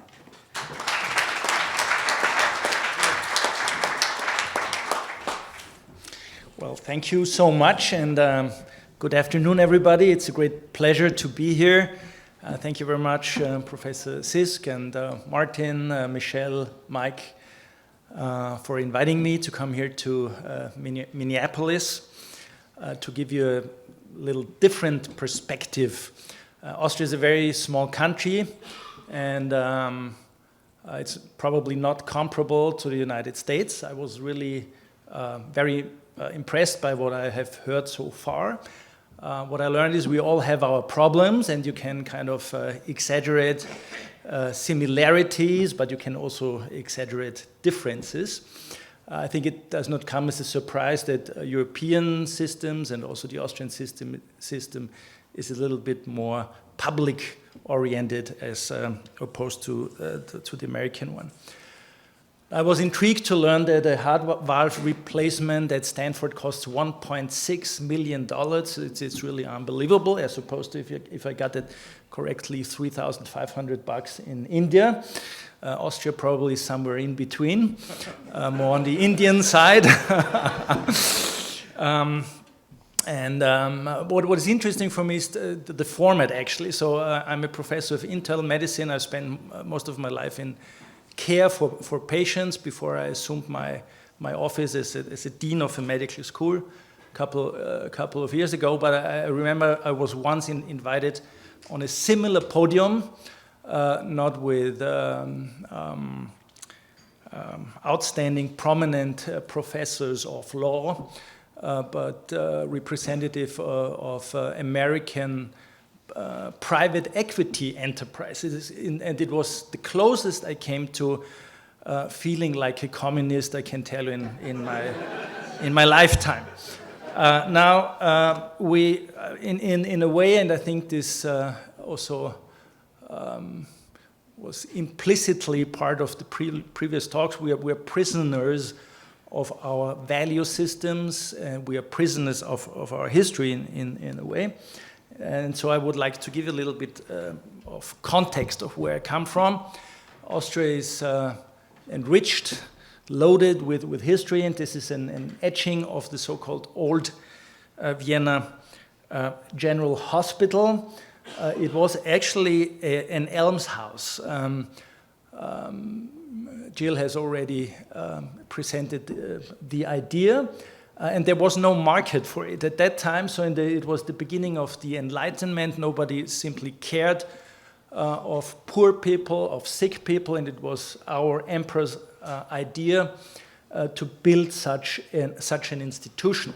So actually it was the beginning of hospitals proper in our sense, despite the absence of at that time of a proper diagnosis or treatment options. So there were virtually no diagnostic procedures available, there were no therapeutic options available, but it started a revolution in medicine. It was a simple idea, so you need some professionals who kind of look after sick people before that event, and so our hospital had a role model, a template, which was the Hôtel des Dieux in Paris, and also the Charité.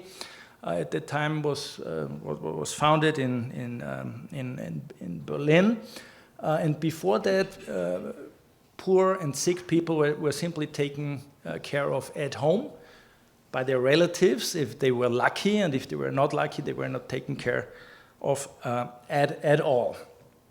So Vienna, if you check it out in history books of medicine, you will learn that at that time Paris, Vienna, Berlin was the cradle of modern medicine. So many concepts that we learn today were developed about that time. So for instance, the blood groups were discovered in this very hospital.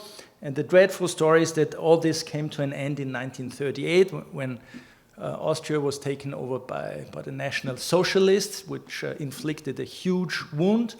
So more than 50% of our faculty was expelled.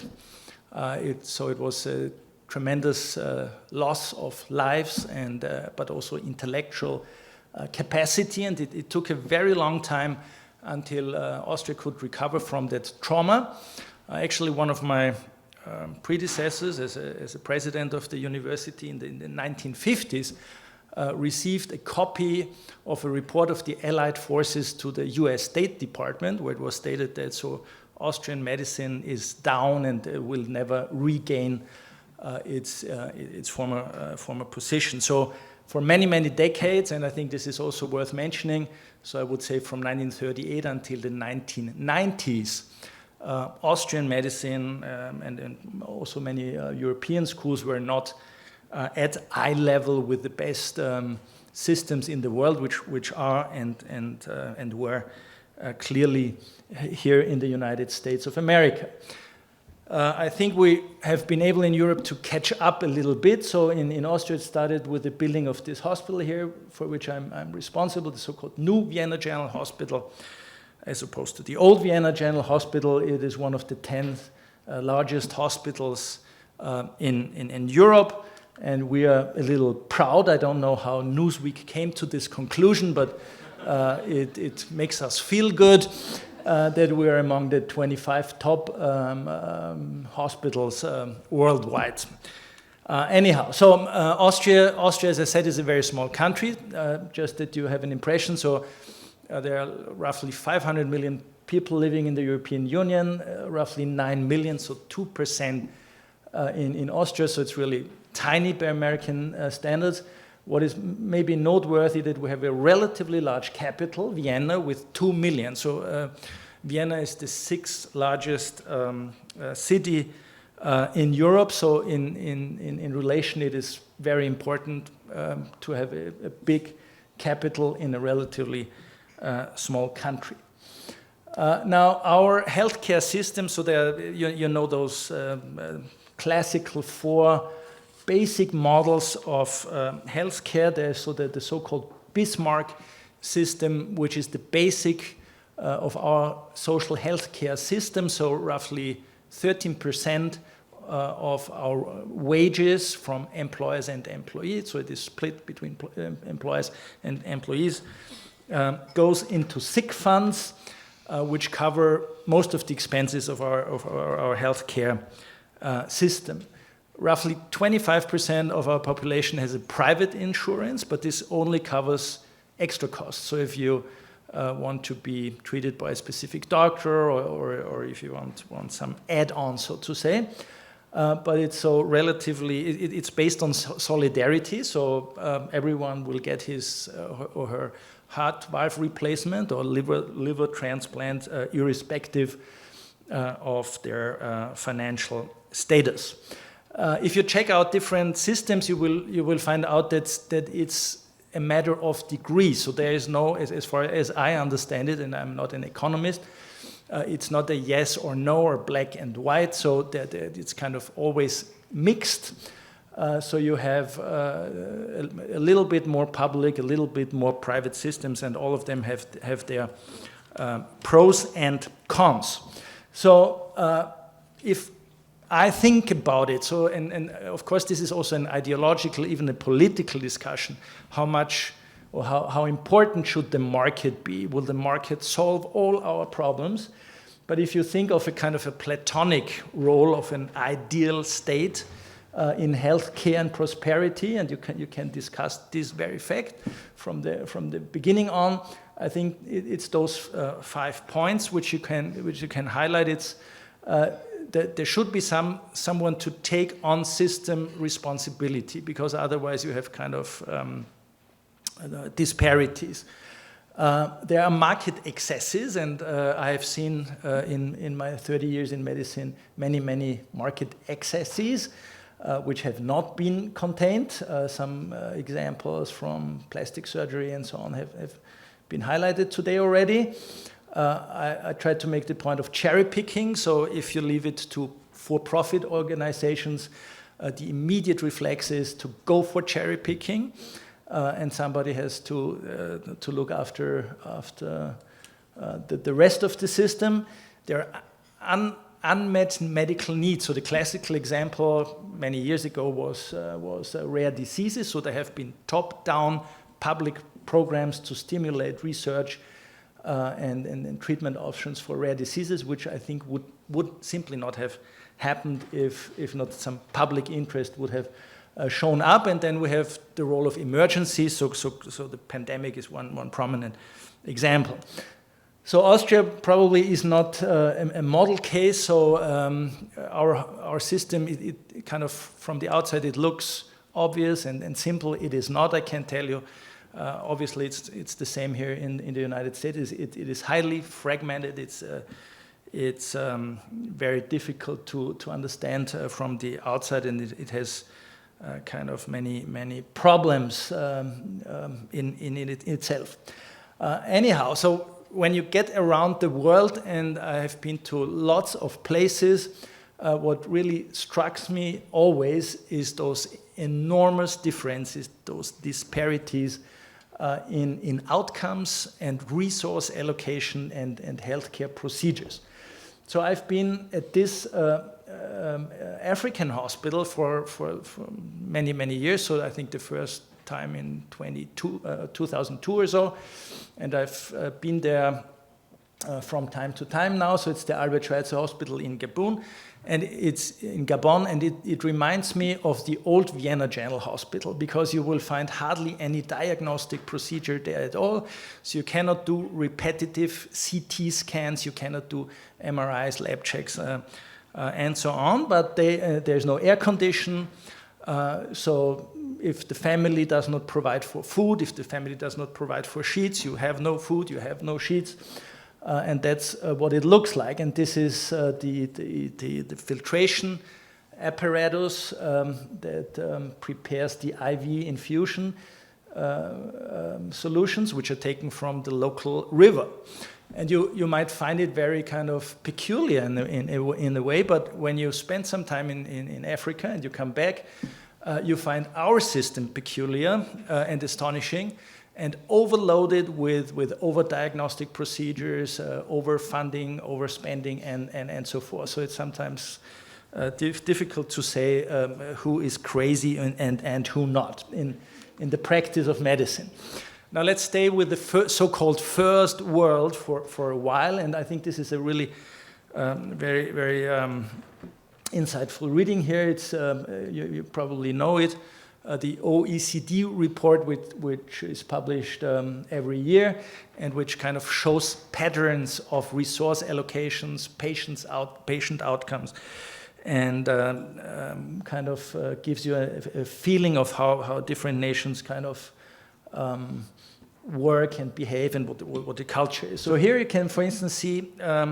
It's difficult to see from the back, probably. So you see here healthcare spending and life expectancy. So there are 4 quadrants. So an outlier here is the United States. So high healthcare spending, or I would even say extremely high healthcare spending per capita, and relatively low life expectancy. Then you have those countries here. Austria is among them, with a relatively high high expenditures and relatively high life expectancy, and so on. So I think what we already heard is that the United States obviously spend a lot per capita. So I think it's around 18% or so. Also Vienna is among the first third here. So it's roughly 13% of our GDP is spent for healthcare. The OECD average is around, 9 or so. On the other hand, if you compare infant mortality, you will see that infant mortality in Austria is roughly half of the infant mortality in the United States. And so one Particularly kind of intriguing graph is this here, where we see life expectancy versus healthcare expenditure, and this is the United States. I think this goes to 2014, and this is 1970 to 2021. So I think the quote was made, so health policy is payment policy. And if payment policy is what we see, I think we have a problem with payment policy, whatever it might be. I think there are obvious health problems here in the United States, I think, which have been addressed many times. So opioid crisis is one particular case. So Austria is also not doing so well, but again, the United States is an outlier.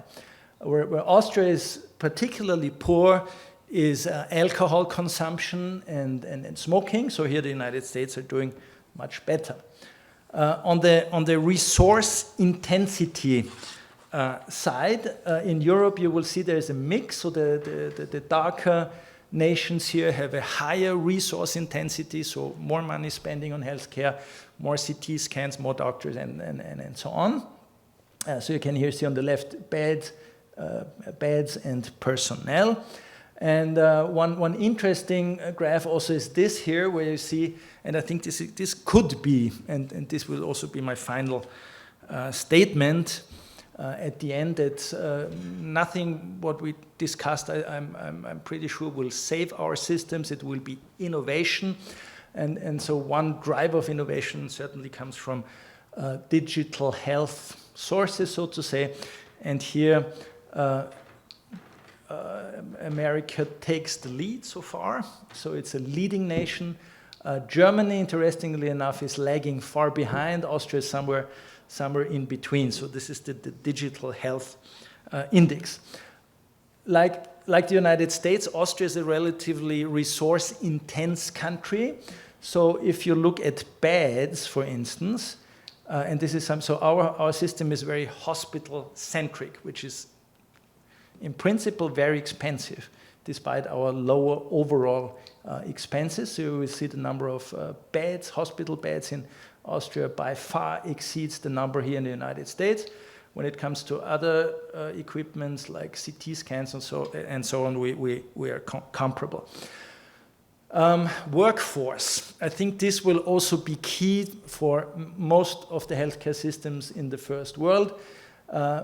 We have many practicing doctors in Austria, so the number is 5.5 per 1,000, whereas in the US it's, I think, around 2.4. So we have roughly double the number of physicians, but we have fewer nurses. So the doctors to nurses ratio in the United States is, I would call it, more healthy as in the United States. Same is for graduates, so we have many more graduates, even above the OECD level than here. And this is also interesting. I think this is also a key discussion we have in our healthcare systems. It's immigration. So the United States is by far more capable of attracting talent. So I think the number is, where is it? Around 35% of your doctors come from abroad. And the number in Austria is, I can't read it now, but it's just roughly 5% or so way lower. And this is certainly a problem. I think this also addresses the attractiveness of a nation in essence. So to sum up very briefly, so what are the pros and cons? What analysis of the Austrian system? So what is good about what I think is good? So we offer universal coverage, so close to 100% of our people are covered by social security. We have relatively good outcomes. The system, if you consider the input of funds, is relatively efficient as opposed to the United States, and it's relatively rapidly adopting innovation, relatively. What are the weaknesses? So, as I said, it's relatively complex. It looks as if it were a single-payer model, but in effect, it's not. But this is probably difficult to see at first glance.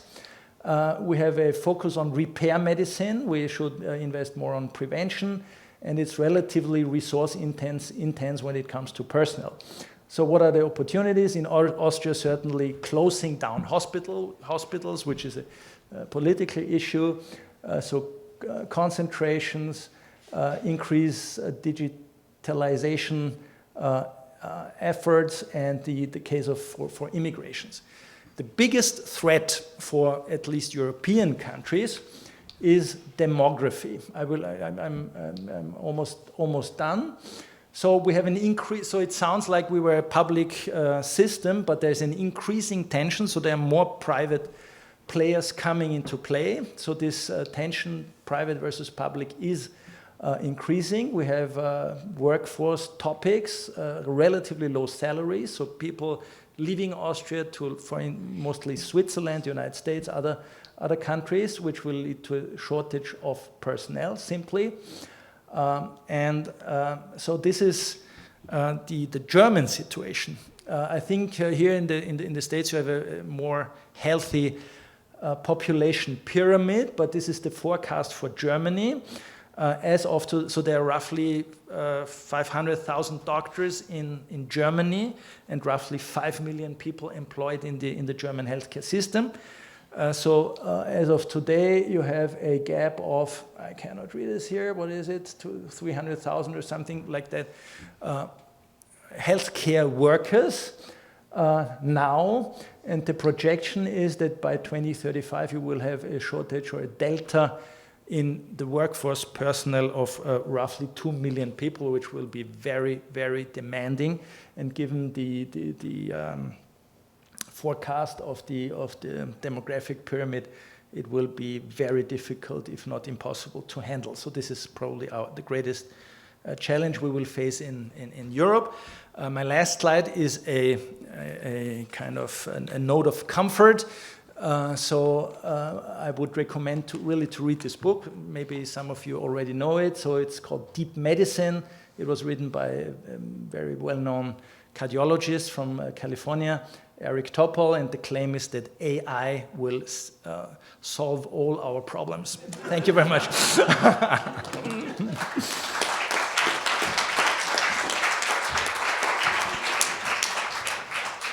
Thank you. We will now be turning to questions, and we'll have people walking around with mics as well. So I have a question for Charlie, although it applies even more strongly to Peter's comments. And maybe given the last comment, you just can say AI is going to solve the problem. Humans are very bad at making financial decisions and assessing risk. You just have to look at the research on something as simple as signing up for your 401k or something, in the employment context. And the need for health insurance is incredibly hard to predict.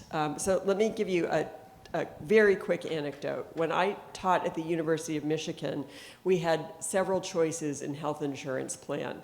And every year in October, my office was a revolving door of colleagues coming in to ask for my advice about what they should sign up to. It got so bad that I decided I would do a faculty talk on how insurance is priced, kind of an intellectual talk, because I kept telling people I'm not a benefits manager. And I said, do not ask me what you should sign up for. I'm going to give you some information. You make the decision. And the first question was, I've got 2 kids and a wife. Right? What should I do? I would submit that the University of Michigan law faculty had higher cognitive ability than the nursing home population of America. I mean, you might want to dispute that. But I've been.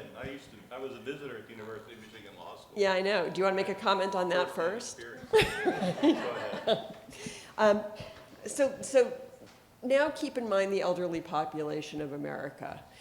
When you get to be 70, your cognitive decline is probability gets pretty high. And by the time you're in a nursing home, about over 50% have diagnosed dementia. So I don't understand how, given the fact that it's so hard to choose these products, we expect elderly people to make insurance decisions without making enormous consequential mistakes or being taken advantage of by an industry that will almost certainly be set up to commit fraud on these people. And we're going to be left with people who lose that $15,000 in a big hurry in many nefarious ways, and some of them, and even if not innocently. Given this, I can't even imagine how I can barely, manage this system. I can't imagine how I could make decisions about things like which gallbladder, surgery I want to get at what price and what institution, since I can't even imagine how this population can make individual smart decisions about purchasing insurance and being effective consumers. Discuss. Is this on? Oh, it is on. Yeah, it sounds like it's on. Well, first of all, I think you have to understand that nothing is going to work perfectly. So yes, there are going to be people who make bad choices, as there are in pretty much every dimension of human life, right? People make bad choices. But it's always a question of comparative advantage. If you think that we have going to have a single payer for everybody and thereby free people from having to make decisions about what kind of insurance to buy, well, maybe that gives you that benefit that they don't have to make those decisions anymore, but you're buying a host of other problems when you get single payer. And so everything is always about trade-offs, it seems to me. The second thing is that markets are not terrible when it comes to helping people make better decisions. So we have lots of services out there in the private sector that are designed to help people make better decisions than they would otherwise make. In fact, the whole medical profession and the whole legal profession is really about advising people about how to make decisions, right? I mean, now doctors are doing something else as well. They're actually performing surgeries and all of that, and lawyers are too. They're drafting contracts and stuff. But a lot of what we pay professionals for is delivering advice. And if there is a need for advice, then I suspect that the market will create people to help others make choices regarding their insurance arrangements. There's a further issue here that I think everybody really needs to come to terms with, which is this question about how paternalistic do we want to be. There's a question of respect here. We let senior citizens make decisions that have consequences for themselves that are hard decisions. Do I want to sell my house as I go into retirement and move into an assisted living facility? Well, that's a decision that a person who hasn't been adjudicated to be incompetent gets to make regardless of their age. It's a difficult decision. The same is true, do I want to take money out of my retirement fund? And if so, how much? I'm not comfortable with telling people that, oh, well, you've never been adjudicated incompetent, but you're still too stupid to make this decision. It's just not part of the way I tend to think about how you treat people with respect. You hope that they will make better decisions and you provide them with the means of making good decisions, but then in the end, what happens is they make decisions and things fall where they may. Again, I think that there are so many other advantages, though, that come with private market-based decision-making that, as between having a single-payer system, because is there another option, by the way, that you're thinking of that eliminates the need for people to think about what insurance they should have other than single-payer? Is that what you're thinking of? I think you can do it a lot of different ways. I actually am a bit partial to the German-Austrian system, and I live now under the Canadian system, and I can tell you that people in Canada don't feel like their autonomy is being jeopardized, and they're perfectly able to spend their other time making market decisions on things where they feel competent to make market decisions and to leave it to the health system. So, and they don't flee to the U.S. to get care. There are trade-offs, right? Sure, there's big trade-offs there where it takes a long time to get knee surgery. But when you've got something serious in that decision, you are treated instantly and in a way that is really well integrated with better health outcomes. We can argue about risk adjustment and all that kind of stuff, but I don't think that that adults in the rest of the world who live under one of these systems feel like their autonomy is being compromised. I don't know. We were having a conversation just before lunch about where the various healthcare systems rank.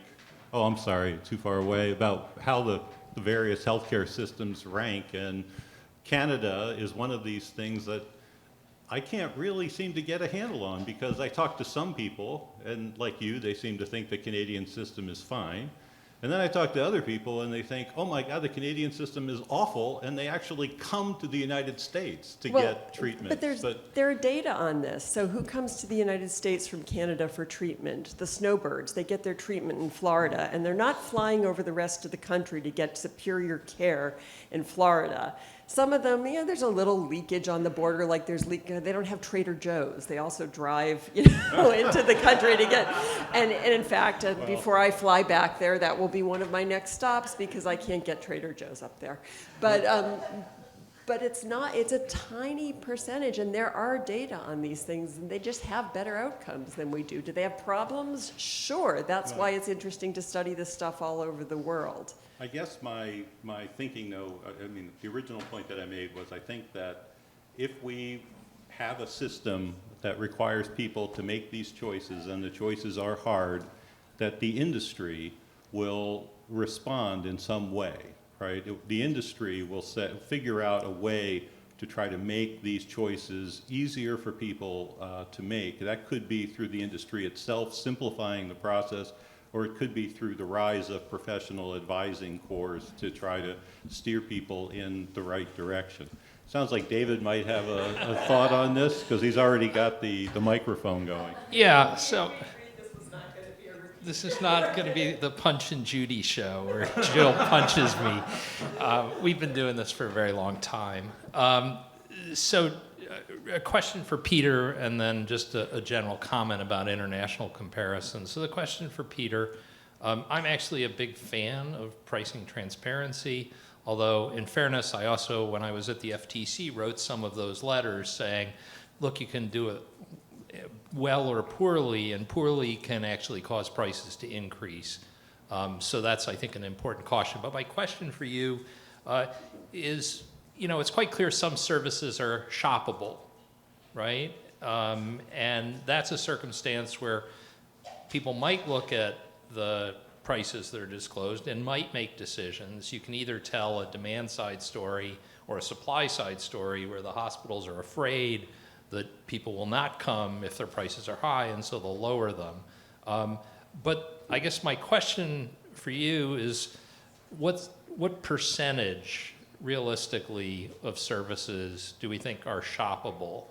And I can, obviously trauma care is not going to be, and emergency appendectomies are not going to be, right? But some chronic illness almost certainly is. And so, what share of problems and what share of spending is in the shoppable category? Because those are the things where you might be able to move the needle, assuming you can get people to look at it.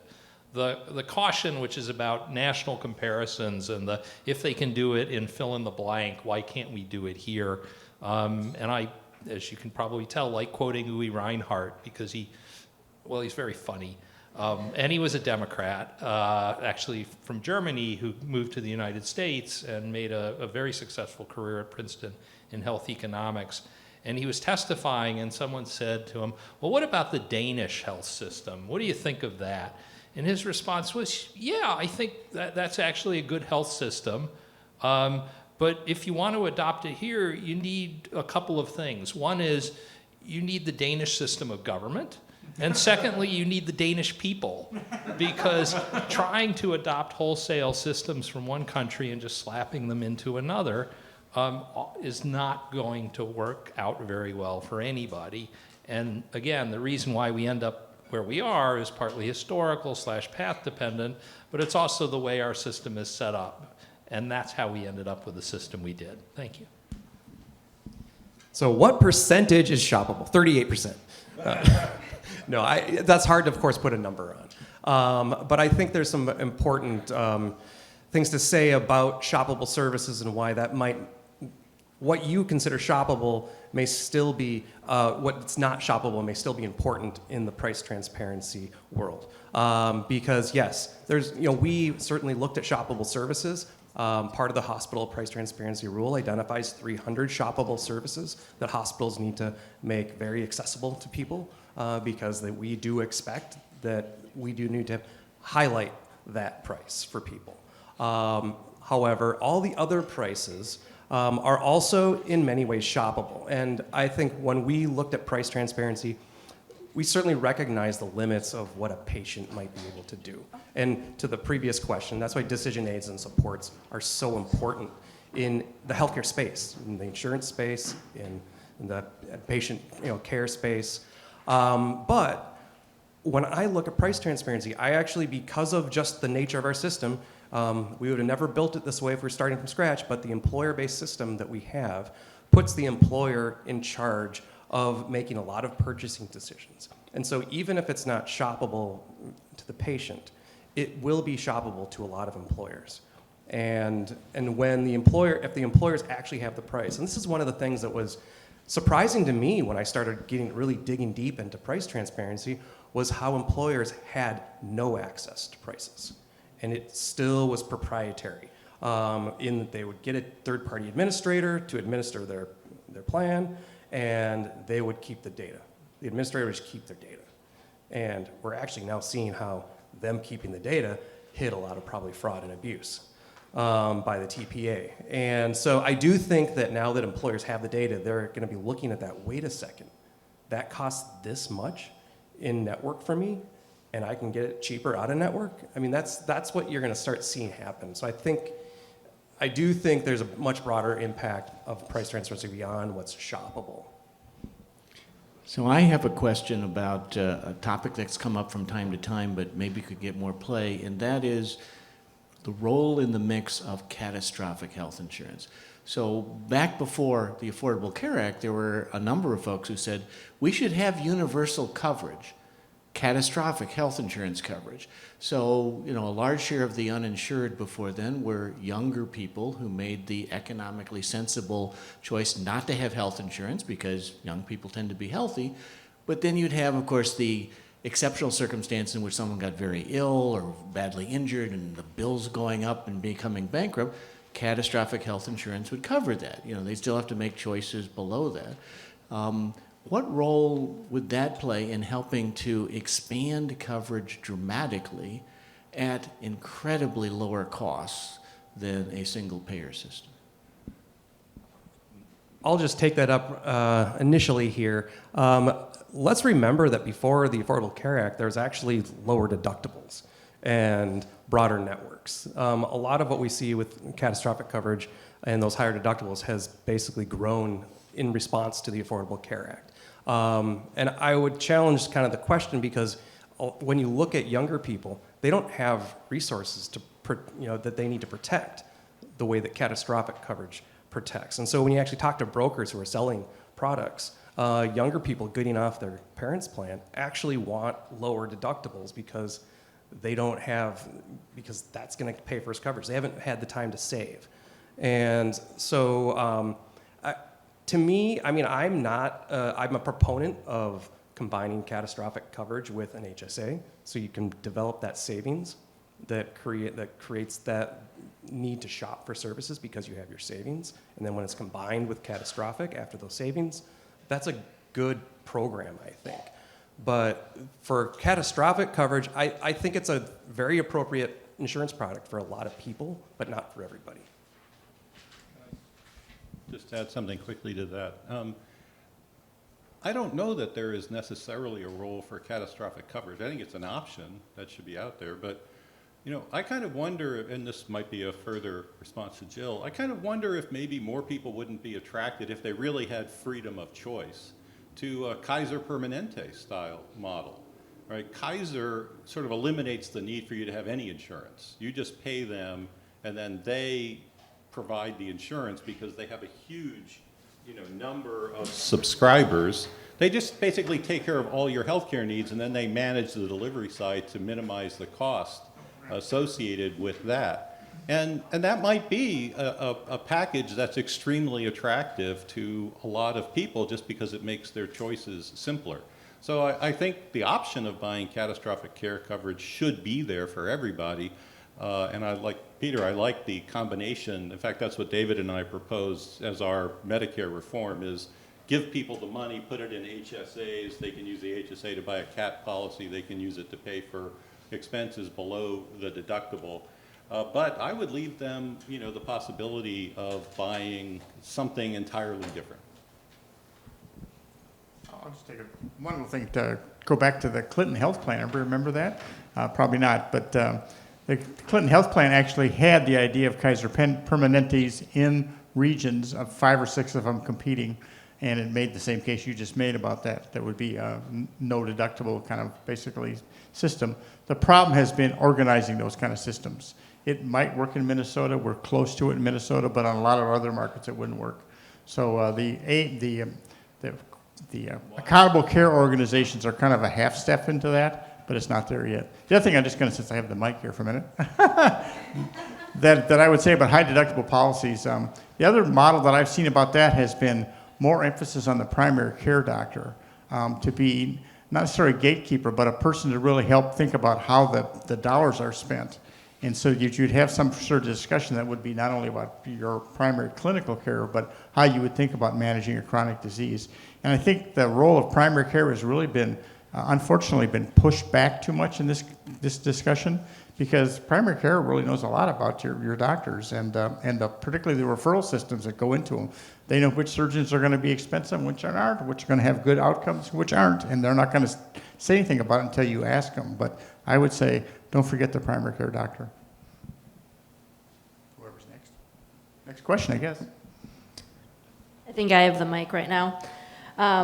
We've been talking about providing public information regarding pricing, quality of care, providing all this information to the public and allowing them to make their own decisions, which I think is a great idea. More clarity, more information about what's going on is fantastic. And then leaving it up to more a free market system or the market and the way it's been impacting our communities.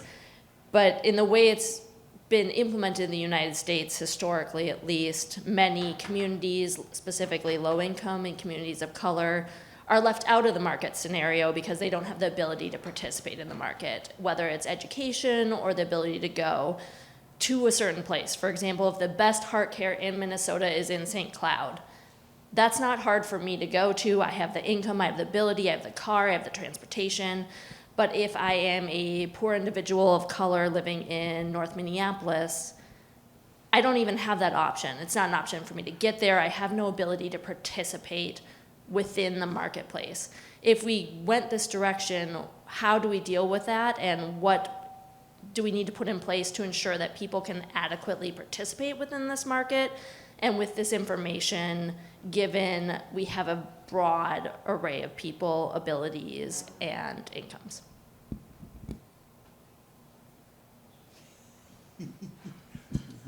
We're snowing. Well, David and I have the same proposal for Medicaid that we have for Medicare. We would turn it into a cash transfer program that would provide, I've forgotten the exact number. David, do you remember how much Medicaid spends per person on average, which we would be able to transfer to them? I think it's about $8,000. About $8,000 per person. So we would basically provide the same option there. But fundamentally, what you've just described is a money problem, it seems to me. That when you say they don't have the resources to get to, what was it, St. Cloud? That just means they don't have the money to buy the transportation or whatever. They can't afford to take off work or whatever the problem is. It sounds like a money problem. And in my world, the way you solve money problems is with money. It's not by creating programs that wind up, as I said initially, creating more problems than they solve. So just a quick follow-up on that. What if okay, we give them the 15,000. 15,000 for me allows me to do a lot more than 15,000 to a person who can't take off the work, can't do that. Yes, it's a money problem, but it's also how do we make sure that if we're allowing the market to decide these decisions, how do we make sure that people can fully participate in that? Well, there will always be, at some point, an end to what people are able to do. I mean, that's true in every sector of the market. I was trying to look up this number before my talk. I don't have it, unfortunately, but we devote a shocking amount of money to in-kind poverty support programs. If we took all those programs and just converted them into cash transfer programs, I'm not going to give you a number because I don't want to give you the wrong number, but we would have an incredible amount of money to give to poor people, way above the federal poverty level. And, you know, I think that that would go a long way towards solving a lot of these problems, which the in-kind programs apparently are not succeeding in ameliorating. I want to say, if I may, one more thing that's off topic, forgive me, but this seems like the most convenient time to say it, and this is to follow up on a point that, I'm sorry, is it Daniel? Yeah. That Daniel made. Daniel took you on a tour of the literature, a brief tour of the literature on quality improvement. One of the things that he didn't say is how important the profit motive is to improving quality. The investments that have to be made in quality improvement are not trivial. It requires concentrated effort over a period of time in order to improve the quality of the delivery of any good or service. And the profit motive is what creates the incentive to invest in quality improvement. Without the profit motive, you wind up with mediocre quality, it seems to me. Can take one more question. There was one in the back that I understand. Can you guys hear me? Okay, yeah. Is it David? To the Silver, Professor Silver? Oh, I'm Charles. That's David over there. We look a lot alike. Oh, I apologize. No, Charles. Very good. We're almost the same height. Yeah, apologies. No, sorry about it. I got it wrong. So sorry.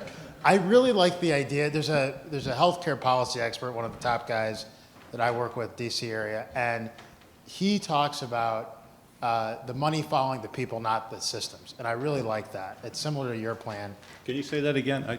He talks about the money following, sending money to people, not to systems. Oh, okay. Which I think it makes a lot of sense to me.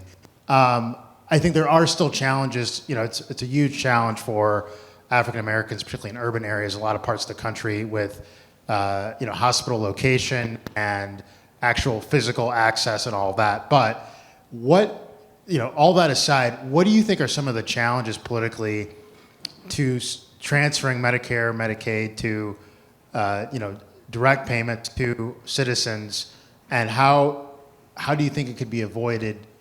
How do you think you could avoid demagoguing the issue, demagoguing the public debate? Yeah.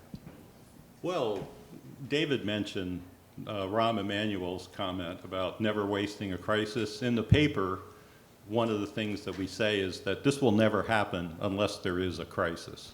And the crisis that we foresee happening is a deficit-driven government budget crisis. So what we're really thinking about here is a plan in advance for if there comes a time when the budgets for Medicare and Medicaid are on the chopping block because we're in a period of terrible fiscal crisis, that we ought to think in advance about how we might be able to get more bang for the buck, basically. And that's the idea. But I think that if there isn't a crisis, David and I have just been wasting electrons on our computers because the political constellation of forces will never let any of this happen, right? Medicare is the doctors and hospitals' cash cow. They will never let the resource flows that come out of that program go to anybody but them. And, I just think it's going to take a crisis for this to happen.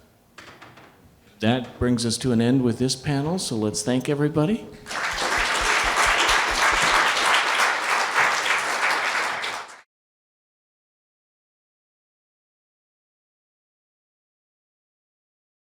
All right, good afternoon. My name is Jack Palmer. I am a 2L at the St. Thomas School of Law and a member of the Murphy Scholar Program.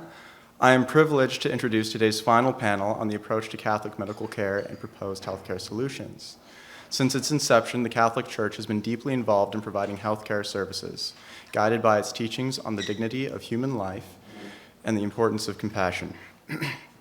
Today, we are privileged to hear from 3 distinguished panelists who will share their expertise and insights on this crucial topic.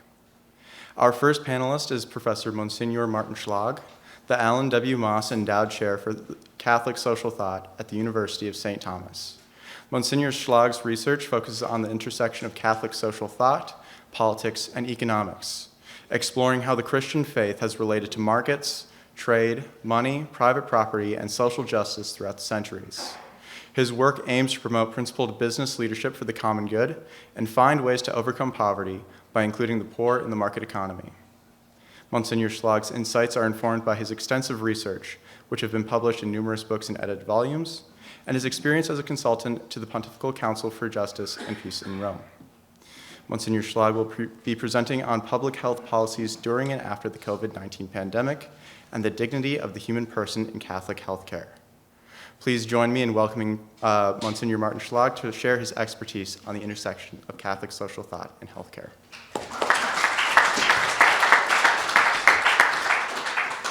Thank you so much, Jack, for this very kind presentation of my person. And thank you, all of you, for having stayed to the last panel. That's very kind of you. So I'm not a healthcare specialist, but I am an Austrian constitutional lawyer and a Catholic moral theologian and a social ethicist. So what is my motivation to speak here?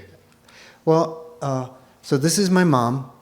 That was a good day for her. As Jill said, many people in old age suffer from dementia. When she turned 90, that got worse and worse. And I saw how bad it got due to the isolation during the general lockdown. And speaking with many others who had parents or loved ones in similar situations, they confirmed that the same thing happened to them, that there was this rapid decline. So this is one reason why I want to look at how nursing homes dealt with this problem during the pandemic. And the second reason why I'm interested in the topic is my move to the United States. When I came here from Europe, all of a sudden, as Jill said, all of a sudden I got an email saying, there's open enrollment. I said, what is open enrollment? And then I said, well, if you don't do that, you don't have any health insurance. I said, what? And then deductible. What is a deductible? And an investment strategy for a retirement fund. I said, what are you talking of? These were all things which were new for me. As someone who had grown up in Austria, I had no problem with not jaywalking and abiding by speed limits and this kind of stuff. But this was really new for me. So I, as co-director of the Murphy Institute, I suggested, why don't we organize a symposium on these questions? So I'm really grateful to Greg and all of you who have come and spoken and enlightened us. And I find the United States is an exciting cauldron of ideas. All kinds of ideas are being discussed, and we think in alternatives, and there's the spirit of getting things done. And I really feel well in Minnesota because it's not paradise, but I have the impression that it combines the good things of Europe with the good things of the United States. There's a social concern here, and nobody's left without basic health care, thanks to Minnesota Aid and so on. So So what I briefly want to talk about is, give a conceptual framework, a core case violation of human dignity, and I think that the Catholic social tradition could point a way forward out of this impasse we're in between these two models, so let's see whether it makes sense what I say, So this is my focus. Health equity, health inequity, and health disparities, that's come up. As a professor for Catholic social thought, I'm concerned about social justice, even though it's a concept that is vague. What does that mean?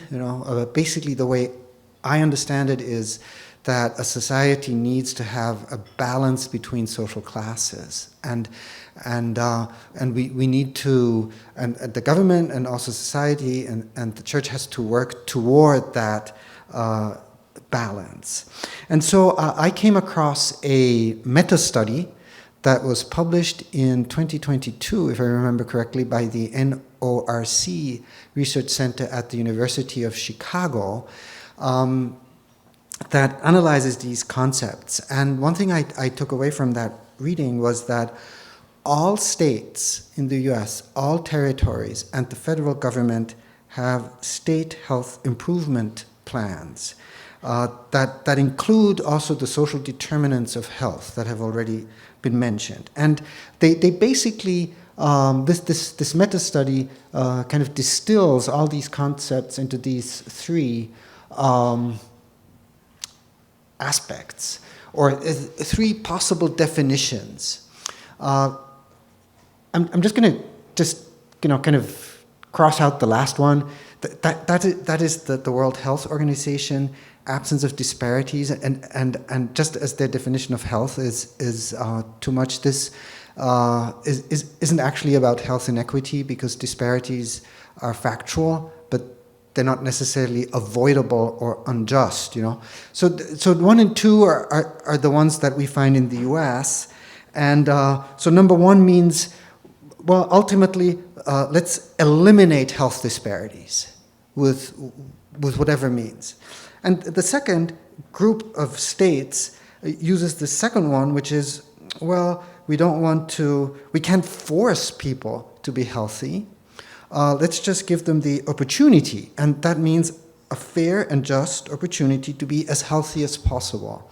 And I think basically these two proposals kind of correspond to these two philosophical positions. One is utilitarianism, the greatest number of people with the greatest possible health outcome, which would be number 1, health equity consists in the highest level of health for all people, or libertarianism. Freedom rights come first, give fair opportunity, but leave freedom.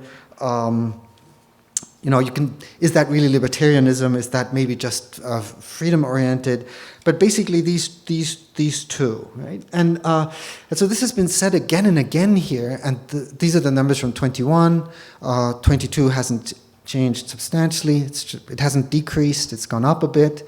So we spend an enormous amount of money, 18.3% of GDP on national health expenditure. And so is increasing money really going to solve the problem? Shouldn't we rather take a step back and consider alternatives? And I think that many of us here have been speaking about this. So I'm pretty I like the approach by Bénédicte Duflo, the idea of, well, let's not be ideological, let's see what works. Let's be pragmatical.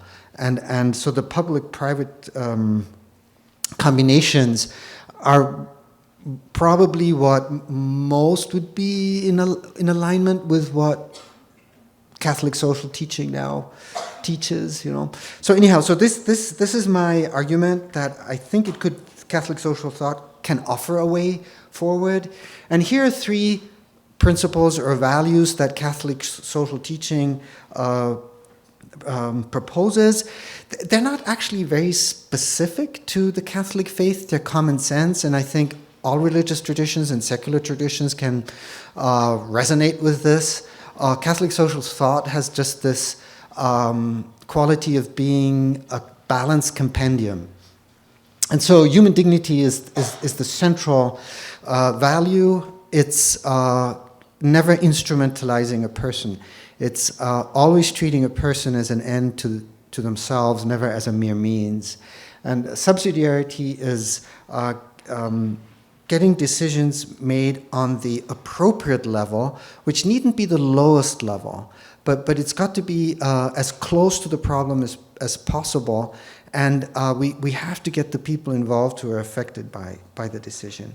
And finally, the preferential option for the poor, which in its origin is a concept that came from liberation theology, but has is something which is present in the first social encyclical by Leo XIII in 1891, that those who suffer and the poor need our help most, and therefore we should commit ourselves preferentially to them. So the word option in English means you can choose, but in the Italian opzione, or in Spanish opción, it means a commitment.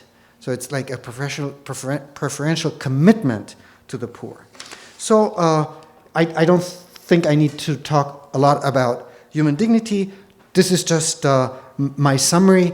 There are 3 conceptions, 2 approaches, and 1 distinction. And I've noticed that the literature on human dignity in healthcare literature explains human dignity differently from the theological and philosophical treatises that I'm accustomed to. So, so here are the 3 conceptions.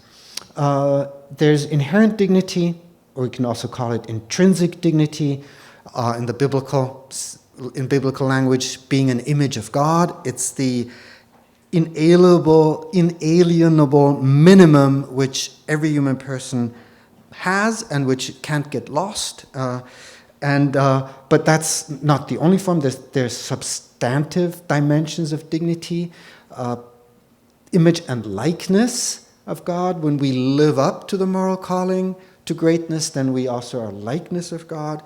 But then finally, there's this dignity of recognition and respect, social dignity, which is constituted by relational practices. So I got really excited when Gabe talked about relational equality. And I said, that's a great concept.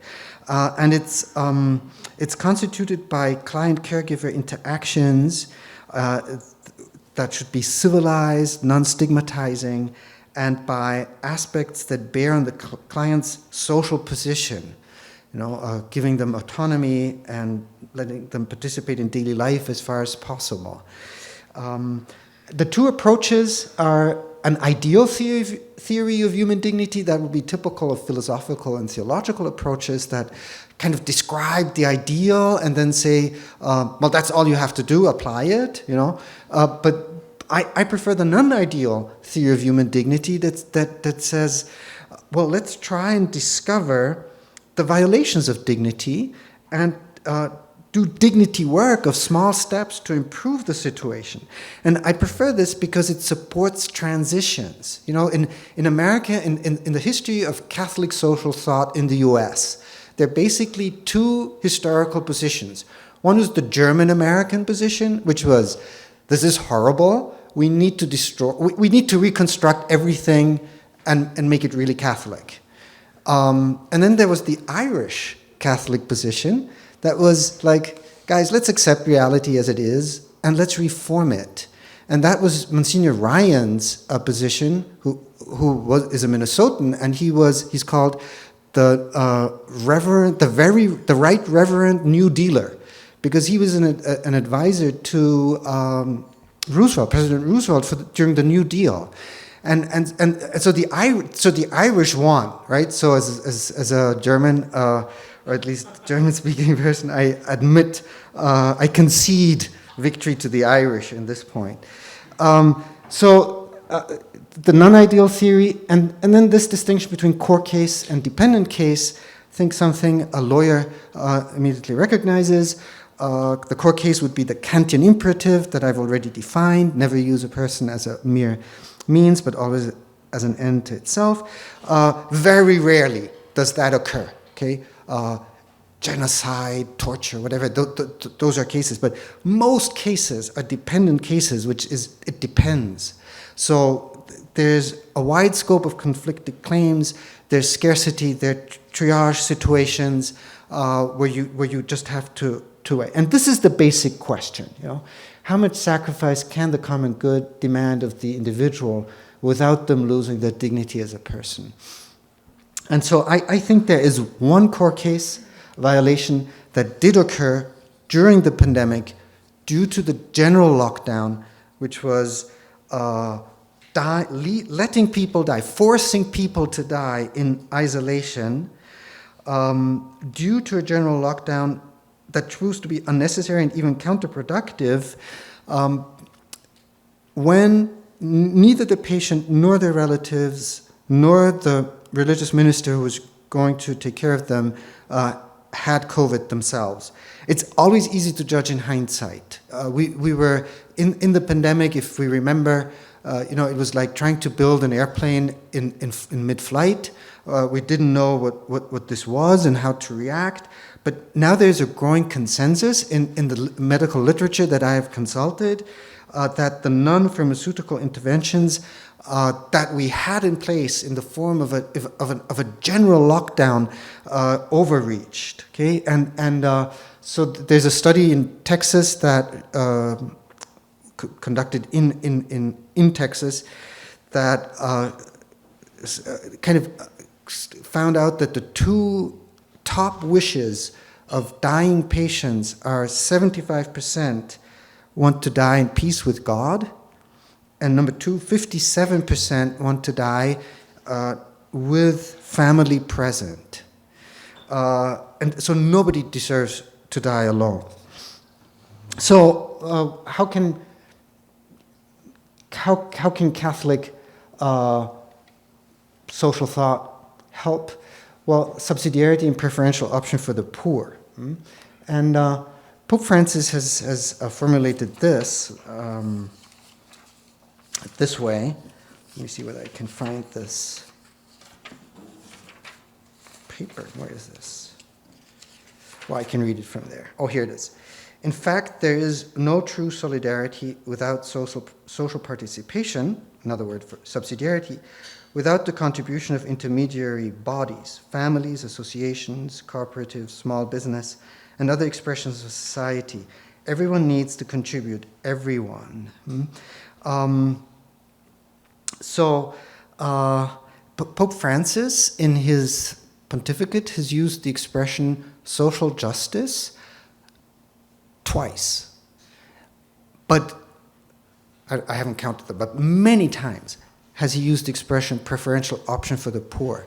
Why? Well, because in the tradition of Catholic social teaching, the concept of social justice is linked to government intervention, to public authorities intervening, whereas the preferential option for the poor in the way that Francis uses it means everyone is called to contribute. Civil society is called to contribute. Everyone is called to contribute.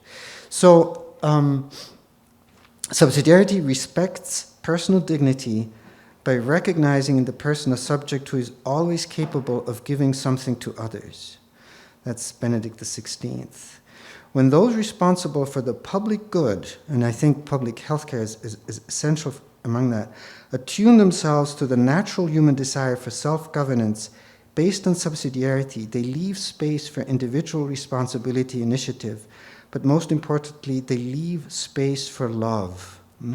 And so in Italy, there's this movement of the third sector, the public-private, or the social public, that says a non-profit is not a private institution. It addresses a public need. And now in the Catholic Church, you might have heard that we speak a lot of synodality, which means walking with the people affected. It means listening. And so my proposal is that, the things that have been said here that resonated most with me was the state model, kind of Medicaid model, getting it as close as possible to the people affected.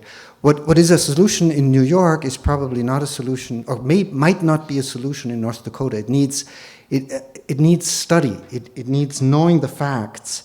Make it community-based.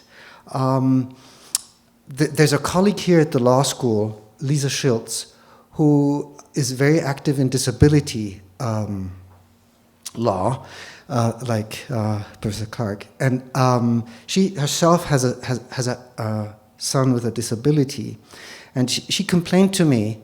She said, "Look, in Minnesota now we have passed a minimum wage law, great, but it also mandates that employers pay minimum wage to people with disabilities who can." For an employer, it's not possible. And she says, my son is going to lose his job because of a well-intentioned measure that wasn't vetted with the people affected. And so I think that could be an example for, we've got to listen more. Or the voucher system, I was talking with Rob in the break. I don't think the voucher system is either one or the other. It could combine the advantages of competition with the social network and with the subsidiary effect of getting people, getting healthcare to people. So my aim is to conduct a study and to discover, well, is Catholic healthcare really doing the job? If subsidiarity, so Catholic healthcare could be a solution or could contribute to the solution, but are we really doing that? Is there a difference? And so I undertook a pilot study among nursing homes in the Twin Cities, how they reacted to people dying during COVID, and the pilot study has come out inconclusive, simply because I think the bar was too low. Nobody wants to let anyone die in isolation, so that is too low a measure. So I hope that Greg and Louis will be able to talk more about what Catholic social healthcare can really contribute to the common good and to the solution of the problems that our country faces. Thank you so much.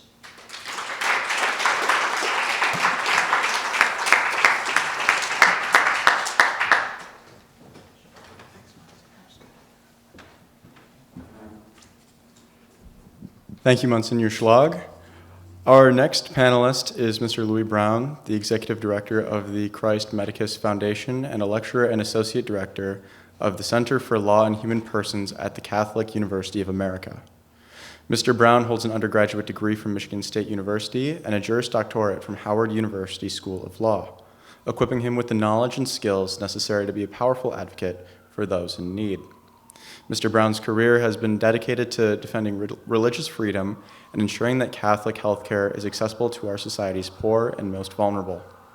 In 2014, Mr. Brown joined the Christ Medicus Foundation, a Catholic healthcare nonprofit whose mission is to share the healing love of Jesus Christ by recognizing the inherent dignity of every human person.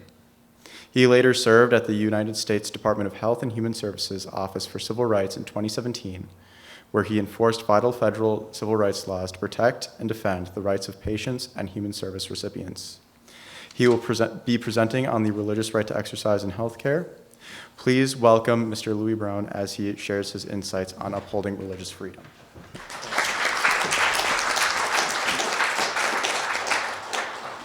Great to be with you. Really appreciate it. Bear with me. This is not her fault, but I have a 7-week-old at home, so everything's been a challenge, but she's amazing.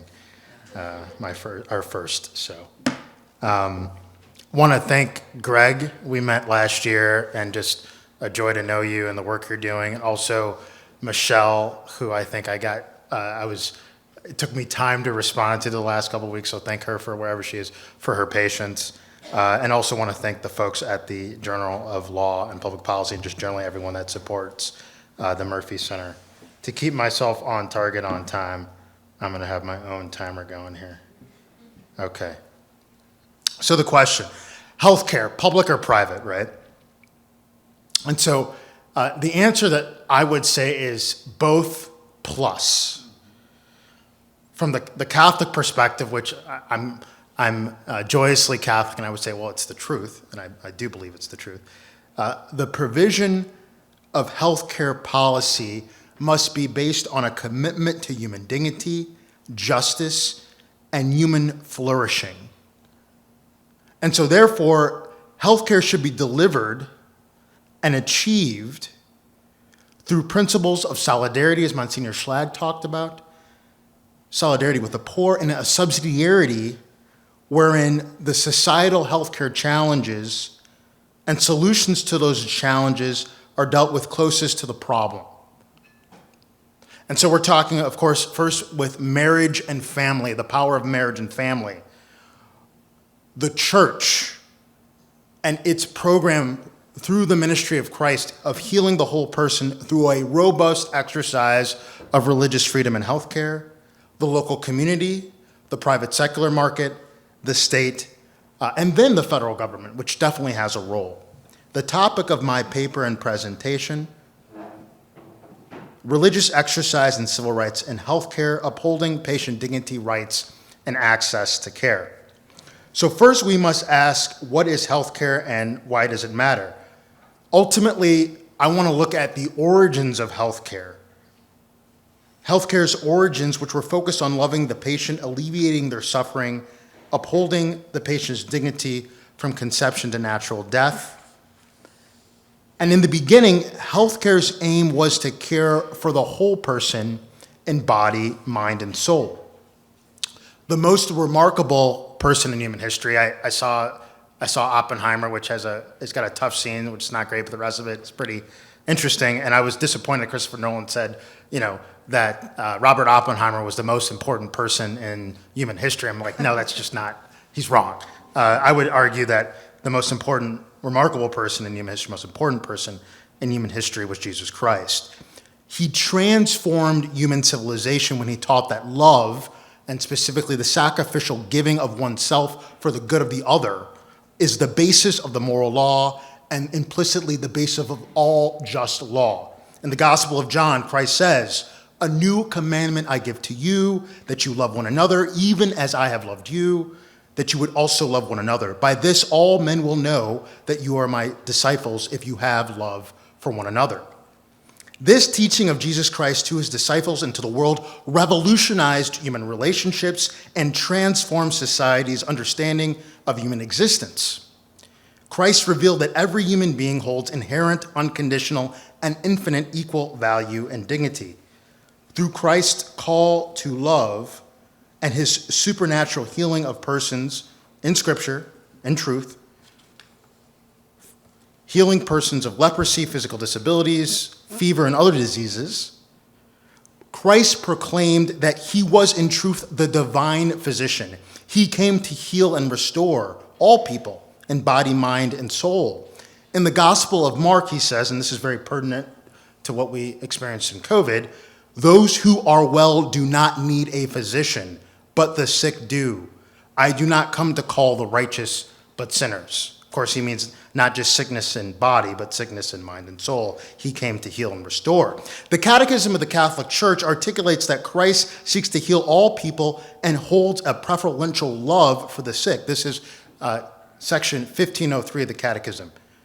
Christ's compassion towards the sick and his many healings, Christ's compassion toward the sick and his many healings of every kind of infirmity are a resplendent sign that God has visited his people and that the kingdom of God is close at hand. Jesus has the power not only to heal, but also to forgive sins. He has come to heal the whole man, soul, mind, and body. He is the physician the sick have need of. His compassion toward all who suffer goes so far that he identifies himself with them. "I was sick and you visited me."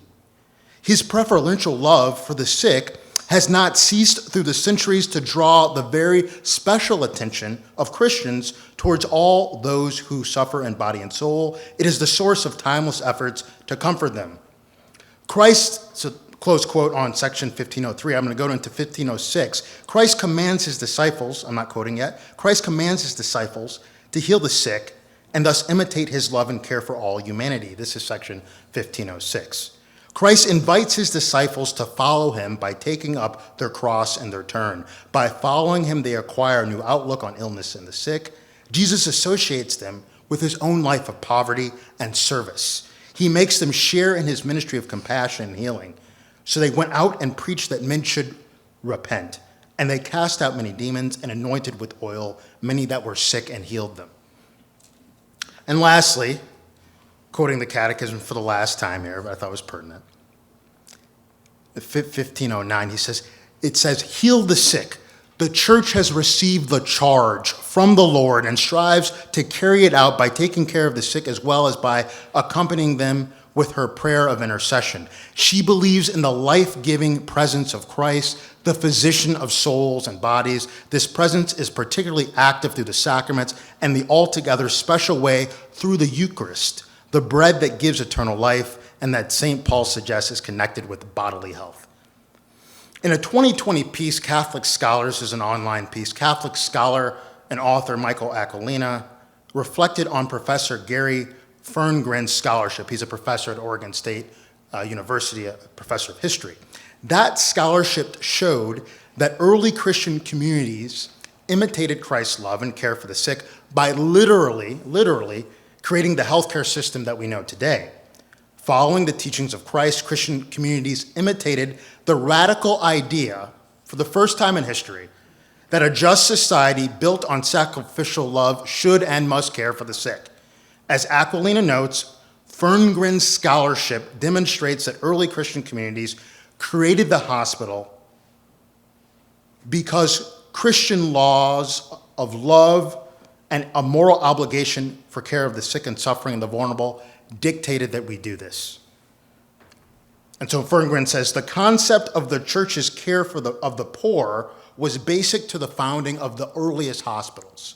The hospital was, in origin and conception, a distinctly Christian institution rooted in Christian concepts of charity and philanthropy.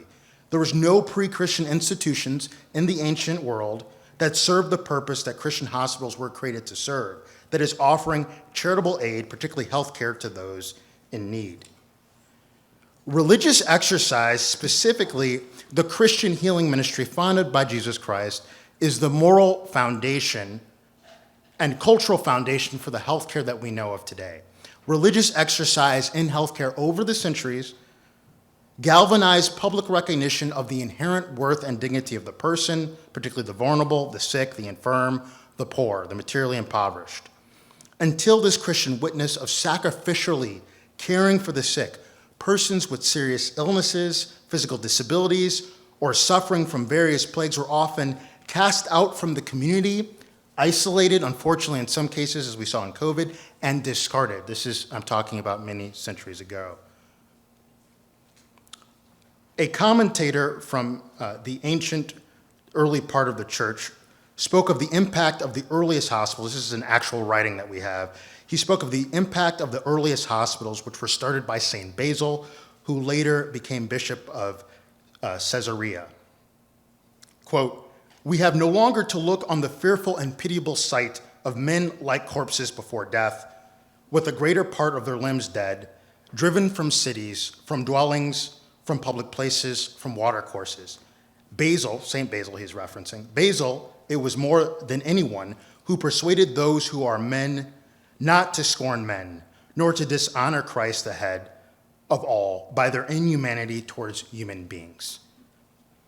In Health Progress, the journal of the Catholic Health Association of the United States, Professor Catherine Kolb, I don't know her, but I think she's here in Minnesota, reflected on the implications of Christ's teaching for the healthcare professional who, in the Christian understanding, has a vocation to love the patient, to sacrificially love the patient. And so she reflects on what's that vocation of the healthcare professional from the Catholic perspective. She says, quote, person-centered has always been a Catholic concept.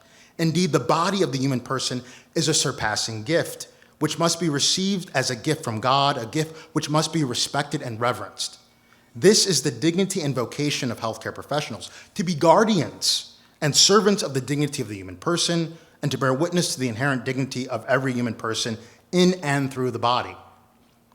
Quoting St. John Paul's II Theology of the Body, which I encourage every student to be aware of, it has massive implications for law and public policy in every dimension.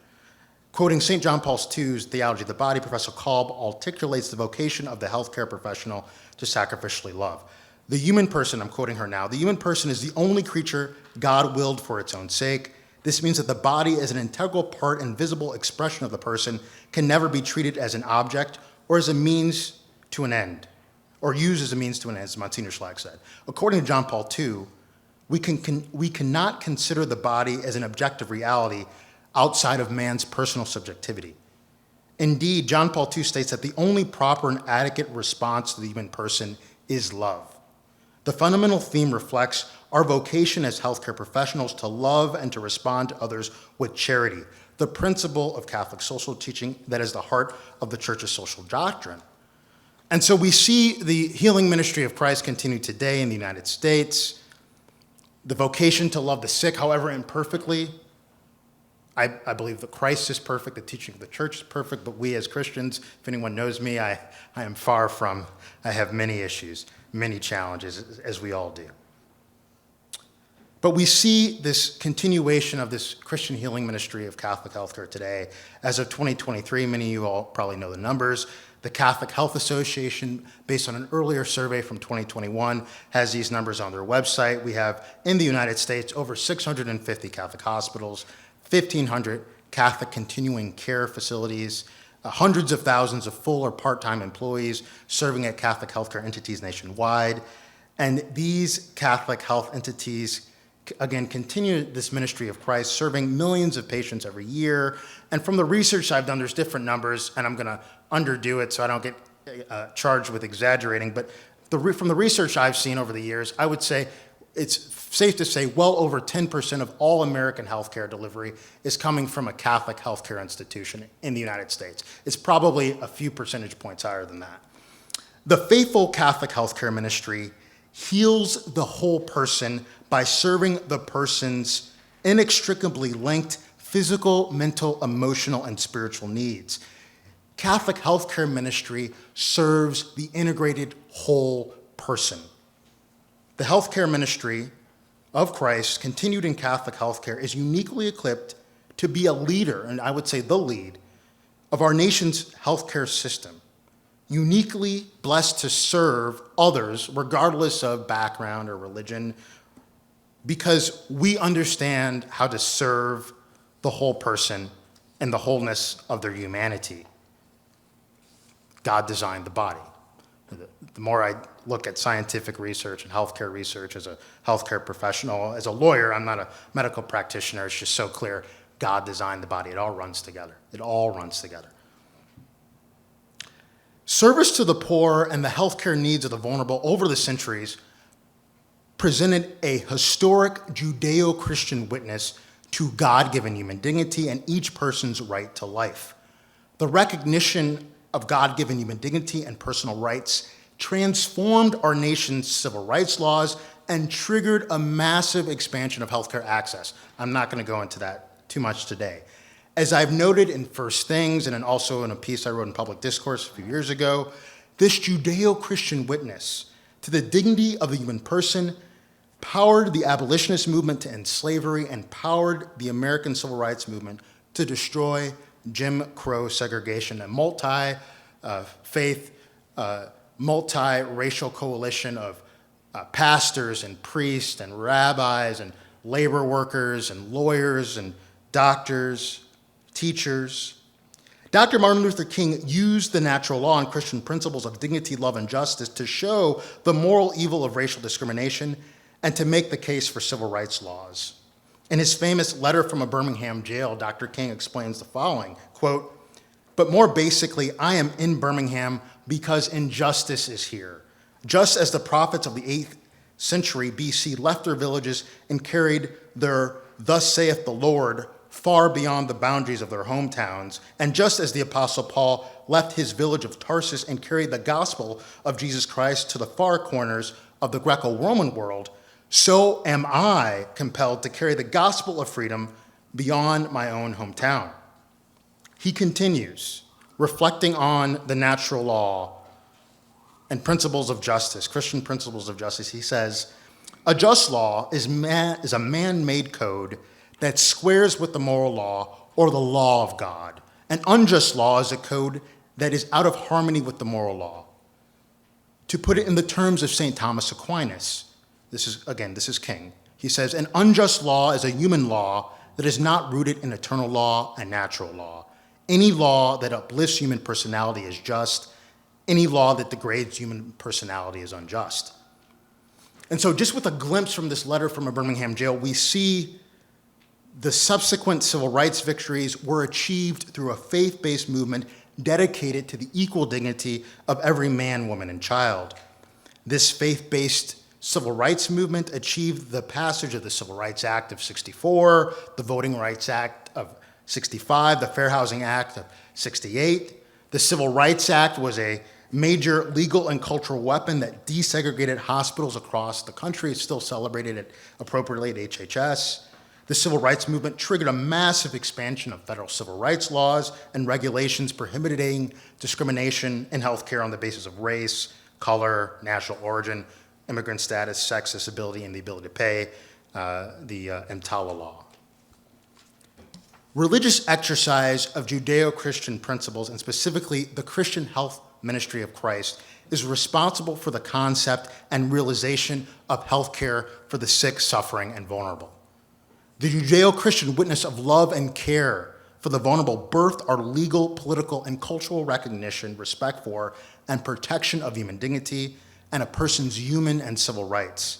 The Judeo-Christian principle of human dignity and the natural rights of the person are the foundation of American legal civil rights laws.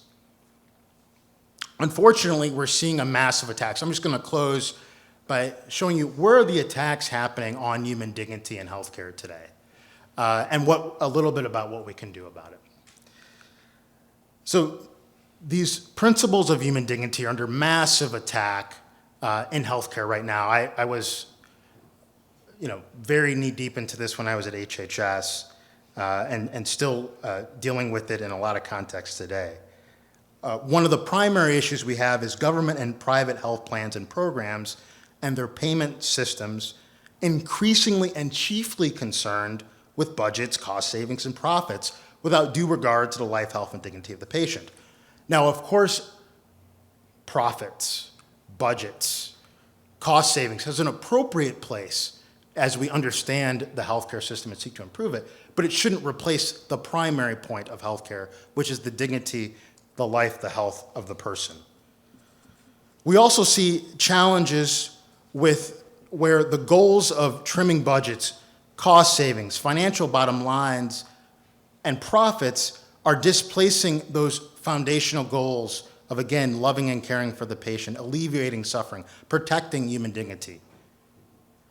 We're also seeing an attack on human dignity through the ongoing and still continuing racial bias, racial discrimination, and unequal access to health care that one of the participants spoke about earlier.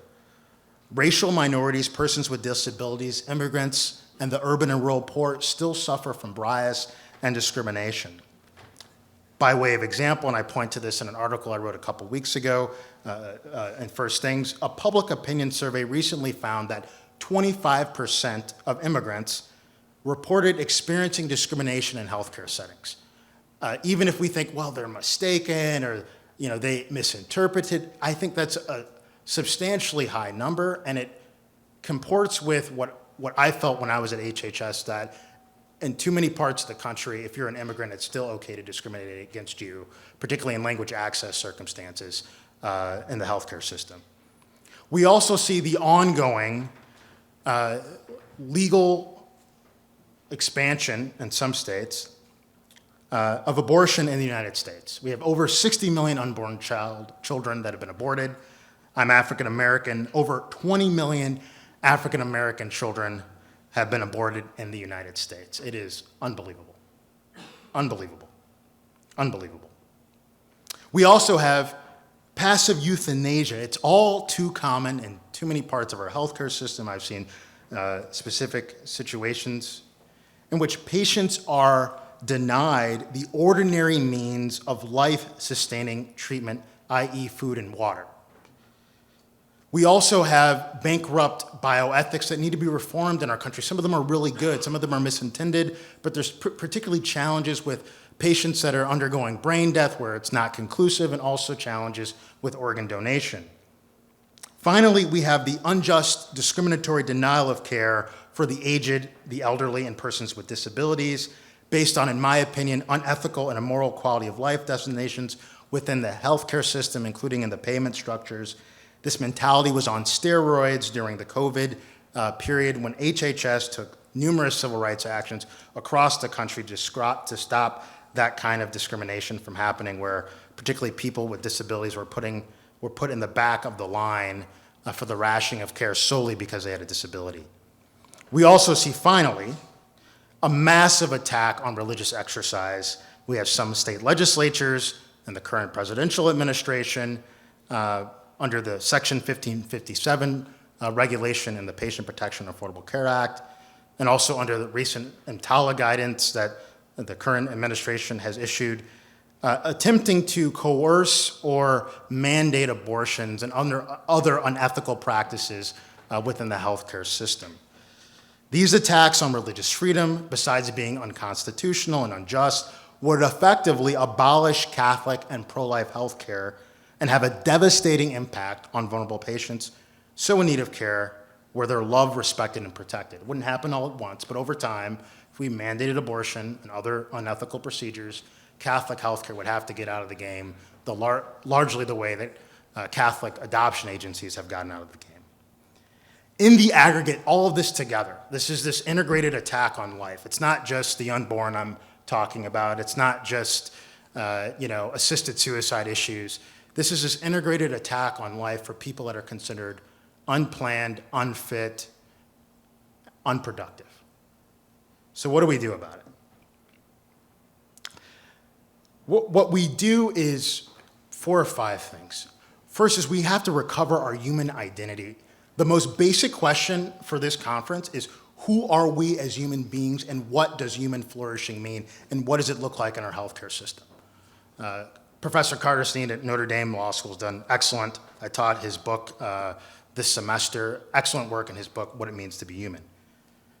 So how do we recover that sense of what it means to be human? How do we cover that sense of human identity? I'm going to end. We need more religious exercise in healthcare, not less. We need to stop this incessant drive to destroy medical conscience rights and religious freedom exercise in healthcare. It would cause human dignity for vulnerable patients to collapse. We need to expand private independent healthcare entities that practice ethical life-affirming care. That's so important to our civil rights and healthcare.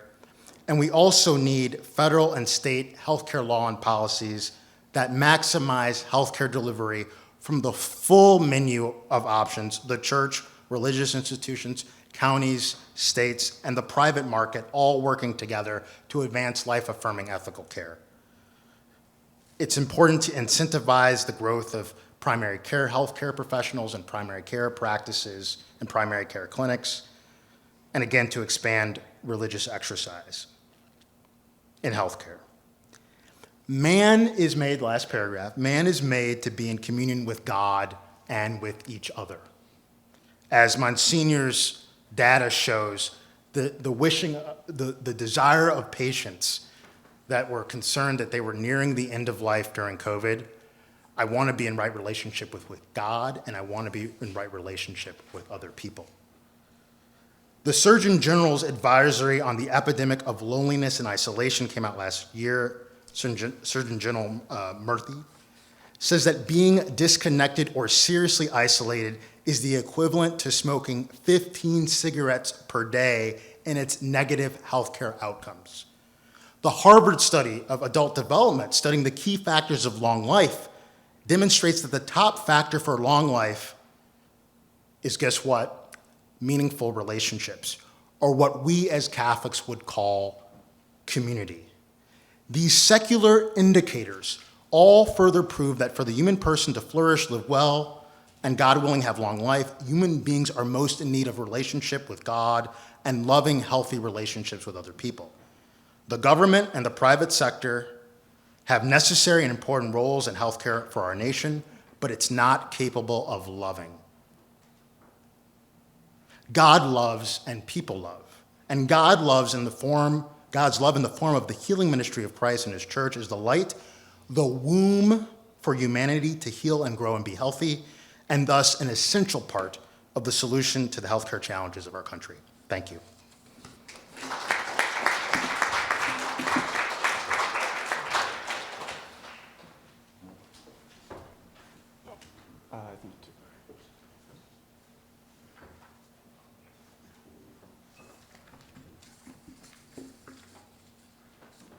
All right, thank you, Mr. Brown.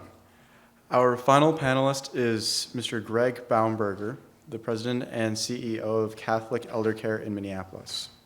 With over 3 decades of diverse senior care leadership experience, Mr. Baumberger brings a wealth of knowledge and expertise to our discussion today.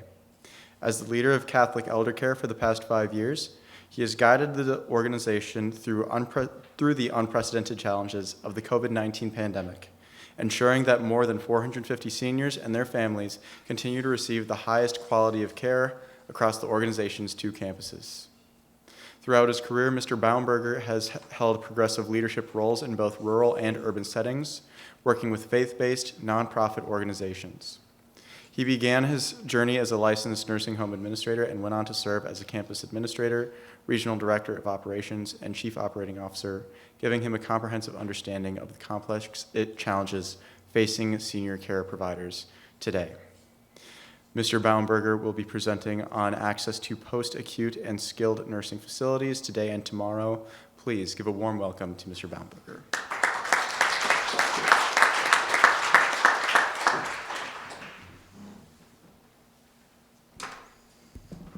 Thank you very much. Last speaker of the day.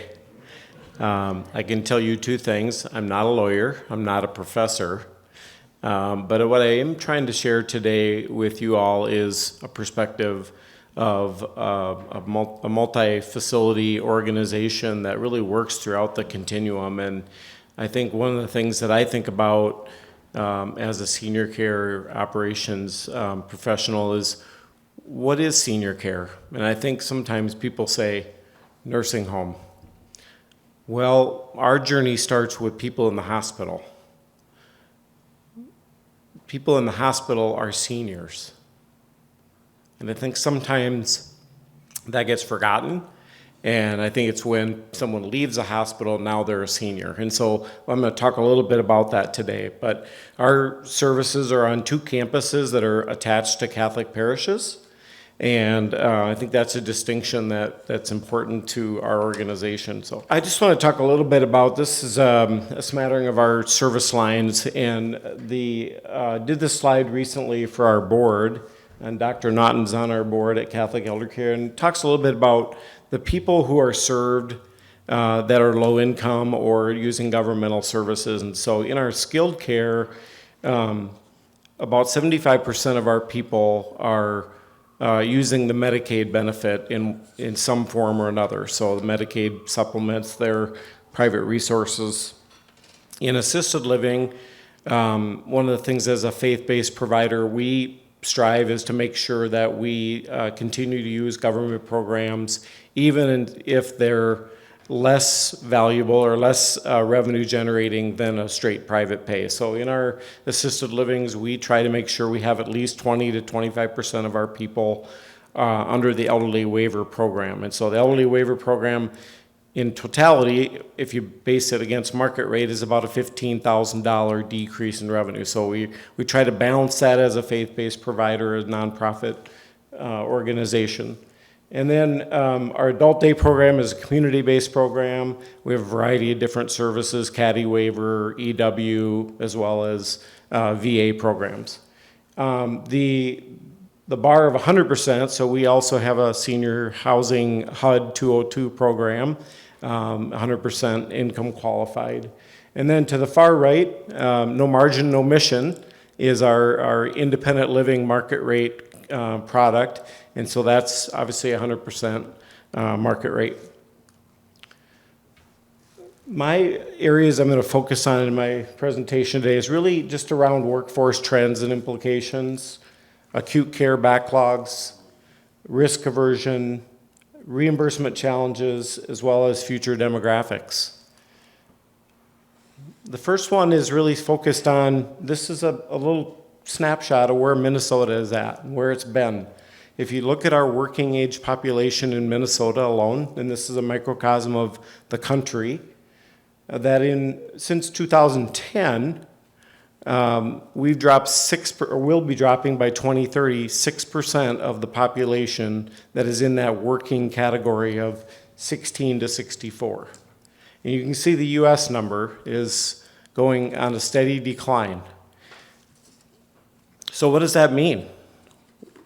At the same time, we have a great number of seniors in Minnesota, and by 2030, 2 of every 5 people in Minnesota will be 65 and older. So what is the solution to that? There's many solutions, but these demographics, I think, are pretty compelling to show kind of the challenges that we face going forward. I think this clicker is running out of battery. There we go. Population growth by decade, and there's a lot of information on this slide, but in a sense, it's showing that Minnesota, particularly, is falling behind in growth of resident population compared to the U.S. Now, from the 1970s on, we've been falling behind the U.S. My mom and dad did their job. I'm the youngest of 9 kids, so they did their portion. But in general, Minnesota has got a problem. Since the 1970s, 1980s, we are failing, it's not failing, but trailing the U.S. growth. So what does that mean? We have a lot of things in play here. We've got decreasing number of people working age. We know we have a massively increasing number of seniors, right? Baby boomers are turning 65 many per day across this country. And so how do we get ready to address the issue? At the same time, we have where do people end up? And when I use this term Minnesota nursing home occupancy, this includes the transitional care or the post-acute services that the hospitals rely on. You can see the big dip during the pandemic where facilities dropped down to 75%. Well, why was that? Staffing, right? Number of people, access to healthcare. Our challenges are returning to prior to the pandemic workforce. You can see the fourth quarter of 2023. Nursing homes have spiked up to about 82%. As we sit today, I know our long-term care facility is about 92%, and our transitional care is pretty much full all the time because the hospitals have a need for post-acute services. Back to the workforce issue, healthcare shortages are really driven by low immigration rates. And so if you look at this slide, 1 of every 3 nursing assistants, 1 of every 4 personal care aides, and then 1 of every 7 physicians are from immigration. And so you can see yet Minnesota, on the right-hand side, the immigration share of healthcare workers in Minnesota is significantly lower than some other states. And so what we have to kind of be focused on going forward as a state is looking at our other states within our country and figuring out how do we address immigration? Because we know there's only X amount of people working age. That story's told 18 years ago, right? We're not changing that number. So we have to be thinking about how does immigration become part of our solution. I'm on the board for Leading Age Minnesota, a trade association. We talk a little bit about countries in Africa, different countries around the world. In Kenya, for example, there's 1 location in the whole country where you can take your NCLEX exam. And yet there's major demand for nurses that intend to leave the country to go care for people in other countries. And then they return money back home and they bring their families. So how do we find this to be a workforce solution in this country? I think I talked a little bit about the shortages, but this was a slide that was done from the American Healthcare Association showing that 97% of nursing homes and 87% of assisted livings are having trouble hiring staff. Believe me, the wages that we've put into play in the last few years have gone very, very high, and yet there's just in particularly rural parts of the U.S., there just are not people there. And so how do we meet the needs of rural Minnesota, rural U.S. going forward is going to be a real challenge in this country. So what are the causes of backlogs? I think I just wanted to summarize here a little bit with senior care facilities facing ongoing staffing issues. I know for ourselves, knock on wood, as an organization, for the first time in 7 years, we have no nurse openings. I can't even believe I'm saying it. And we have about 4 or 5 CNA openings. When I tell my colleagues that, they're dumbfounded, especially if you get outside of the metro area. Now, we happen to have our communities in the largest city in the state. That helps us a ton. The urban area. Rural areas are going to continue to really struggle for staff because of that demographic and without immigration. It was mentioned earlier today about mental health and substance abuse access. That's a continuing challenge of providers, hospitals trying to discharge people and there's no places for them to go. And that really falls into the Medicaid pending as well. There's this need for people to be discharged from the hospital. I talked to an executive in the hospital systems just this week. There's about 80 people, and I'm not going to mention the healthcare system, but there's 80 people every day that sit in a hospital or hospitals in the metro waiting for discharge, but there's no place for them to go because either there's not a payer source or there's a particular concern of people not complying with their plan. And then without a payer source, as a faith-based organization, we try really hard to make sure we're stepping into that as much as we can, but we recently wrote off $300,000 claim of someone who the family didn't comply and help with getting the Medicaid application completed. And so that makes providers sort of risk averse. And it makes it very challenging for the acute care systems that rely on us to take people. And then there's the continued reimbursement system. And Minnesota is a generous reimburse organization or state compared to other states across the country. But in the nursing home side of things or the transitional care side of things, there's this delay of how you get reimbursed. You build it into your rates and then you get paid later. So there's the cash flow that you have to put out in order to wait for reimbursement. One potential solution is in other states in the country, and I know the Minnesota Department of Human Services has been exploring this possibility, is presumptive eligibility. So this would assist with helping patients to get out of the hospital, that the state would guarantee that they would have, that the organizations that would be taking patients from the hospital would get paid. Minnesota doesn't currently have that, but presumptive eligibility could be a future solution to some of these Medicaid pending patients that are in hospitals. Before I came to Catholic Eldercare 7 years ago, I worked for a large system here, the largest system in Minnesota. One of my roles was transitional care operations as a regional, and we started up a new post-acute program with 2 brand new facilities, and 5 years later closed them because the cost of the Medicare reimbursement, along with sort of the massive increase in wages, particularly for RNs, it just became really a big challenge. And so as we've seen transition out of the normal Medicare system into Medicare Advantage, today Medicare still is a very difficult situation because there's pressure to decrease the cost, but yet the labor costs have just gone through the roof.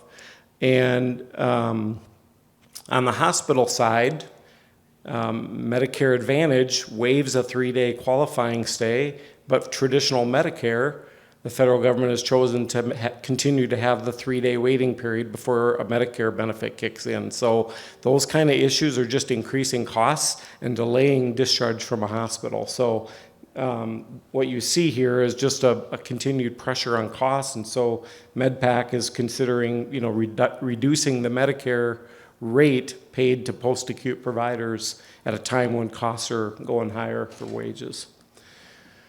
This slide kind of talks to what I've spoken to is the challenges in rural Minnesota, but it's not unique to rural. It's north, south, east, west, and a big piece of this obviously is the pandemic. Put some really big impact on the senior care organization. And again, when I use nursing facilities, I'm talking post-acute and transitional care and long-term care. So tremendous reduction. We as an organization are really trying to balance the long-term care and the other services that we provide. The goal with the board is that we want to be more 60-40 of housing and other community-based services versus 40% traditional nursing home. I think that's kind of the industry trend going on out there. And then just latest data, this is from January 24, so this kind of speaks continued to the staffing challenges that are existing throughout the industry. Is continued pressure for, this particular slide talks about RNs, and then the next one speaks to CNAs, caregivers, so you can see a lot of openings still in the industry, taking in the average of particularly outstate Minnesota. I'm going to hit on a couple other slides just in the essence of time here. So potential solutions for the immediate future. I think technology is obviously something that we're continuing to focus on as an industry. We're starting using robots in our organization for positions like floor care and food delivery. Continue to think about the technology of how do you replace a caregiver when the number of seniors is just exploding, and a certain number of them are going to need senior care services. I spoke a little bit about the expanded immigration program. That's not a cheap proposition to try to bring someone from Kenya over here, but the opportunity could be you get a nurse and maybe you get family members who could be other employees as well. So it's something that we're looking at federal grants and programs that can help us to do that. Increased family involvement in care delivery. I remember when my grandmother lived with us, and again, I'm the youngest of 9, so imagine grandma living with us, and it just got to a point where grandma couldn't live with us anymore. We just couldn't take good care of her. Will that come back? It's prevalent in other countries. Maybe it will. Maybe it's a solution. But I think creative workforce solutions like partnership with other providers, I think is kind of one area that we're going to focus on. How do we get a little closer to our colleagues in the healthcare continuum? I think the partnerships with acute care systems is going to continue to be vitally important. I think that was it. Thank you.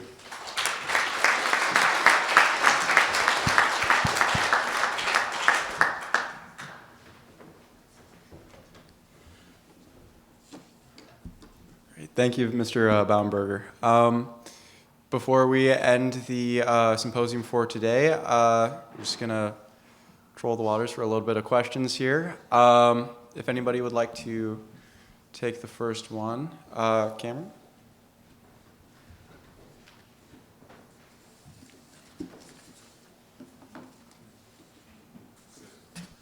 I'll just talk about it. So I'm wondering what you guys think about the kind of the fusion of political thought with theological thought, and how I think in America in particular you have Christians who have adopted a political ideal and sort of merged it with their theological foundational beliefs, such that I think there are people social justice, and they think very particular, usually on the left side, policies, or you have people maybe on the other side who just think have divorced Christianity and at least any sort of a justice that's involved in caring for those who can't care for themselves, because this is America and you care for yourself, So what do you guys think about that, about what we can do to help Christians see, the need for political change, but also the need for, that relational change. What do you think pastorally about that even? Can I just start with that one? Yeah, thank you so much. Well, yeah, the political divide is continued into the church, and it's kind of, you need a lot of patience, and it it's difficult for me to cope with it. This kind of aggression that you sometimes feel in the church. So kind of what I try to do is I try to listen.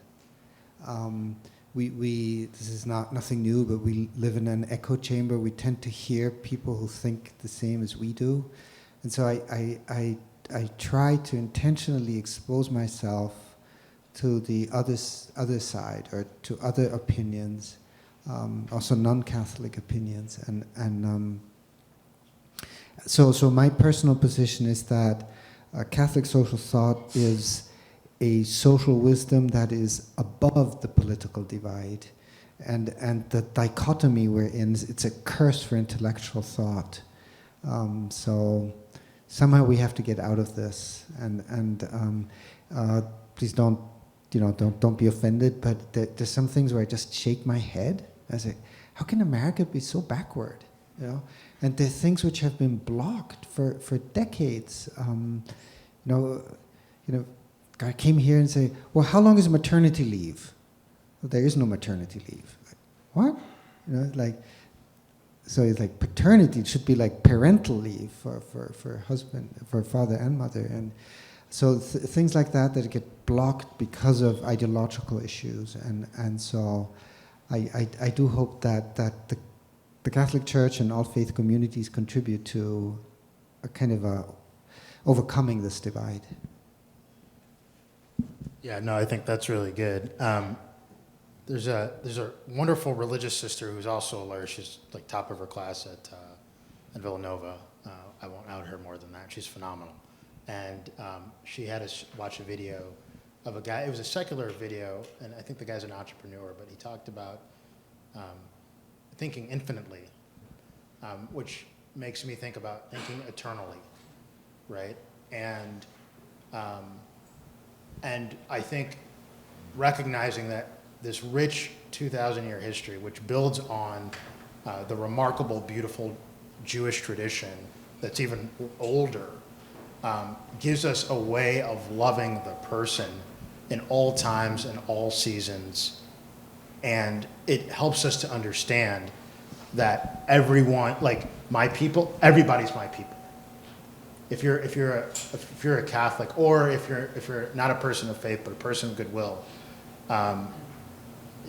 you subscribe to the good of the entirety of the world. And so addressing these issues and these challenges from the call to love God and call to love the person, and how do I do that?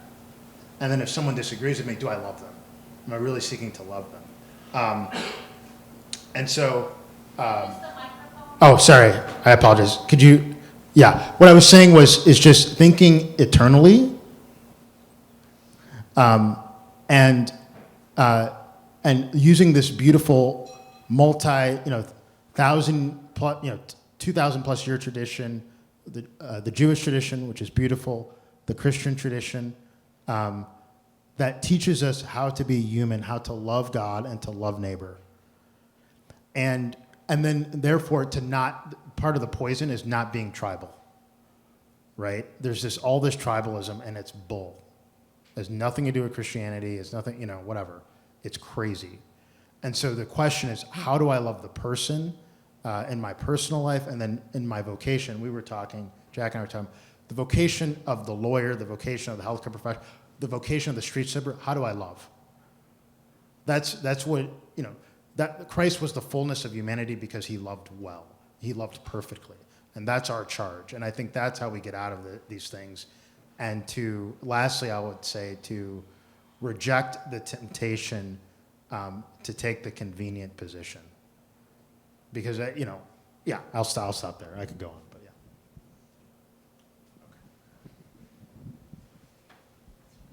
Next question.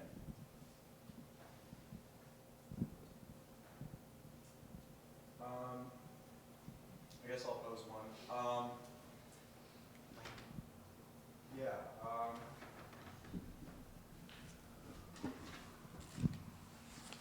I suppose in the case that there aren't any questions at the moment, what's one of the thoughts you've had from some of the other panelists today about integrating what you're pitching here today about just how we can integrate goodwill and faith? As far as the systems that have been discussed, which one kind of stood out to you most personally as far as accommodating to your goals and values in mind?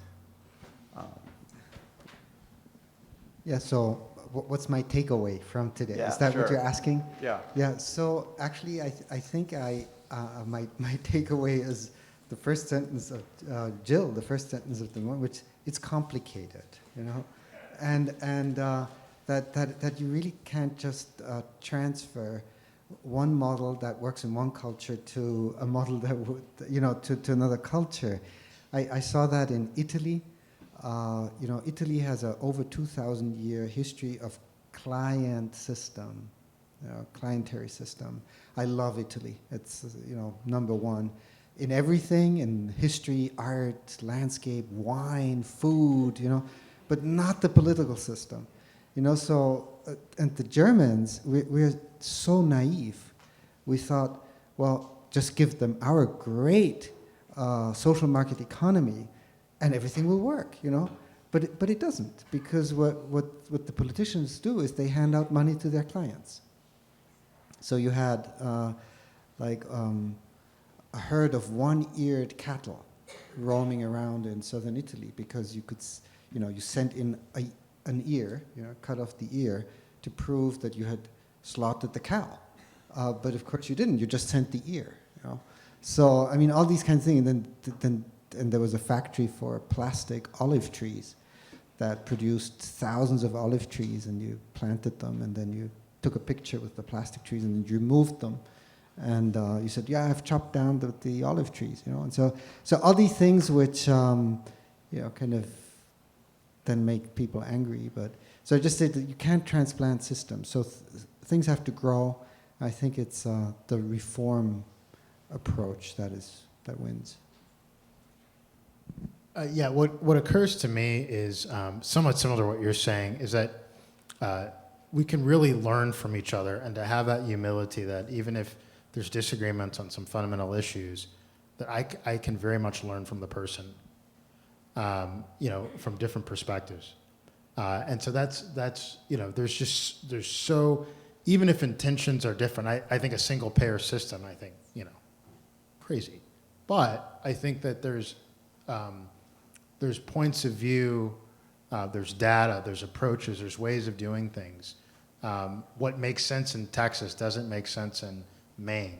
And so I think that just the importance of, particularly for those that are students, everybody can teach me something, everybody can teach you something, particularly in an environment like this, and to have the wisdom to kind of listen and to learn. I'll be brief with my comment, but I would just say there's two things that really stood out for me. I've not been in college for 30 years, so the interesting conversations that are happening across universities in this country, I think is really compelling. What is the way that we pull it all together across this country? And then I think more than ever in my 30-some years in the healthcare business is acute care systems now realize the importance of the full continuum of care. Because, I think I used to have this image in my head that hospitals don't take care of seniors. And what I realize now is they take care of a heck of a lot of seniors. And so how do we, from that senior care perspective, how do we get better aligned to looking at the demographics in this country? That's my thought. Thank you very much. We've come to the end of the program, and so I want to thank everyone. Let's thank the panel, and then I have a...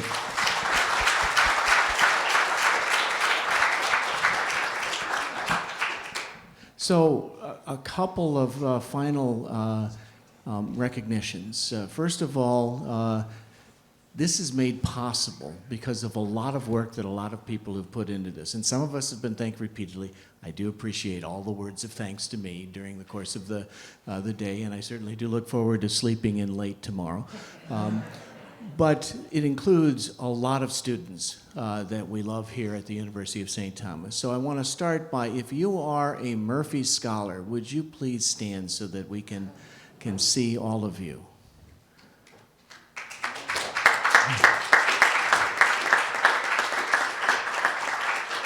And there were some others who were here earlier and probably some others who are outside as well. If you are on the Journal of Law and Public Policy, would you please stand?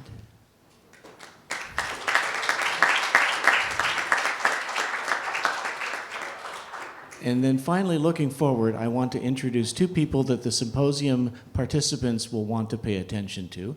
Anissa Omar is the incoming editor-in-chief of the Journal of Law and Public Policy. And Lindsay Broda, are you? Yes, Lindsay is here as well. Will be the symposium editor next year, is that right? Yes, and Jenna, all right. If you three would stand, these are the people that you will be working with. Please stand up.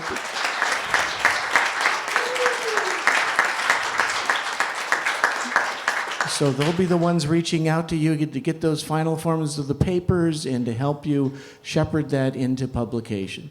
And I think otherwise, it says closing remarks. I can't think of any way to summarize everything that's been said today. So I'll simply close by saying, that's all, folks. Have a great weekend.